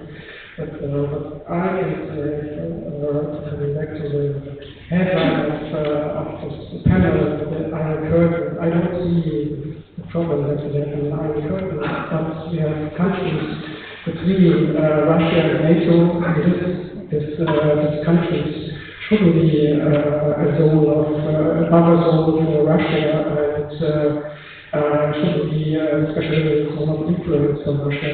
And so we should support those countries and their defense capacities and so on. But to do this, we need the political will in countries like Germany. It's not only that countries like Germany have to provide military figures and to support it, but also the political will, for example, and at this point, we have a problem with propaganda generally, I have to say, and at this moment I would like to give my viewpoint as a journalist and how to cope with it. And the problem is that propaganda is working, I would say, quite well, and not only, or not because it's good, but because the ground was already there. Already a lot of disappointment and mistrust among people against institutions in Germany, and so propaganda is feeding this mistrust. And of course, media play an important role to spread information. And even though we have a well-developed media landscape in Germany with a lot of media from left to right, there is the media are under question when it comes to credibility, and there is many people don't trust what media reports. So we have to work hard to get back trust by people. And what I would say, what we have to do is to work as transparent as possible, and also to work hard to report in the right way about events, what's really going on. And my experience is that the more detailed I report on events, and especially when it comes to Russia, the less rude comments I get to my articles. I often blame as being anti-Russian and so on, but the more detailed I am and the better I report, the less of this kind of comments I get. And the other thing is how we should work, how should politicians work with media. And it is important that when it comes to propaganda, that we are not a tool, but we are not an enemy. So we should find a way how to work with information, how to spread information. And there is one concept that spread information via officially close to the government or circles who tell the media something without naming the person. This is at the moment a big problem, I would say, because the others, like the propaganda people, also are using this. They have sources close to this, or we ask the police without naming who exactly it was, and then they specialize. So we have to counter this in a way that we have to be more transparent our sources. That we say more directly, maybe who gave the information to the media. So just to counter this. We've only got 20 minutes. Could we open it up? Are there questions from the floor or interventions? We can certainly keep going up here. But is anybody burning to jump in? Not yet. We'll keep going. Why don't you just wag your finger at me when you're ready? I'd like to come back, Master Krabbe, I'd like to come back to this question of Russia, which Master Zanya raised, which I think we can all come at this from different directions. But this idea that we somehow got the post-Cold War settlement wrong. Because in my words, we tried so hard to surround Russia with successful, prosperous democracies, and to expand our free institutions eastward, which of course bumped into a very different perception on the Russian side, particularly after President Putin took power, about kind of a Western menace, and how this links perhaps to Russia's own internal politics. Please. Yes, well, I think it was said that surrounding Russia like it's something the best thing to do. It is, first of all, this is not something one can enforce community, the people, the country to do.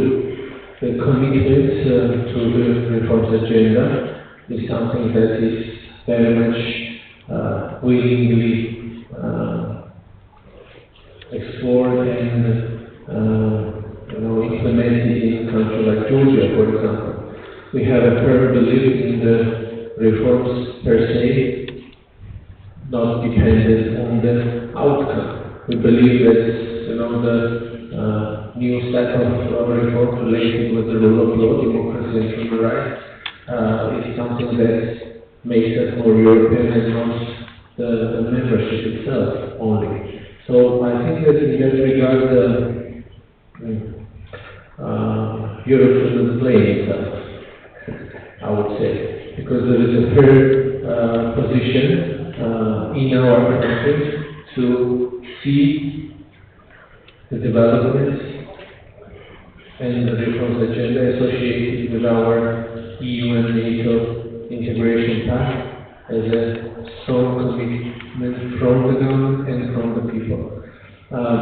Yes, I think this scares and frightens because democracy cannot coexist with autocracy.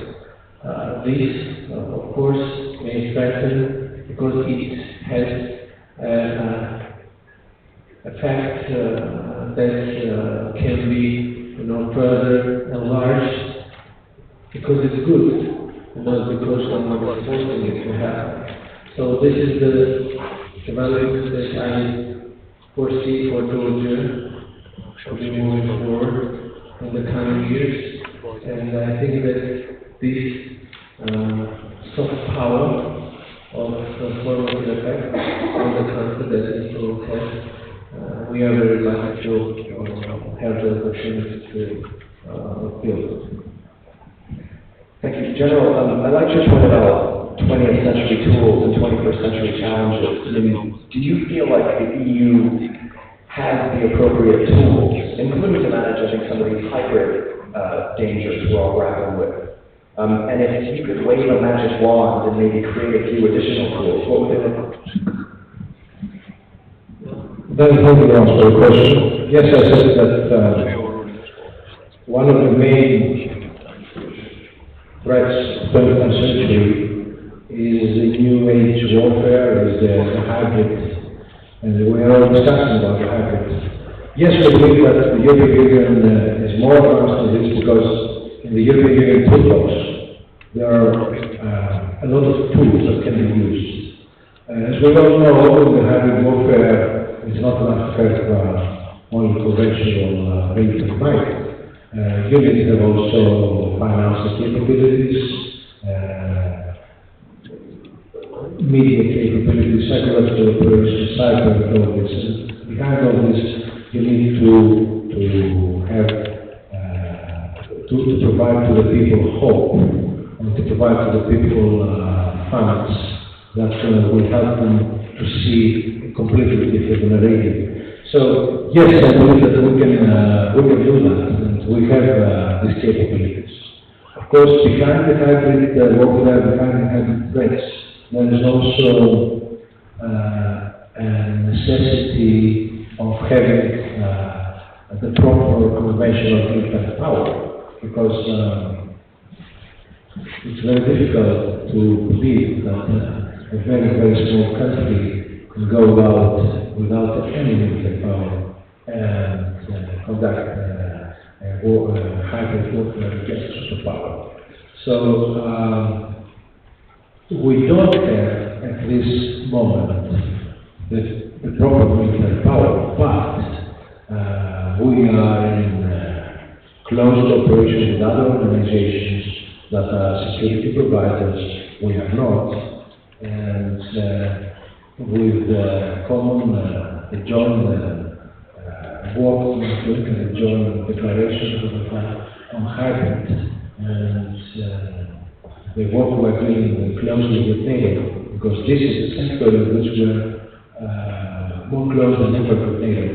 We will be able to provide our toolbox together with their military capabilities and to make the formidable combination for any possible difficult situations that may arise. Thank you. Mr. Stover, there has been this very interesting and slightly different debate in Germany, given its tradition of Ostpolitik and its historical connectivity with Russia.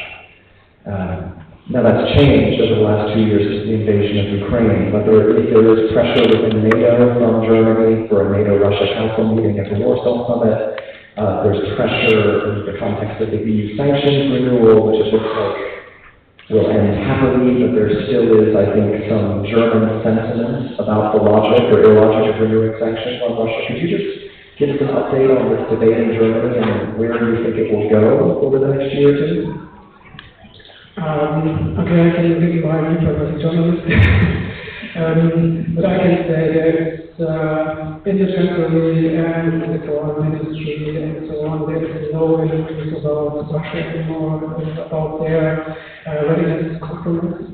It's really, because, of course, how Mr. Lavrov, Mr. Putin, that's America and especially there are a lot of lies in this conversation. So I think Germany is taking a stronger position, and especially Chancellor Merkel is very clear in her comments and their position to Russia. And of course, she has to take into consideration the mood among the people in Germany, and there is some difference.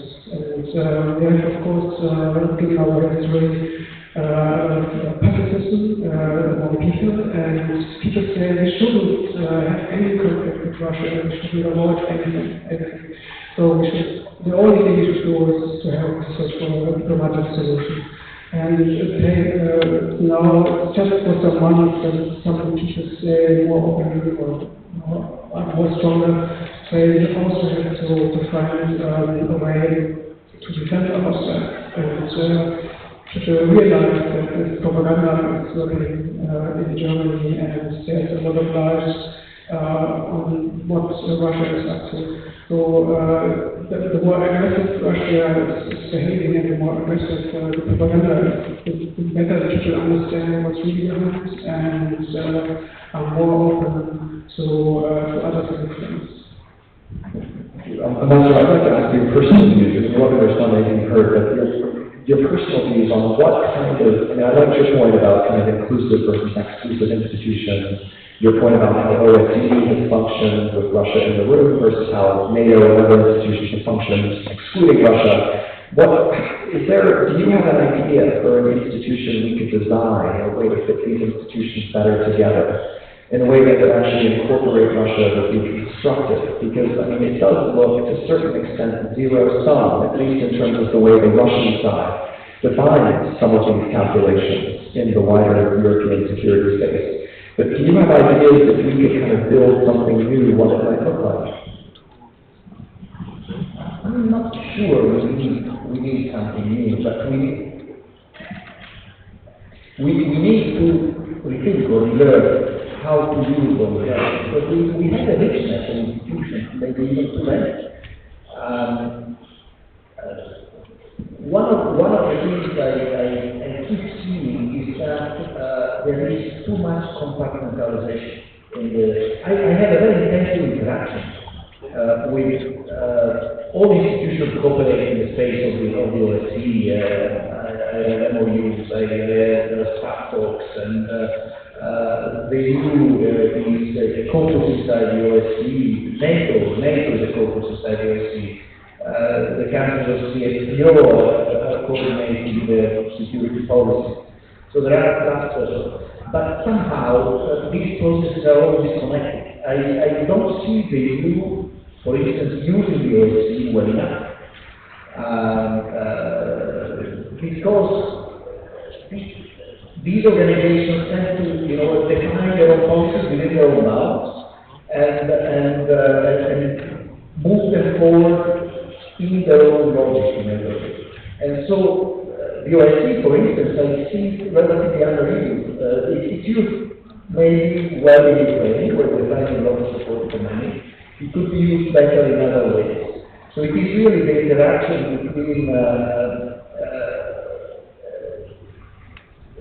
circles of countries that interact in, let's call it like-minded groups.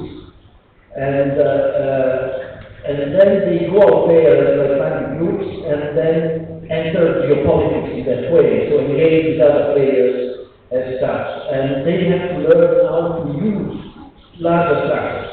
including the UN, for instance. There is a need, and I think that now there is a campaign, looks like, the use of the general, and one of the things is how can we use better the UN, how can we reform the UN, make the UN more effective.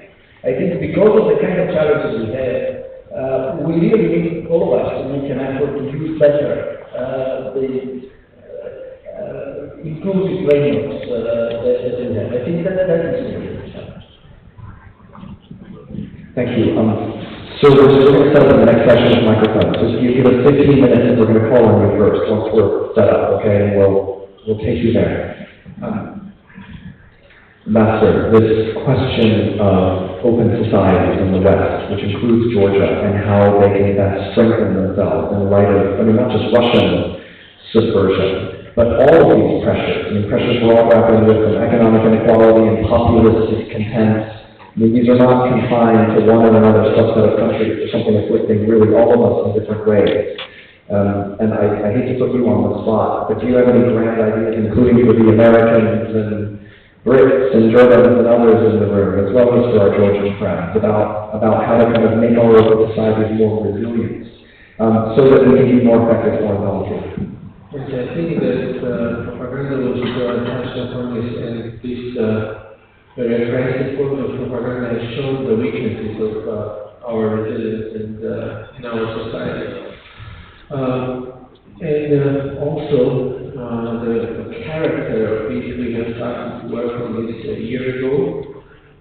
We have conducted specific polls on that to realize that even within Georgia, Russian propaganda works in different ways in different regions.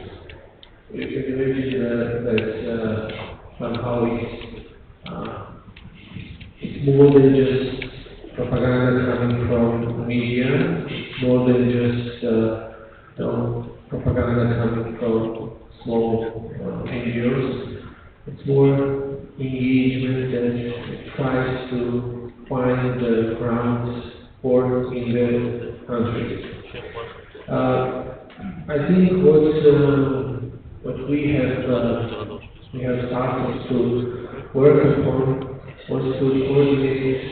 This is a very complex issue. Therefore, it needs active participation of all stakeholders: the government, the parliament, the civil society, the media, the international organizations, the media.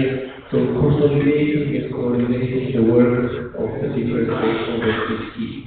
This is something that, of course, would be also related to our cooperation with the countries like Britain or Estonia, our cooperation with the East Platform in the EU or the Center of Excellence Platform in Riga of NATO, etc. This creates the overall atmosphere which will give the incentive to public to look at the information with more critical eye. But compared to last year, many observed in our internal polls as well shown the increase of support of Georgian population towards the EU and NATO. As much as one would wish to credit my team or our team for that success, I think what has brought the major success in that regard was the positive report on the visa liberalization for Georgia. So tangible results, continuity in the policy, and predictability in the policy, something that answers directly to the propaganda and the myths that are spread in Georgia or outside. So for us, being committed, the same relates to the EU, to the NATO, to the member states, being committed to our commitment that should not be subjected to the changes due to changing environment. I think this is something that we can coordinate our efforts around. I think last question, because I promised we'd close on time for you, Mr. Shover. You mentioned the gray zone between NATO and Russia, this being a kind of strategic problem actually for us both, not just for us, but also for Russia, obviously. What is the secret? I asked Ambassador Petrov about kind of what we can do internally to support open society, but what can we do externally, and particularly in this region, this arc that stretches kind of east and south of the Baltic down to the Caucasus? What I would say is, the problem is that the security system we had once during the Cold War is not working anymore. So somehow we need a new kind of security system. And one part of it is definitely deterrence against Russia, of course. But on the other hand, somehow we have to deal with Russia and we have to negotiate with Russia. I would say we have to talk to them and. Of course, it's difficult because Russia is not only willing, does not only say that we want to be on the same level when it comes to negotiate, but it wants to be a decision maker. So this, of course, we cannot do. But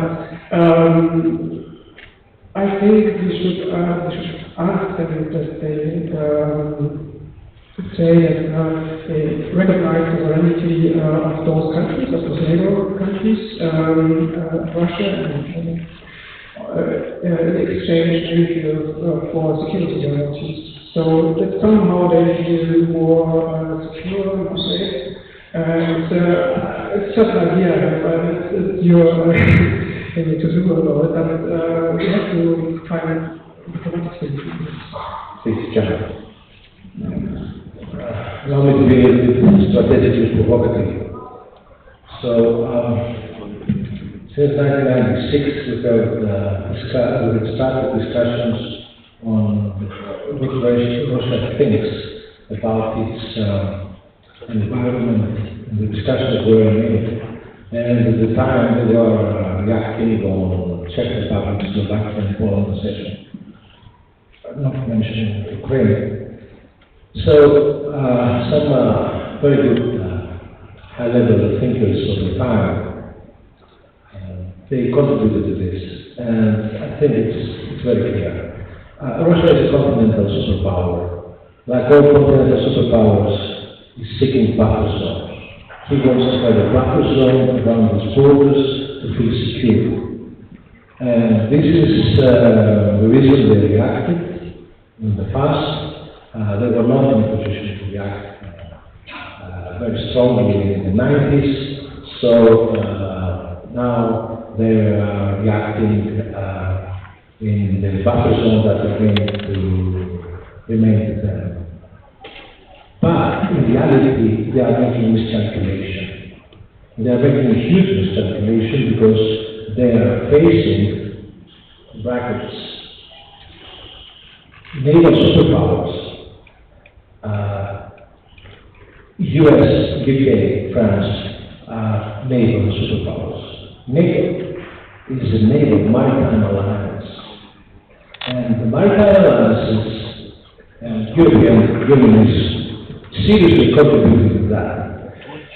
Maritime alliances, what they are doing, they are controlling sea lines of communication. So this is exactly what we are doing. We are controlling sea lines of communication. And we are letting them trying to find that buffer zones that they will not help them on anything. So, strategically, they miscalculate and they don't understand the game, because the game is lost. Never in history, with one exception, but never in history, a maritime superpower was defeated by a continental one, because the maritime superpowers, and I'm army, okay, I'm not Navy. I'm army, but I have to say that maritime superpowers always control sea lines of communications and defeat their continental enemies. And unfortunately, this is the situation, and this is our strategic analysis. It sounds a little bit provocative, but I can discuss it for hours. That's a great way to leave. We're going to take a 10-minute break and then reconvene, and I've got a list, so we'll come to you. Thank you. Could you join me? Thank you.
Accesso normale, banca non vi si deve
არის შეგიძლიათ ფოტო გადაუხმოთ და ჩავიგდოთ?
Tercüme söylediğim bir şeyini tabii.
Tamam.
처음 저번에 잘했을 때 그것도 이 생각하기 돈이야 이런 다른 거죠 그래서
Stephen, if you could start taking your places, we're talking to the camera, thank you.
Dzień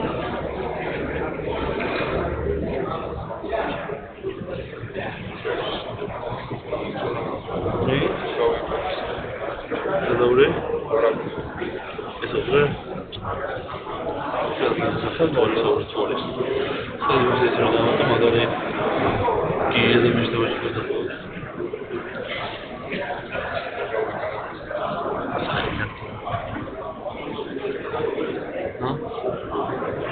Ne vedo ci tomo.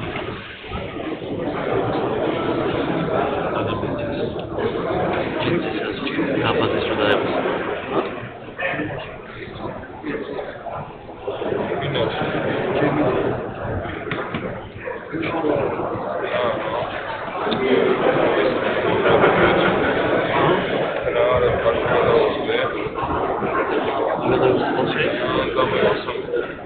Aşağıda. Aşağıda var evet.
Can you start?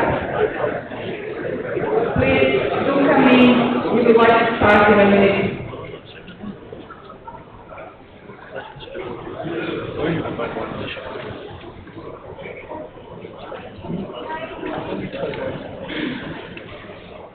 Okay, now we are having some panel.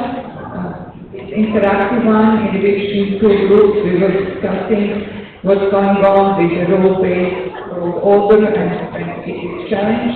And I moderated the group in which we were discussing how these new developments are affecting smaller states. And very shortly we have heard that even pretty compact states like Slovenia, which are in the EU and NATO for more than a decade, still face challenges and still can communicate better with their neighbors and new institutions when it comes to challenges like the refugees. We have heard, from Latvia how complicated it is, to protect yourself even when you're a full-fledged member of the EU and NATO from really various factors of threats coming in Latvia, particularly from Russia. We have heard that Russia is really undermining the world order that we know, and that it can get worse before it maybe gets better, because the declining price of oil is only pushing Putin forward to throw other things in the mix in order to get popular support like nationalism and other issues. We have heard all the problems that Georgia is facing and strong aspirations to remain and to support the multilateralism instead of multipolar role that Russia would like to impose, with the countries being graded on their level of sovereignty. And I dare say we have agreed that sanctions, economic sanctions work, and that they should be maintained against Russia. So now, David, to you, what happened with your planet?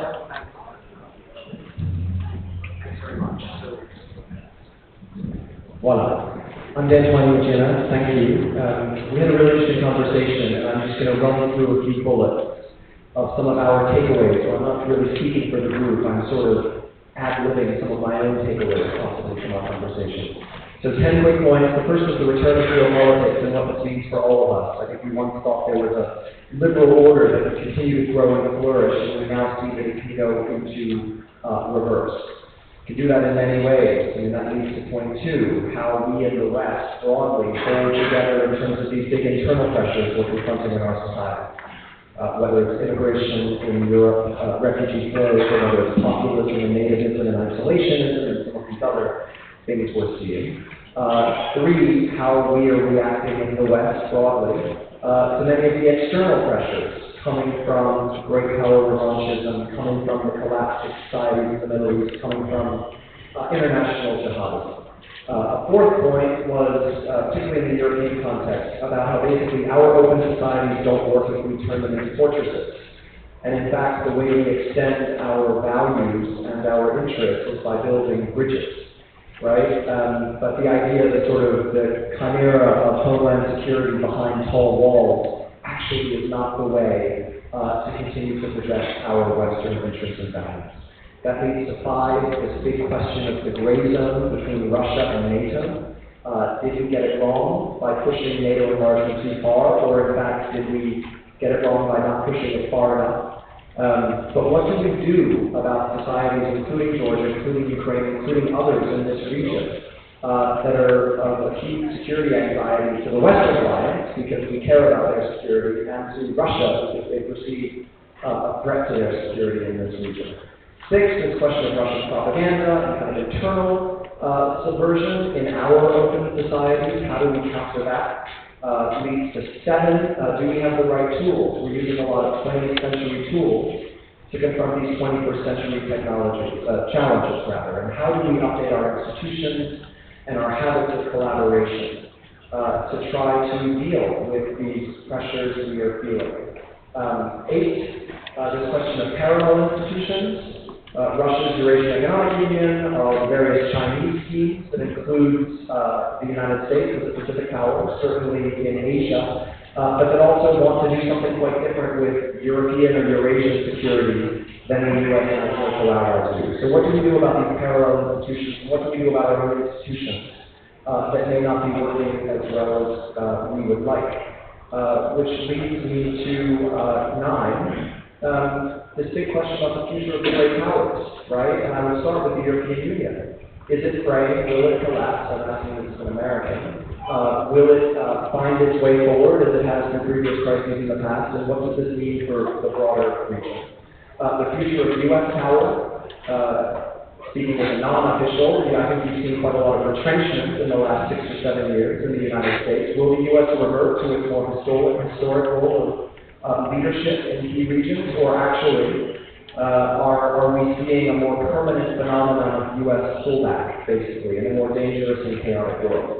And then 10, is Russia actually playing the wrong game? This is thanks to our friend, the chairman of the EU Military Committee.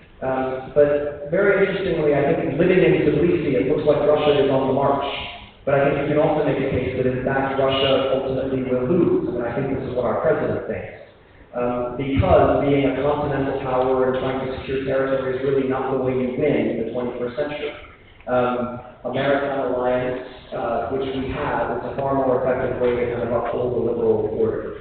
But I think that's quite contestable, including from our Georgian friends. So I think we're going to go straight to opening it up to you, and then our panelists will reply, and we'll just take a set of interventions. And I had one earlier. Yes, sir. Do we have a microphone? Thank you very much.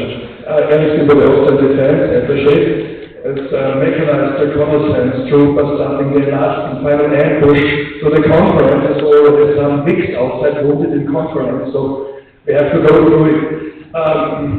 As it was already mentioned, we were discussing also the Russian feeling and the threat and the not understanding of the West concerning Russia over 25 years. I'm not a Euro masochist. Yes, for sure, the European Union made maybe a lot of mistakes. The biggest mistake was maybe not to recognize that there's a country on our border which says by peace, but we can reach our goals by war. So my question concerning the issue is Russia and European Union. Is maybe Russia not really an attractive cultural model, and that's maybe the main reason for the conflict?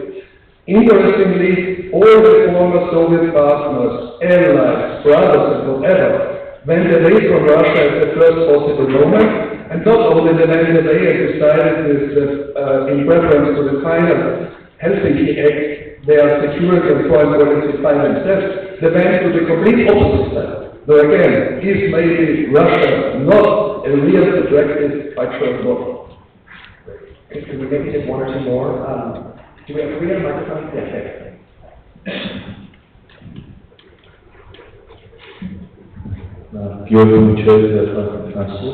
I have a question to the German speaker from Sylvia Sober. You made a very interesting and valid point, I guess, that there is a difference between the mood of the political circles, the experts that work on the Russia, CIA, South Korea, and the public. So there was a shift already in the public, in the mood of the politicians, and there is much more understanding of the Russian intentions and the behavior. Their behavior is based on their behavior, the right conclusions were made. But during the election times, the electorate is important, right? So they vote and they choose the politicians. So this discrepancy between those two moods might be giving not a very good result. So is there anything being done with this respect from the government side in terms of the strategic communication for, bringing forward the real narrative of what's happening and to influence the public mood and the misconception? Thank you. Come back. Do I ask your question to anybody in particular?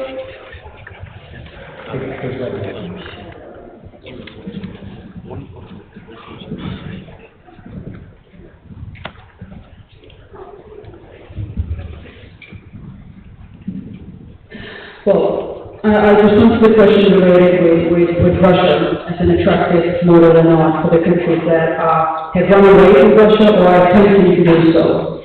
And frankly, I don't really think that cultural sort of attractions that Russia could develop or possess in the future, it could attract countries to be with Russia, but it goes really importantly to the way how Russia sees this privileged sort of influence the way Russia tries to establish in its own neighborhood. And the way how Russia sees the global arrangement in general. We talked about that in our panel quite a lot. It's a multiple approach in the way Russia sees the future lies in a desirable way for Russia. And it's not multilateralism in the way that we understand it, but it's the fragmentation of the global scene into the different poles which have their own rules of the game, basically imposed by the dominant power in that block which it dominates with.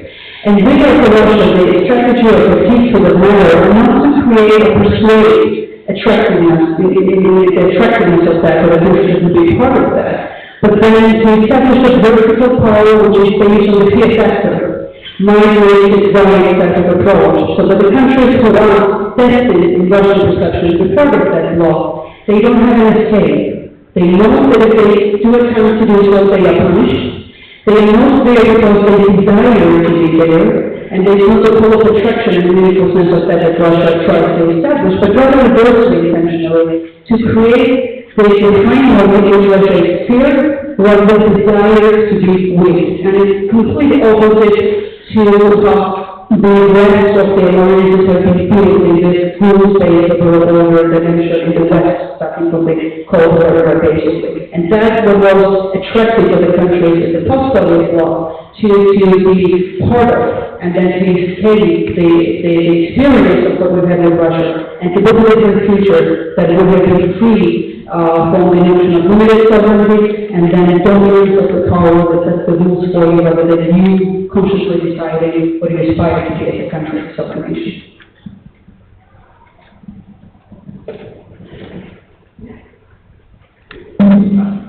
All right, so I'll take a crack at this one.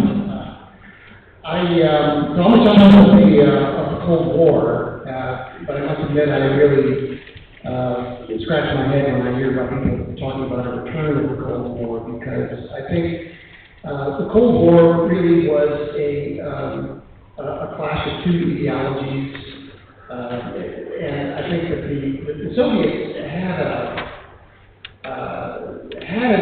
positive agenda in the sense that they were offering a different way to organize society and organize an economy. Ultimately, it failed, of course.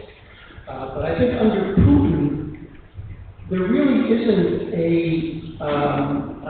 positive model for ordering an economy, for one thing, because I think their economy is basically based on extractive industries, and not every country sits on the kind of resources they sit on. I think what it is, and this is the dangerous thing, I think, for us, and I'll speak about the United States. It's an attractive model of power for the ruling elite.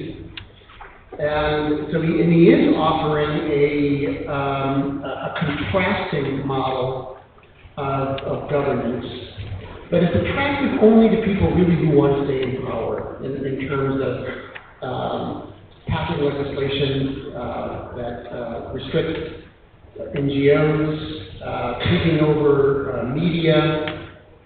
I could go on and on, if you know what I'm talking about. And there are a number of leaders in the post-Soviet era who are modeling that kind of approach to government. This countryside too. But the dangerous thing about this, I think, is that it's inherently a very fragile form of governance because there's no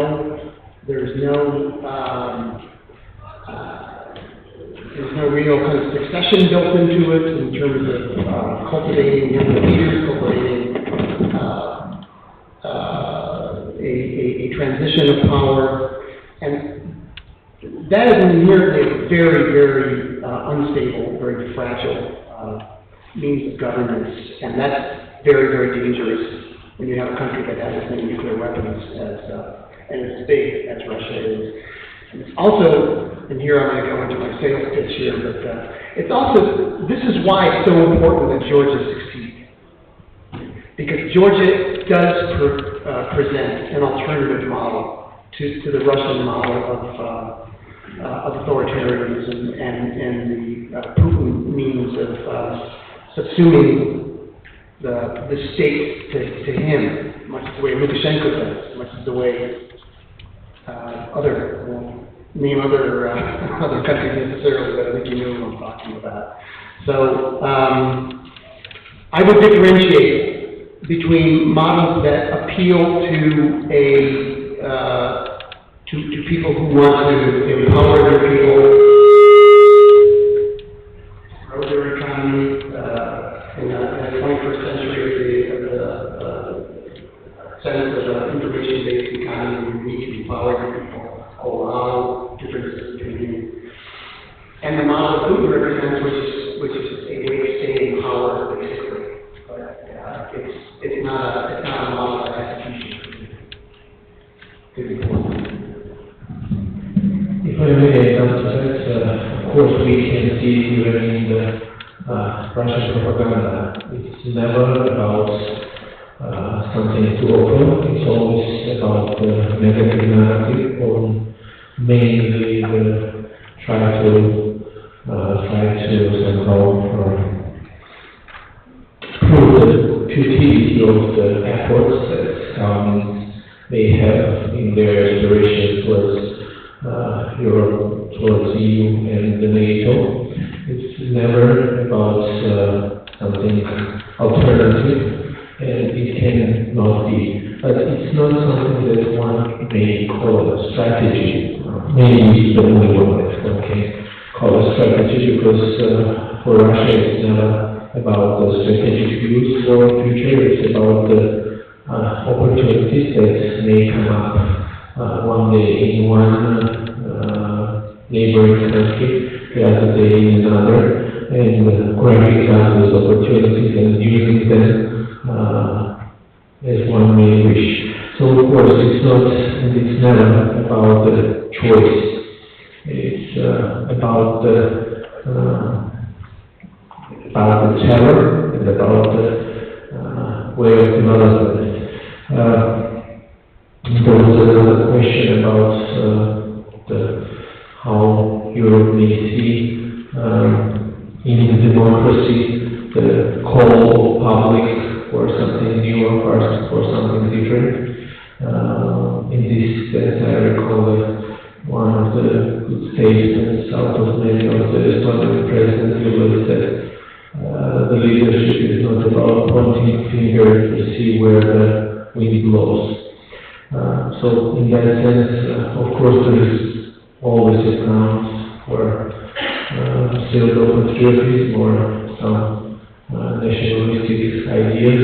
The leadership in the democratic society is in many ways dependent on the policies that govern. Well, thank you. Speaking about Russia and propaganda, the main aspect of propaganda, or the main goal of propaganda is to create misunderstanding, to distort messages. And today, once the Baltic states, we experience massive flow of Russian propaganda, current propaganda. It's done using state control of TV channels of Russia and internet media. And the main message of propaganda is that last year over some other Baltic states, of course, maybe if we think about other states, it's several states, and there is play within anti-NATO, anti-EU sentiments. Well, and the main aspect is when we see what Russia is doing, the main question is what we are doing, or what we are doing ourselves to counter propaganda. And what is done.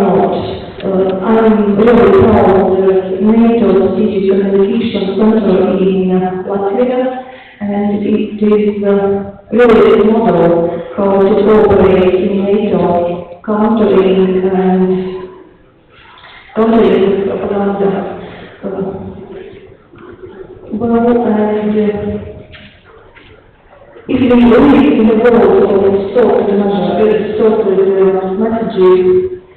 there's no clarity, and like, for instance, during the Caribbean crisis, US was playing with inflated or false muscles.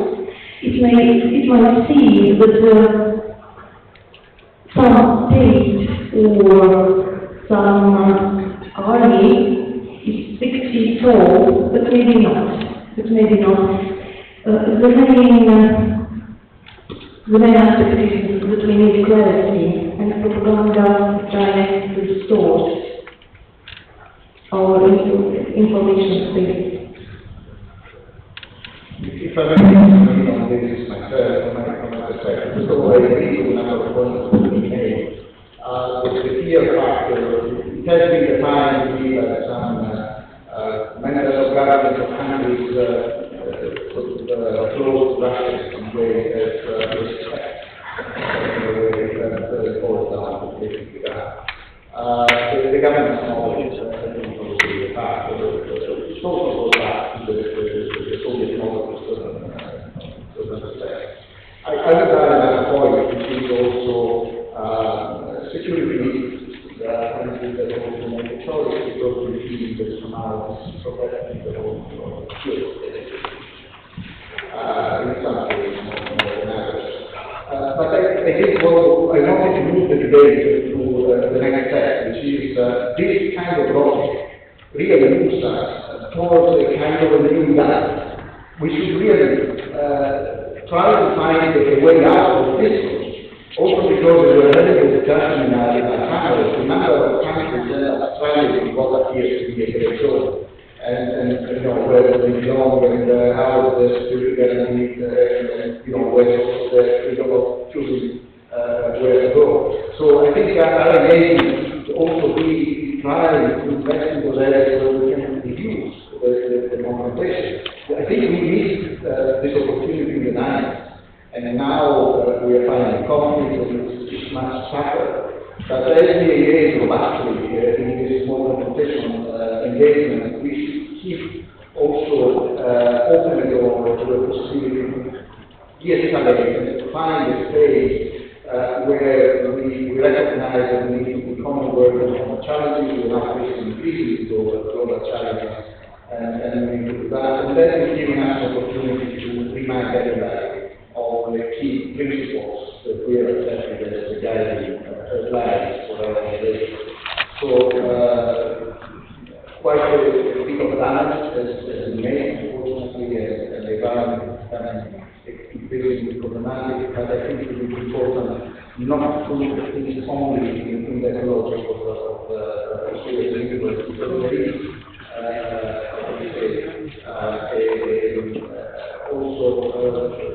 there are those who want to move on, and there are those who might.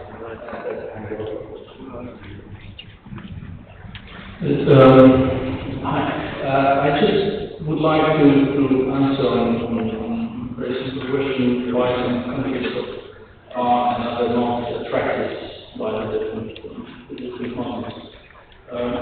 It is different measurement, so it is case by case. So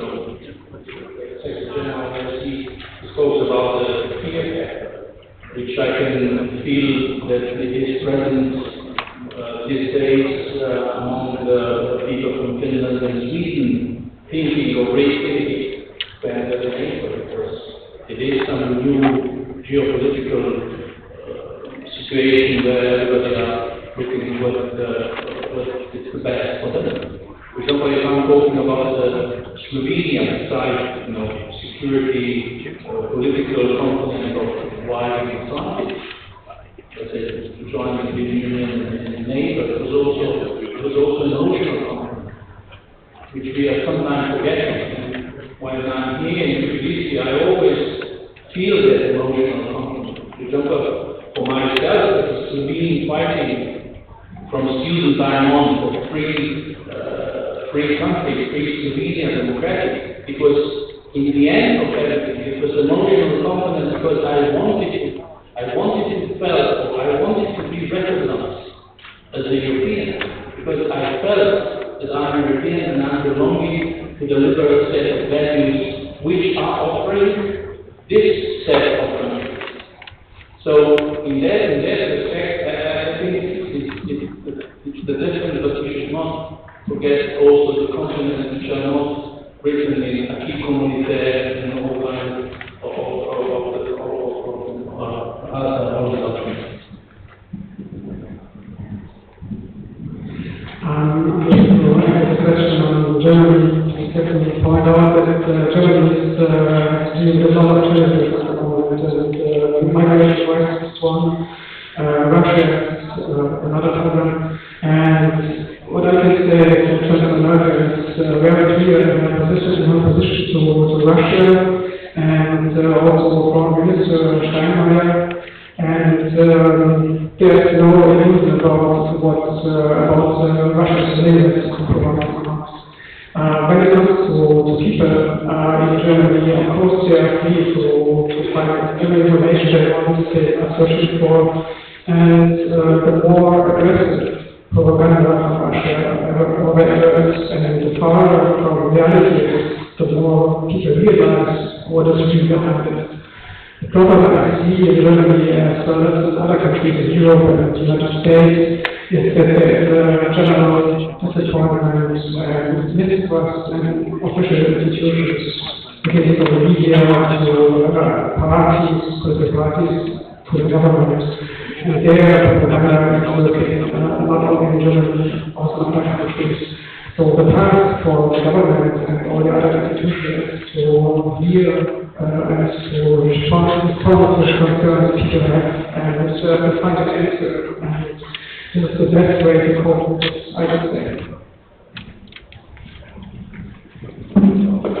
Have more questions for the audience? Okay. Put your hands up again, please.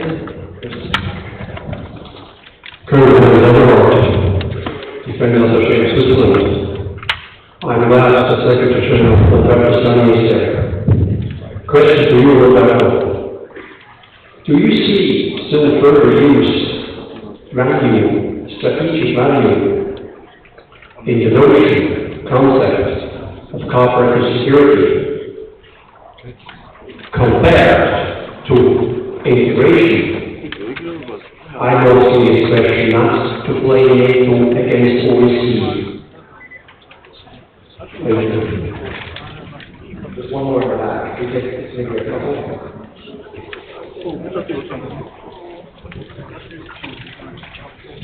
I am Paul I am presenting NATO Defense Council. My question goes to Ms. Ekman. Your speech you mentioned that Russia is present global war over Georgia and Ukraine. When we and to protect the institutions, put Georgia on regard to fight challenge as soon as possible. But when we look at the current situation in NATO, we see that there are very problems situation in the Baltic first, and NATO is trying to do some measures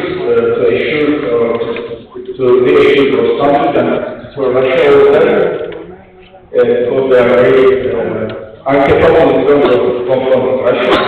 So NATO is doing this to cover a possible scenario option. If we, let's say,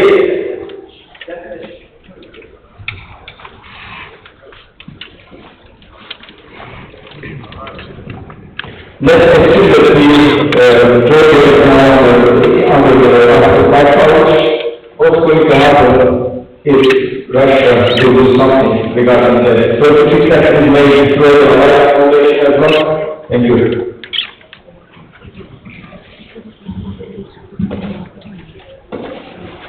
Would like to hear.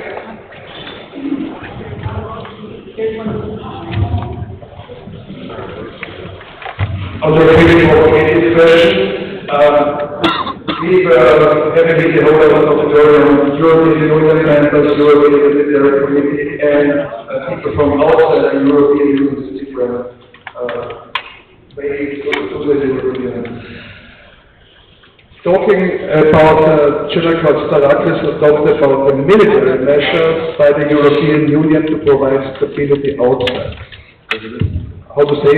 Democratizing armed forces of other countries to become stable and stabilize in that way their environment, their local environment. Is that really everything the European Union can do, or how to say, when you are looking like an empire, a good liberal empire, do you need to behave like an empire? I think that the first one went to Mr. Ranieri.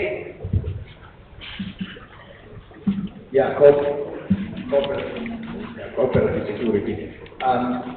It is very difficult to talk about cooperative security in an environment that is as controversial as the one in Libya.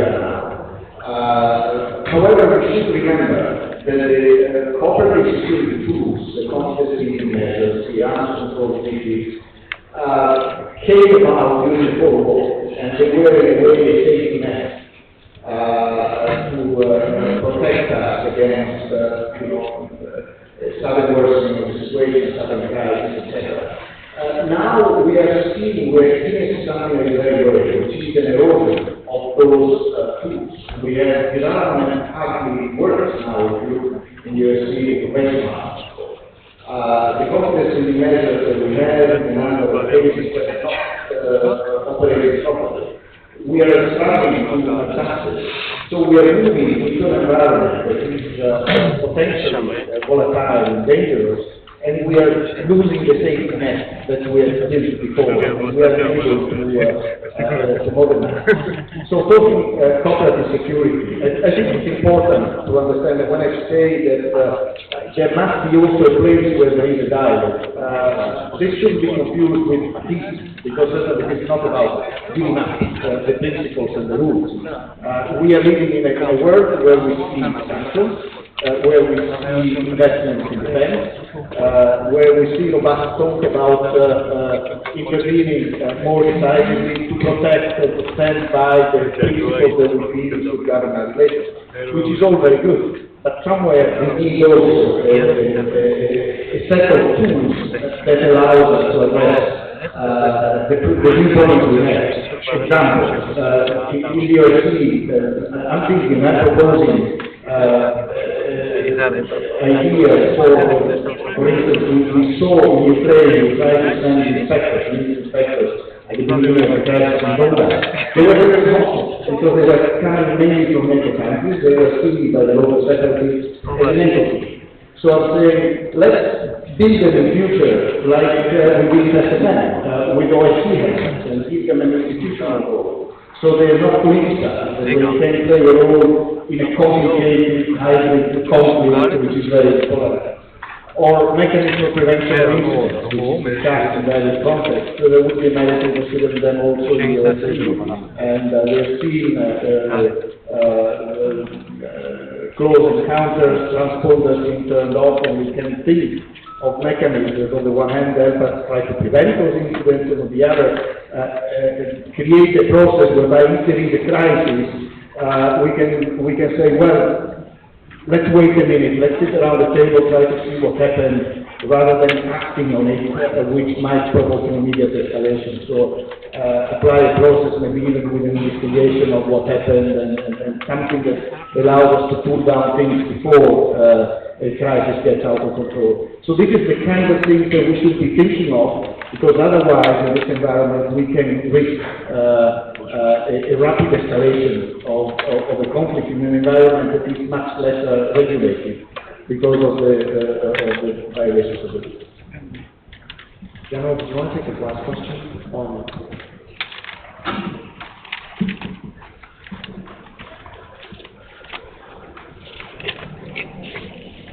First of all, the European Union is not an environment. And the European Union also is not providing security. So, let me clarify this. European Union is a union based on 28 member states that they keep their sovereignty and they have their own decisions, especially in the foreign policy, in the defense and security policy. Therefore, all the decisions are based on the agreement of the 28 member states, which means that definitely we are not in the fight. Also, on the security, we don't provide security. We provide main training to the local institutions, law enforcement and defense and security institutions, in order to be able to provide security to themselves.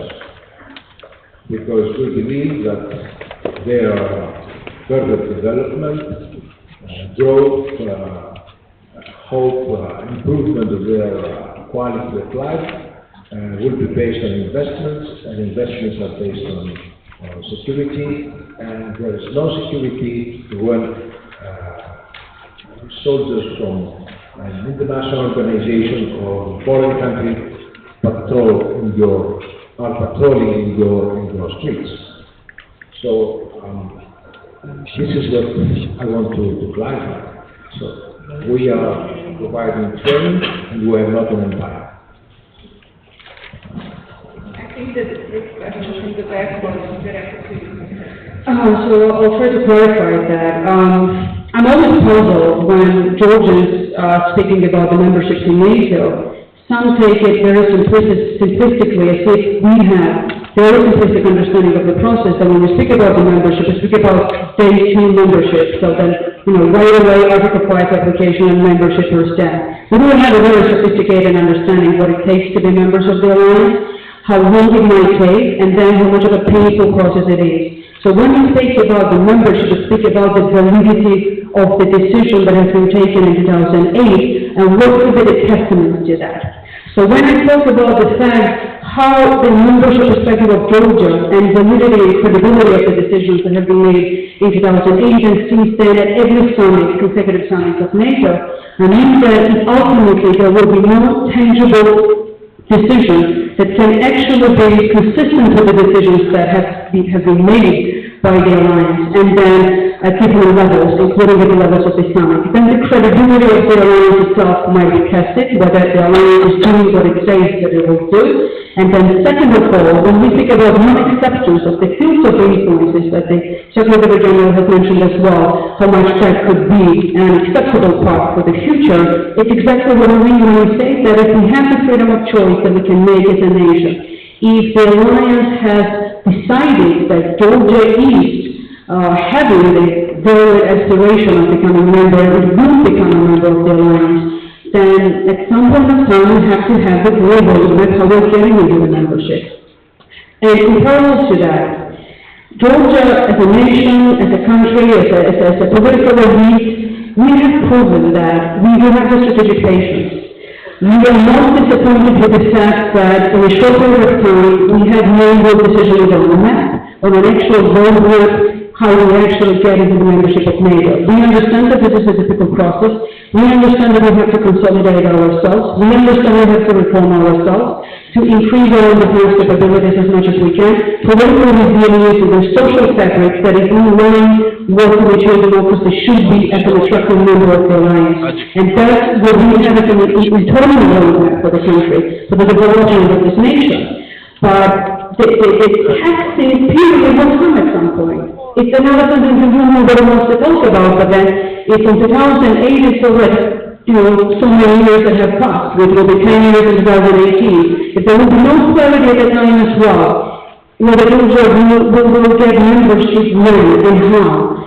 That would be a big credibility issue. Is the alliance accepting the philosophy of schools in a way that it's accepting an idea that it's better not to mess up with Russia if Russia doesn't want any given nation to be part of any given alliance, or not?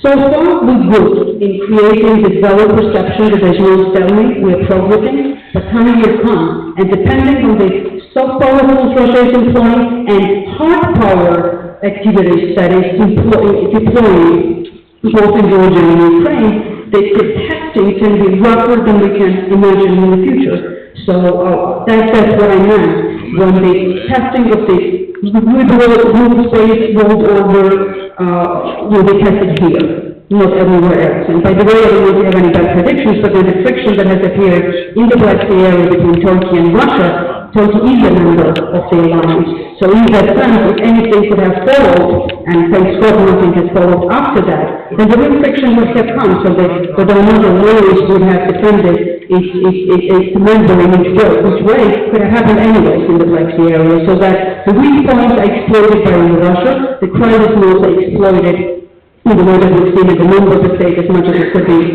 exploited in the member countries like in the Baltic Sea region as well. It's the deterrence that needs to be worked at by the alliance strengthened, and then how the partner countries who are not members of us yet, but they need to be part of the larger concept of what deterrence means in this scenario, that's what we plead as the nation, but not membership tomorrow as of now, right away, an Article 5 application. Thank you. I think I my question. My name is Miro Professor from the Ministry of Defense of Georgia. I have a further question. I would like to go over the main topic of the discussion about the war. Post-war period is gone. Russia has undermined post-war world order, world-based order, and Eka very nicely described how Russia views the world order. It's about balance of power, it's about powerhouses controlling their surroundings. Russia invaded Georgia in 2008, invaded part of Ukraine in 2014, and their view is clear. They want to restore Soviet Union. So what is our view? How do we, the West, see the world today? What kind of world order do we live in? Thank you. For the reason. Does anyone want to take it? Can I start? Just to warm you up. I mean, so I think we're actually much more confident. I mean, for reasons Ambassador Kelly described, that these countries, and I work on Asia, so I mean, particularly in the context of China and Russia, part of the way to understand these countries' foreign policies is as an expression of their internal politics, right? And just like you mentioned, Eka also, this kind of vertical of power, actually internally in Russia and China, plays out in terms of this idea of expanding and creating new spheres of influence and that sort of thing. But what we're struck by is how many countries are actually trying to basically move away from Russia and China. I mean, the problem for President Putin that is he can't win in Georgia or Ukraine or anybody in a fair fight, not that there are ours or anyone to win. But that hard power, as you were just discussing, hard power is the tool that he has at hand. Whereas we, in fact, have all these other tools embodied by institutions like the OSCE and NATO and the European Union, etc. So I think part of the strategic question is about the interplay between these internal factors in these countries and how that manifests externally. And I will say, and I'll stop, in the Asian context, it's very interesting because in Europe, I mean, I think you can make a criticism that NATO has drawn back from the enlargement agenda because of this idea of not wanting to get too close to Russian red lines. Whereas in Asia, the U.S. is basically doubling down on the idea that countries are free to choose their external alignments, and most countries in Asia are choosing to be part of our alliance network, which is growing and becoming more horizontal and more symmetric. And they're not choosing to become any part of a Chinese orbit, right? And that includes countries that have land borders with China, like Vietnam, countries that are very proximate to China, like the Philippines. So Asia is an interesting test case, I think, for our friends in Georgia to watch, because of course in Asia we don't have a NATO-like alliance. The NATO alliance is much stronger than anything we have in Asia. But the U.S. is not backing down, and nor are our friends kowtowing. And I think we think collectively in Asia, if we hold the line, that will actually influence China's own choices, just as if we continue with the kind of agenda that Eka and others outlined, that will actually influence Russia's choices, rather than simply waiting to see what President Putin will do next. Yeah, you always for me up anyway. I think that in many ways what we're dealing with here is a crisis of confidence in the West. The West is being buffeted by all sorts of internal and external pressures. And you mentioned the sense that the establishment is that the system isn't working for people, but I would posit that the real crisis of the West in many ways came in 2008. And that's because I think in the 90s and then up to 2008 there was it's called the Washington Consensus, that if you empower your people, if you allow the free market to flourish, that which all boats would rise at the tide. But in 2008, that model in many ways was exposed or maybe criticized it as being hollow, and people were looking to other models of the economy, non-Western, such as Chinese. But I think, Daniel, as you point out, I think that slowly the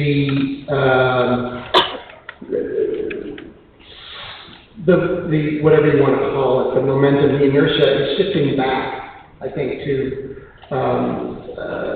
more of a Western model of the economy. Some of the reasons that you pointed out, it's happening in war, that the Asian countries are concerned about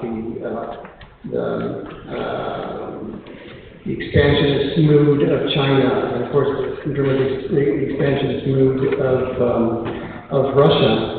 And I think the next few years are going to be critical, because I'm looking at it from the American perspective. I'm not going to tell you who I'm rooting for, but you can probably guess who I'm rooting for in November.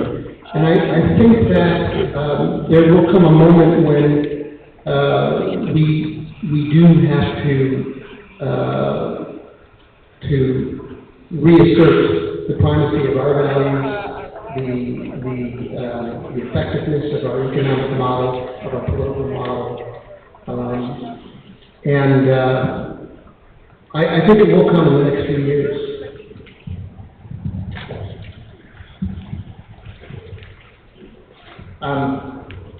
I don't think that describing Russia as recreating the Soviet Union really describes the picture as it is.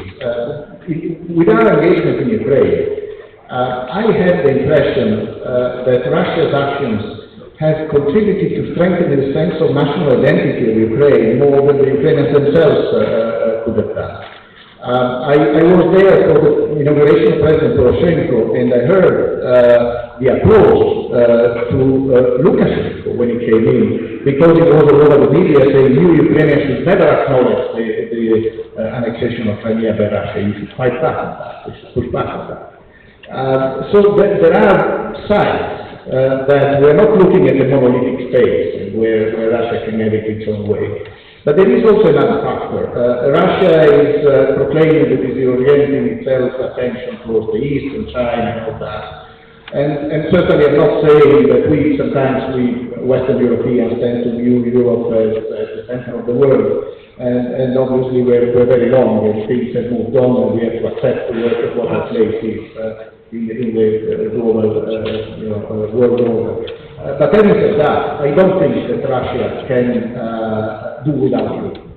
Now, Russia's actions have really alienated Europe, have created a rift, a stability in relations between Russia and Europe. I don't think that Russia can afford keeping this going on the longer term. Russia needs a deal with Europe, and the deal with Europe should ideally avoid what I was referring to earlier, which is a new Yalta deal. It should be in different terms and should create a space for cooperation. So I still think that should be possible.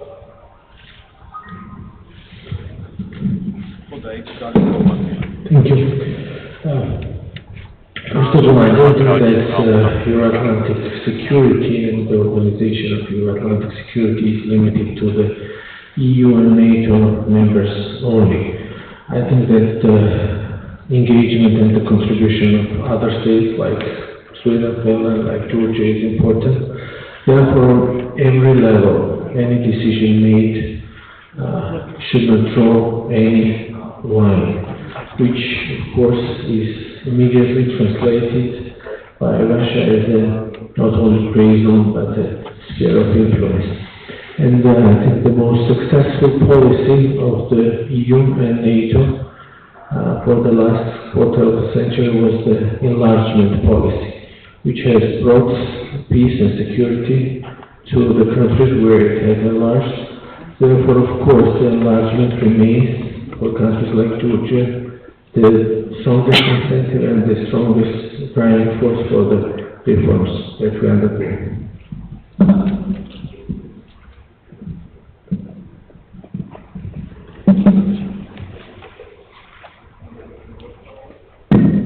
More questions from the audience?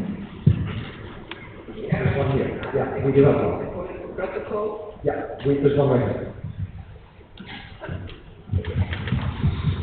Thank you very much. With your permission, I would like, my name is Nika Chitad, I represent International Black University, PDC, Georgia. With your permission, I would like to pay attention on some economic and demographic factors when we are talking about the new world order. Particularly in this case, we should mention here about the North-South gap, when on the share of North is coming only 15% of the world population, but at the same time, their share is coming more than 60% of the world GDP and about 90% of the world industrial output.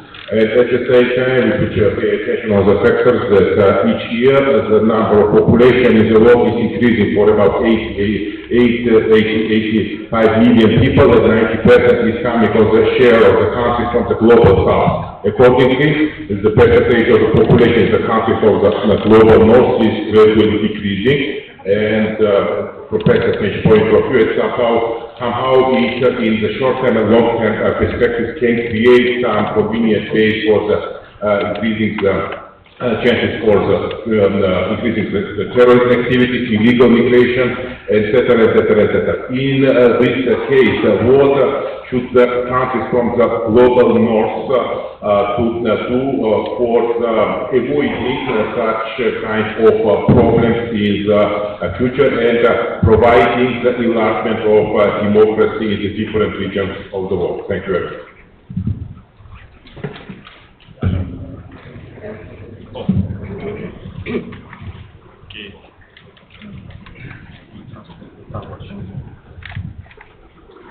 I have a simple, but certainly correct answer to the question put over by our Georgian friend to my left there.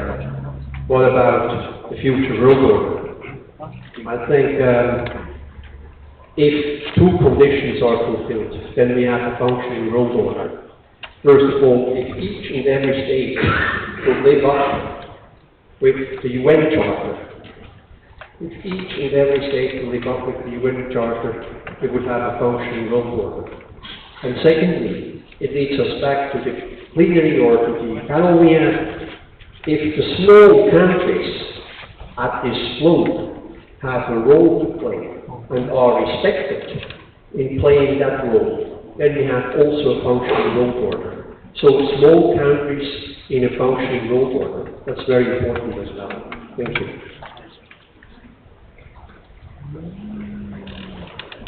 Would anyone like to pick up on the first from the panelists?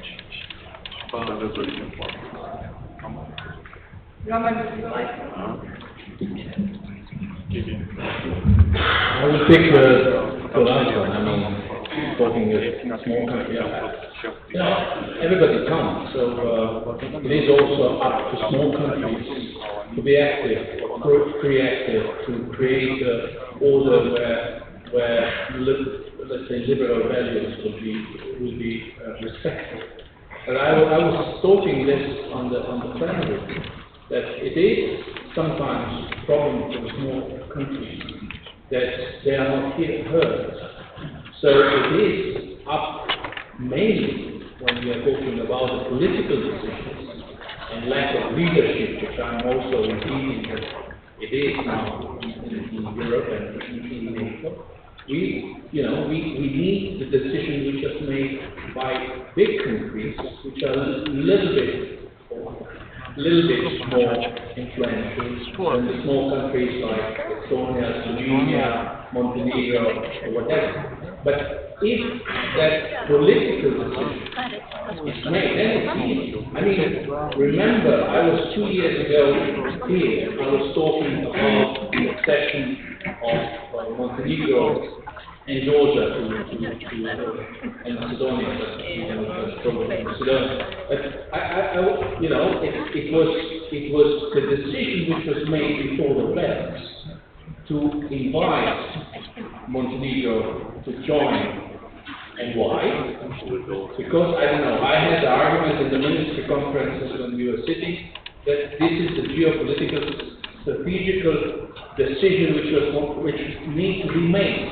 That we should overpass this very technical, administrative, questions and the box which are checking, yes, they did it, but to think globally. In that case, it was necessary to seal the Adriatic Sea, because all the countries around the Adriatic Sea were the member of NATO. Only, Bosnia and Herzegovina also as a part of it. So it is sometimes politicians should go and think also out of the box. So when somebody is asking how Russia sees the world order, I should ask ourselves how we see the world order. Why we should all the time wait what those who we think that sometimes violating or quite a lot of times violating this liberal values are dictating the tempo of this society. That's why, again, I would repeat myself. We, as members of the Union, we cannot talk about open door policy if that doors are closed.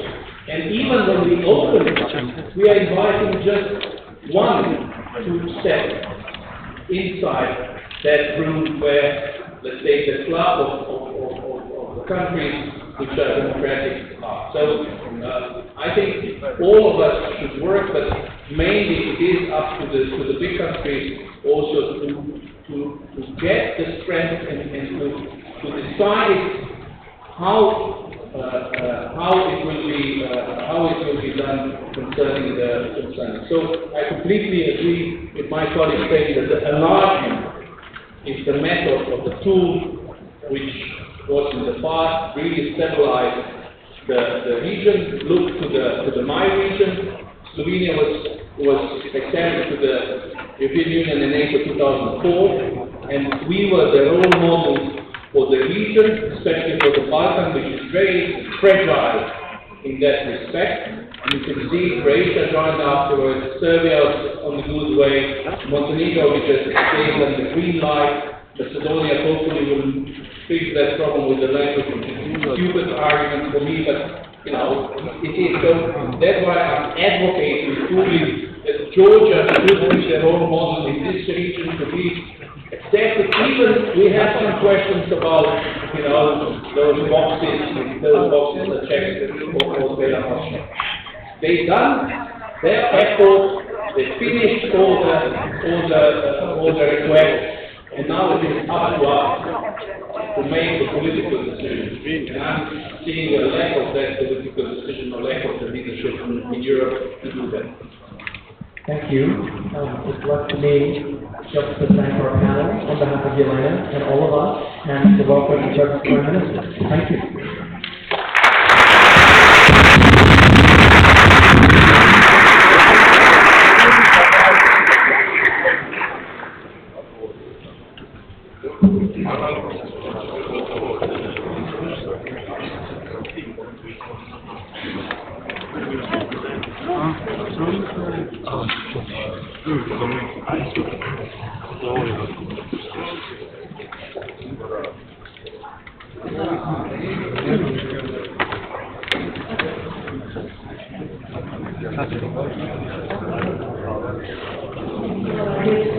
Is it working, number one? Can people hear me? Okay, good. Hello, I'm Jill Doherty, and very glad to be here. Very glad to see the President and the Prime Minister who will be on the stage together. And I just wanted to say it really is an honor to be back in Georgia. I came here, I hate to tell you how many years ago, actually in 1972, which is to Georgia. And I came back for the youth time, the Rose Revolution, and the here during the Civil War. And I'm glad to be back at a very positive time, although with a lot of issues with Georgia and NATO and many other countries have to address. So could I invite the President and Prime Minister if you would like to come on stage and give us your microphones are working.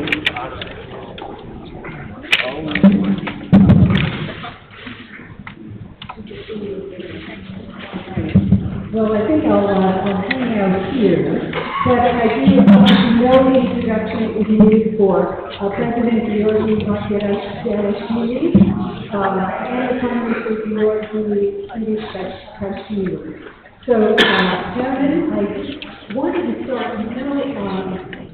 I can't resist, since I'm a journalist, to ask a question that just came up. It's kind of a new question, but it is important, and I think it could have an impact on broader issues. And that, of course, is the shooting of the Georgian man on the administrative boundary line between Georgia, the main part of Georgia, and Abkhazia, apparently by a Russian border guard.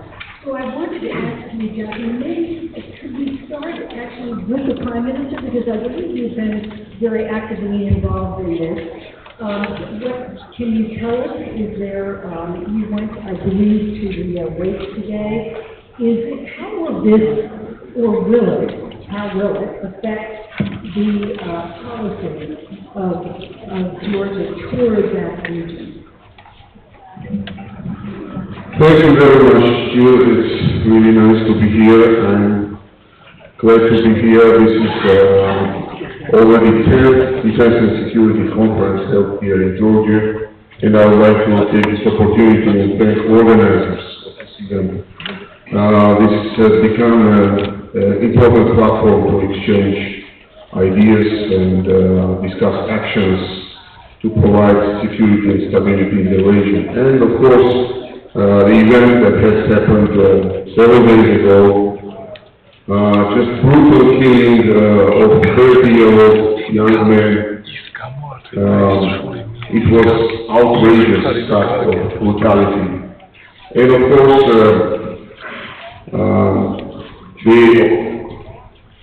on the occupied territory, the country which occupies actually this territory, which is Russia, should be held, of course, responsible for this event. And of course, we have been raising attention of our partners, international community, for a long time about humanitarian situation and security situation on the occupied territories. And of course, we should mention that number of statements from different international organizations, from different platforms have been issued. But unfortunately, until now, there is no progress. And I just came today and I saw the family and mother of the victim. And it's difficult to say anything to these people because these people are not guilty. They are victims of the security situation that was created in Abkhazia with the heavy involvement of course, Russian Federation. And of course, we are waiting for the response from Russian Federation, first of all, and of course, from de facto authorities in Abkhazia. Unfortunately, until now, we don't hear any legible response from their side. And this is very unfortunate.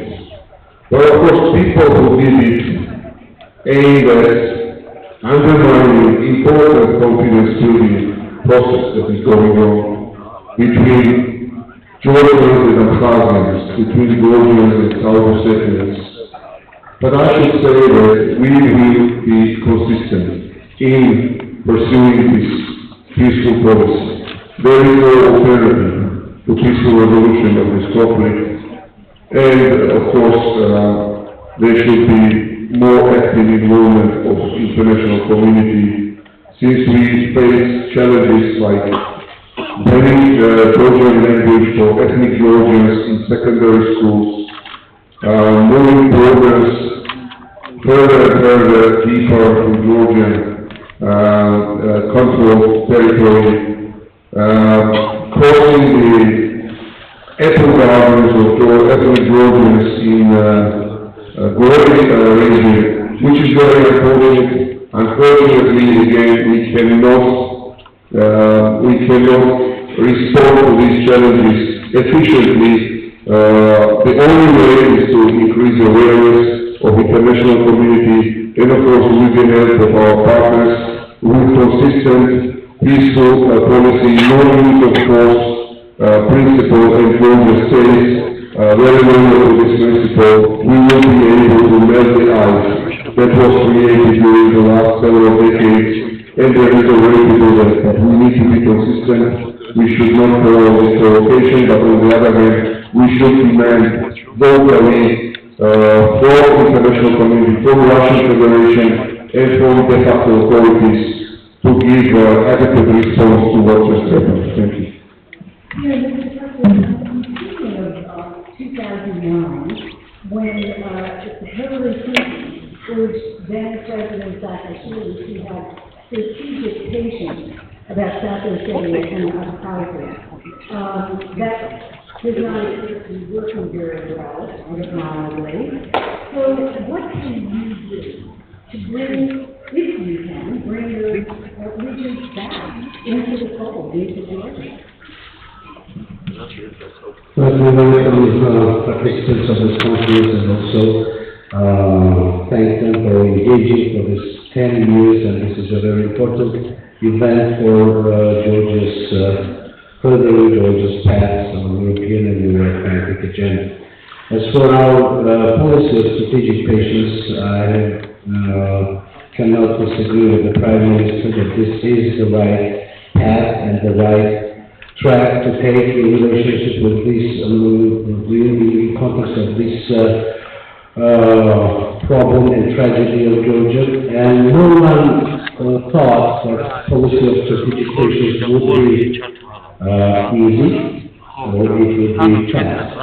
But we are consistent with this policy because of several reasons. First of all, we believe that a peaceful resolution is the only solution for a nation that has been torn apart by the occupation regime. The second is that we do believe that eventually prosperity and furthering Georgia's path to European and Euro-Atlantic structures will create further convincing mechanisms for our citizens living on occupied territory.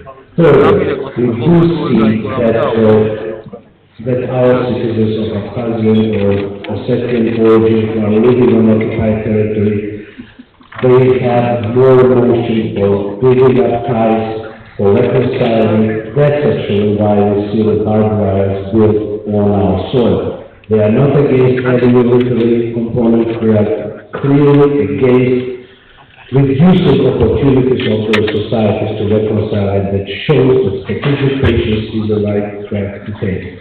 So what we are going to do on our side is to create a better solution and a better perspective for our citizens of Abkhazia and Ossetian origin, to open all those opportunities to them, to have a consensus on the basic principles in relationship to the occupied territories and in relationship to solution of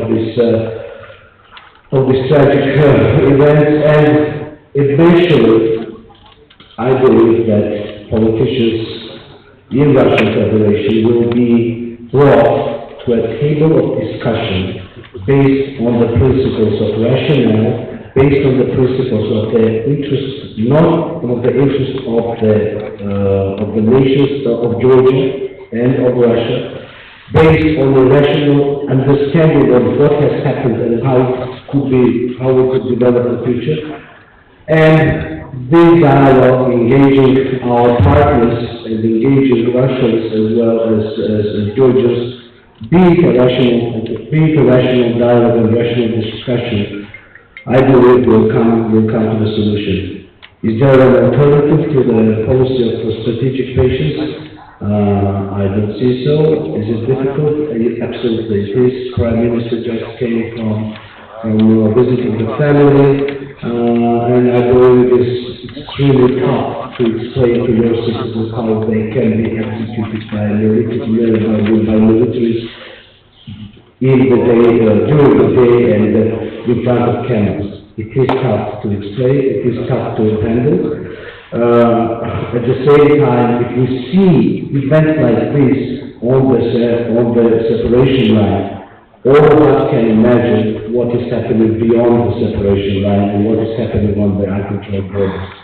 So we are firm in building our support and international support in this context, that we know that the policy of non-recognition has been firm and has not been questioned since 2008. That we also inform you that the support to peaceful return, the dignitary return of refugees, the process that is going in UN is growing by its numbers, and it was started in 2008 or 2009, 14 countries supporting us. Last year we had 75 countries supporting us. So we are building an international consensus around this, and eventually Georgia will be sovereign, and Georgia's status will be unchangeable. But it will take time and it will take patience. None of Georgian citizens or politicians today or ever, and none of our allies will agree to violation of our sovereignty. Throughout this conference, we've been talking about probably the biggest issue, which is, of course, Georgia eventually becoming part of Russia. And so we're actually looking at some of the comments that U.S. officials and others have made. And I was seeing on that source by Douglas Bruce, who's the U.S. representative to NATO. And he used an expression that's not particularly diplomatic, or maybe a little bit more overt than most diplomats would do. He said, no way the members of NATO will reach consensus anytime from the near future to admit Georgia. So, Prime Minister, bearing that in mind, and that's kind of the context of what we've been talking about, that limbo that Georgia is in at this moment. what concretely can you expect in the Warsaw, the meeting by meeting? Thank you. Interesting question. You know, Georgians are believers, and we believe in the bright future for Georgia. Now, what are the challenges that we face right now? Not only Georgia, but every country in this region, and also NATO members and allies of NATO. The challenges have become very different, more sophisticated, more diverse, and difficult to address. So, one thing is becoming clear. Only through unity, cohesion, and solidarity we can cope with the existing challenges. The unity and solidarity not only among NATO members, but also partner countries for NATO. So Georgia consistently, patiently follows the path which is called European and Euro-Atlantic integration. Why is this path so attractive for Georgians? Because during the recent history, NATO proved that this is the only international stable alliance providing security and stability for its member countries. This is why it is attractive for us. But we are not only aiming to achieve security and stability through NATO membership for Georgia, but we are committed to provide stability also to NATO member countries and also partners of NATO in different parts of the world, and also in the places where it is dramatically needed to intervene and to establish peace and stability. So, another reason for Georgians to be so committed to NATO path is that NATO is a club, not only a military club, but it is a club where members are committed and signed up to the same principle of democracy and protection of human rights. So for us, not only the final goal is that matters to Georgia, but also the way to achieve this goal. And Georgia is improving constantly, introducing important reforms, institutional changes, legislative changes, military reforms. So Georgia is changing. And we Georgians no longer consider ourselves as a post-Soviet country. We are a democratic country, constantly changing and approaching European standards. We are not perfect, we all understand that there is a long way to go to achieve those important goals, but there is a process despite all ups and downs. Underlying trend is very positive in Georgia. This is what matters to us. And tomorrow we mark 25th anniversary of restoring Georgia's independence.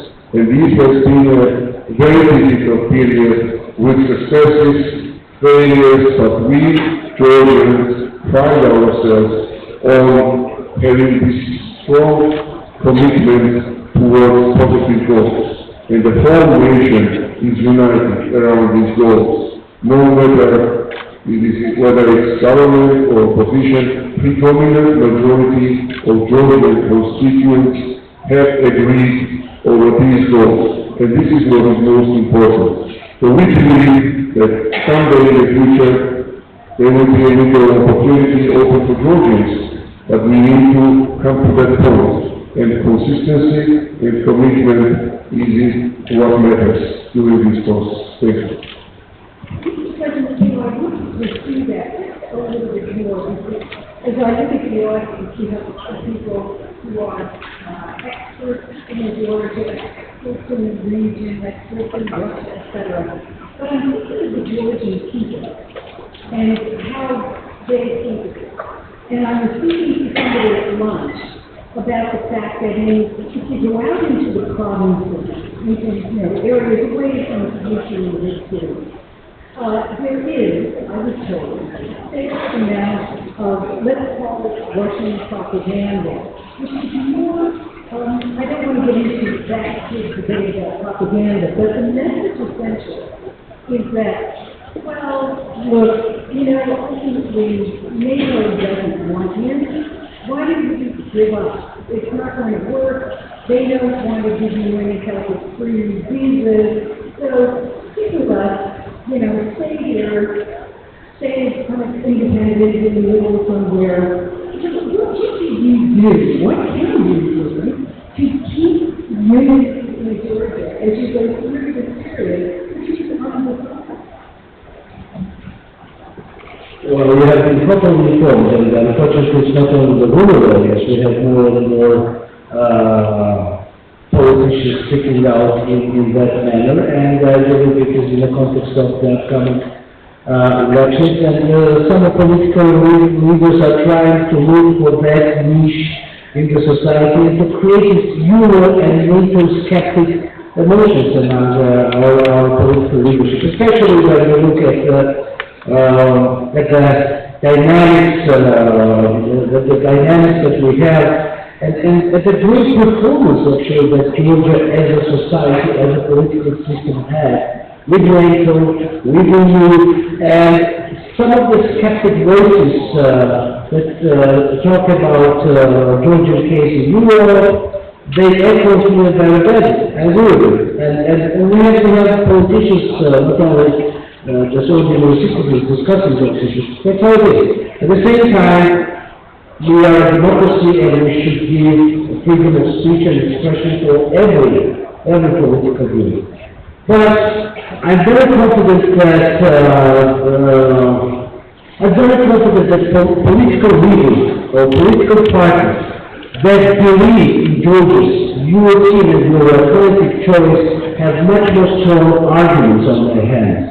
And the argument is not only linked with the process of integration and the positive and negative dynamics in this respect, but the argument is linked to the essentials of our culture and our nation. We have been one of the most active fighters for freedom within the Soviet Union, and we have reached the freedom 25 years ago, and this freedom and independence has to be used for freedom and independence. And that's what we've been doing for the last 25 years. So, there was no need to destroy the Soviet Union and to go through all the hardships if we want to go back. And that's clear, and that sentiment is understood by our society. That sentiment is understood by people on every level. Now, it's not exactly that dramatic because we have a positive dynamic. We have the association agreement with Europe. We are very active on the visa liberalization process, and hopefully we will have a positive dynamic there as well. We have NATO World Summit that has given a substantive package to Georgia, and the package that has been used by Georgia and by our NATO allies. We are, some of you have just witnessed great Georgian American UK joint trainings on Georgia's way. So we have a record of positive dynamics there, and we have the measures that we have developing democracy here in Georgia. So yes, the voices will be there, the voices will be skeptical, the voices will be watching our success and creating question marks, but my nation will never say no to the main principle of freedom of defining your future and being consistent with this definition. This is how we have been for centuries, this is how we survived, this is how we were in the Soviet Union, and this is how we will reach our membership in EU and NATO and overcome the skepticism which doesn't always come from Moscow. This skepticism appears very often within NATO or within EU, but the skepticism is not skepticism about the final goal of Georgia. It's always temporary. It's like now NATO is in a sort of undecisive or, let's say, conservative phase of its development. Yes, but we will overcome this phase and finally we will reach the success. And I believe that's the emotion that's shared by the majority. It's not only that I believe. This is proved by the referendum of 2007, I believe, or 2008, and this is proved by the polls that we have conducted. Just a little bit reform. And Mr. Prime Minister, I had a great discussion with him, I think it was about 2 hours, the other day at the Fortune and many of the things that you are instituting in our institute right now. I wanted to talk, and a lot of that is very praiseworthy, and certainly Georgia has accomplished a lot, but I wanted to ask you about judicial reform. That is still a question, whether the judiciary really is independent, whether certain people still can influence decisions by the court. Could you just walk us through that? How big an issue is it, and what are you going to do about it? Thank you very much. The reform process in Georgia is multi-dimensional, and of course, the aggressiveness and ambitious reform agenda is very important, vitally important for Georgia. And one of the important parts of reform is providing rule of law in the country. Nobody can say that Georgia is perfect today. We don't pretend that we are. But of course, we need to observe the process. We have completed 2 waves of judicial reform. Important legislation has been passed by the parliament, initiated by the government. Important reforms have been undertaken in law enforcement institutions, splitting the previous most of Ministry of Interior into 2 ministries, the Ministry of Interior and the Security Agency now, and also the important reforms of prosecutor agency, and since last year, Prosecutor General, Chief Prosecutor reports to Parliament and government simultaneously, and it is approved by the Parliament. So the accountability of the General Prosecutor, Chief Prosecutor, has been raised dramatically. Again, there are, of course, issues that need to be addressed in the future, and the 3rd wave of the reforms is already in the Parliament and is being discussed very actively right now. And of course, we are consulting international partners and also civil society and leading NGO leaders. This is a very important process. We take it very seriously. It is one of the highest issues in our agenda. And just watching and observing the evaluations of international organizations such as World Bank, can name World Governance Indicators, the report which was issued in 2015, Freedom House report, and also other reports. They all confirm that there is a steady progress in Georgia in this particular area. Just several years ago, we had a court system which is absolutely subsidiary of the prosecutor service. Now, prosecutors no longer run the court cases, and the proportion of the court cases which ended where prosecutors lost the cases have been increased. So, again, there is a process of improvement. We have not reached a point where we could say that we have reached the important point and the condition where we can be really proud of it, but we are proud of the progress, and we are definitely proud of the trend that is very evident in Georgia. As to the other reforms, since we are here in the Defense and Security Conference, I should say very proud that we have implemented important reforms in the military, and proof of that would be the local partner exercises, as President mentioned, jointly with the United States and United Kingdom, and excellent interoperability of Georgian troops with the NATO military, and now we are focusing more and more on defense and deterrence capacity of the Georgian military through bilateral partnerships, including, first of all, with the United States, with the United Kingdom, and other member states. Other reforms are also very important. Our government's corporate reform agenda which addresses important areas such as economic development, further improvement of economic environment, and this phase has already been completed abolishing property tax of Georgia since January of the next year. We have completed legislative part of revolutionary changes in tax administration, where tax authorities will no longer be authorized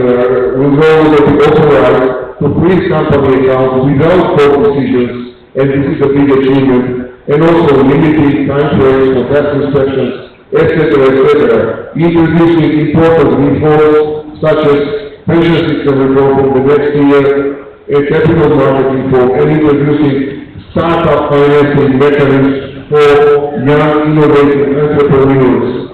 Also, part of this corporate reform agenda is the reforms and again refocusing government towards the service-oriented government process, introducing unified front office, as well as importantly the public service laws, providing 400 types of services to individuals, which was by the way done by the previous administration, and which was a remarkable achievement. Again, we always mention that, but we should also mention that last 5 years of previous administration was a disaster for Georgia. Now we are building our future based on the achievements of the past and addressing the areas where we have significant room for improvement, and that one of the improvements can be expanding the model to cover all the needs of legal entities, providing single legal solutions for everybody, and this will entail significant optimization in the size of the government, including moving back offices outside of the city, and part of this reform is also changing the concept of governance in Georgia to make governance more inclusive, introducing platforms for upcoming legislative changes and discussions, making the environment more predictable through investor council and various formats of discussions with NGO leaders, and the fourth component, which is probably the most important, to finally get rid of the Soviet legacy in education system, fundamentally overhauling the education system, introducing the labor market need-oriented financing system for the higher education, and focusing more and more on the professional education based on the German dual education system model.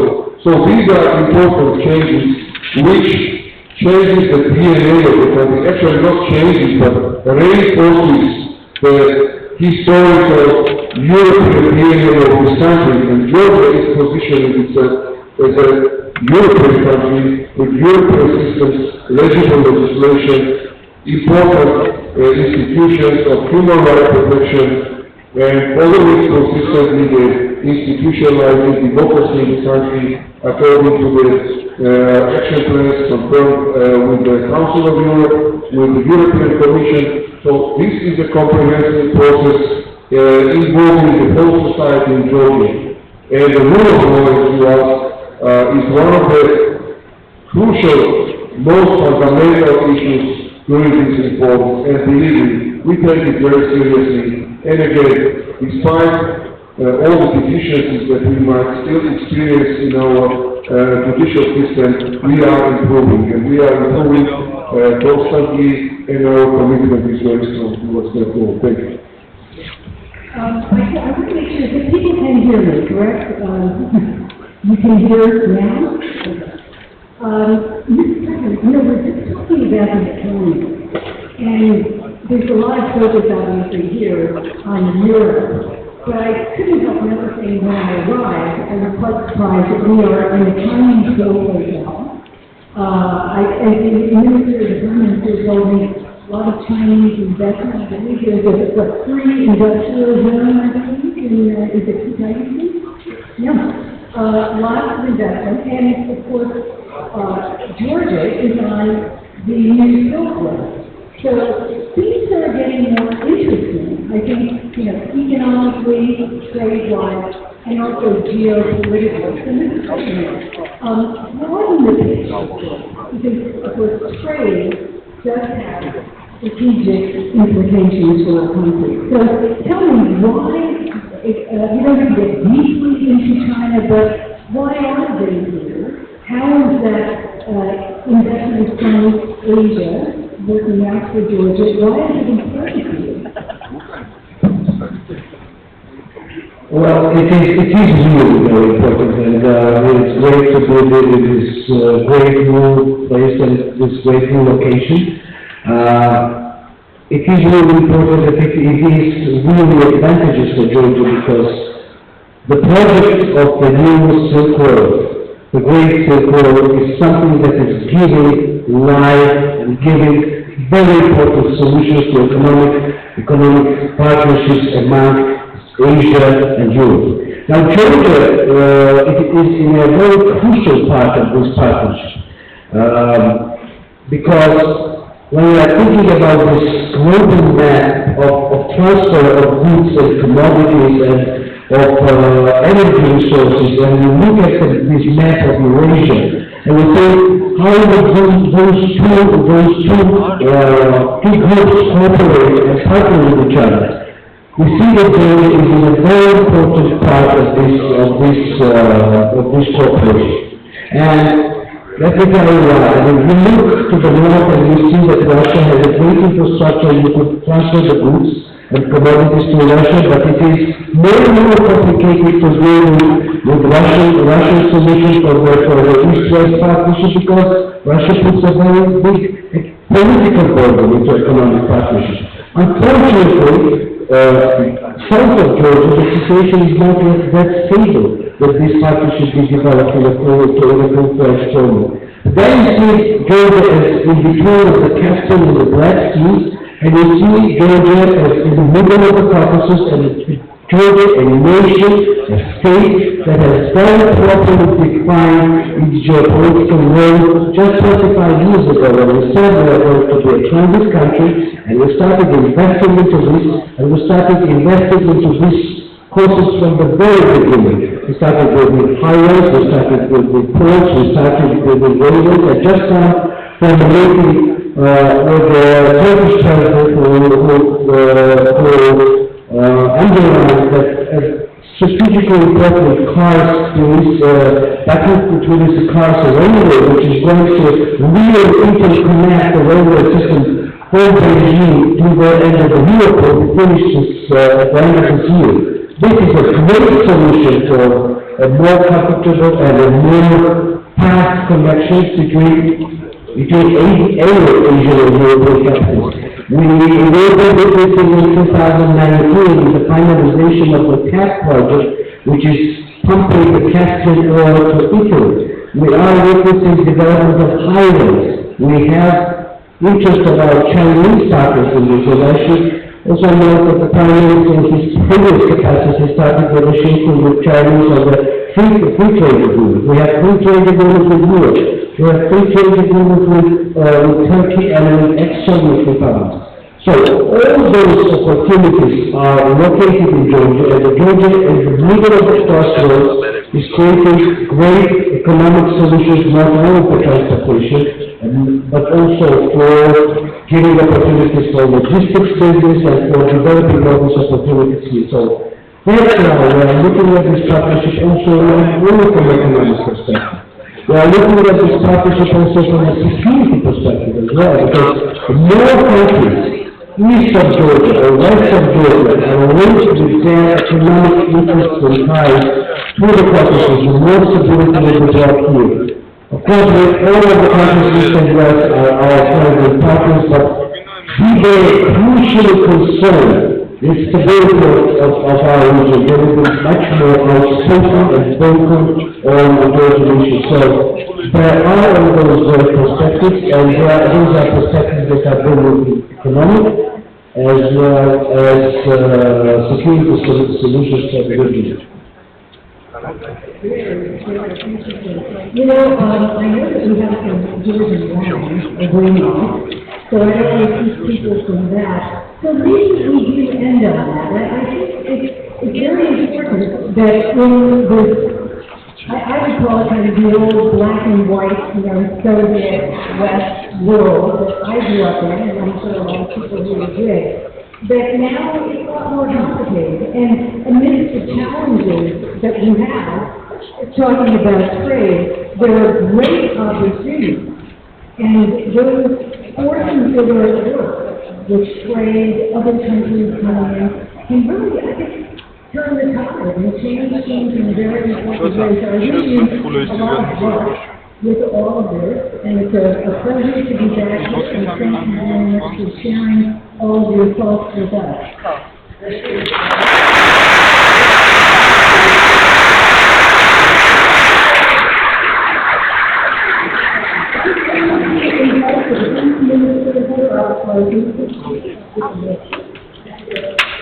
So thank you very much.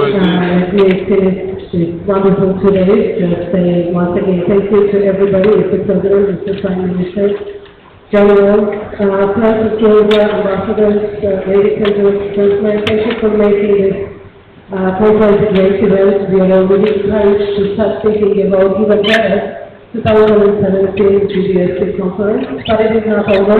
Tomorrow we are going to have another great day at the Freedom Sphere, celebrating every program with the 25 years of regaining independence together with our servicemen, with American, British troops standing shoulder to shoulder with the global soldiers and officers.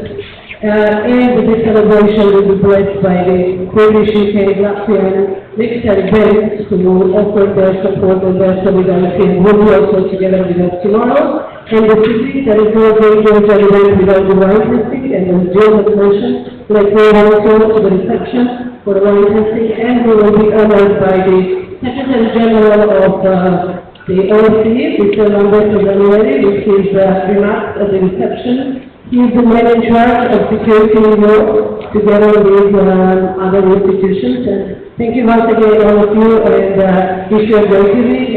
And let's get together tomorrow once again to celebrate the weekend.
Ito na ba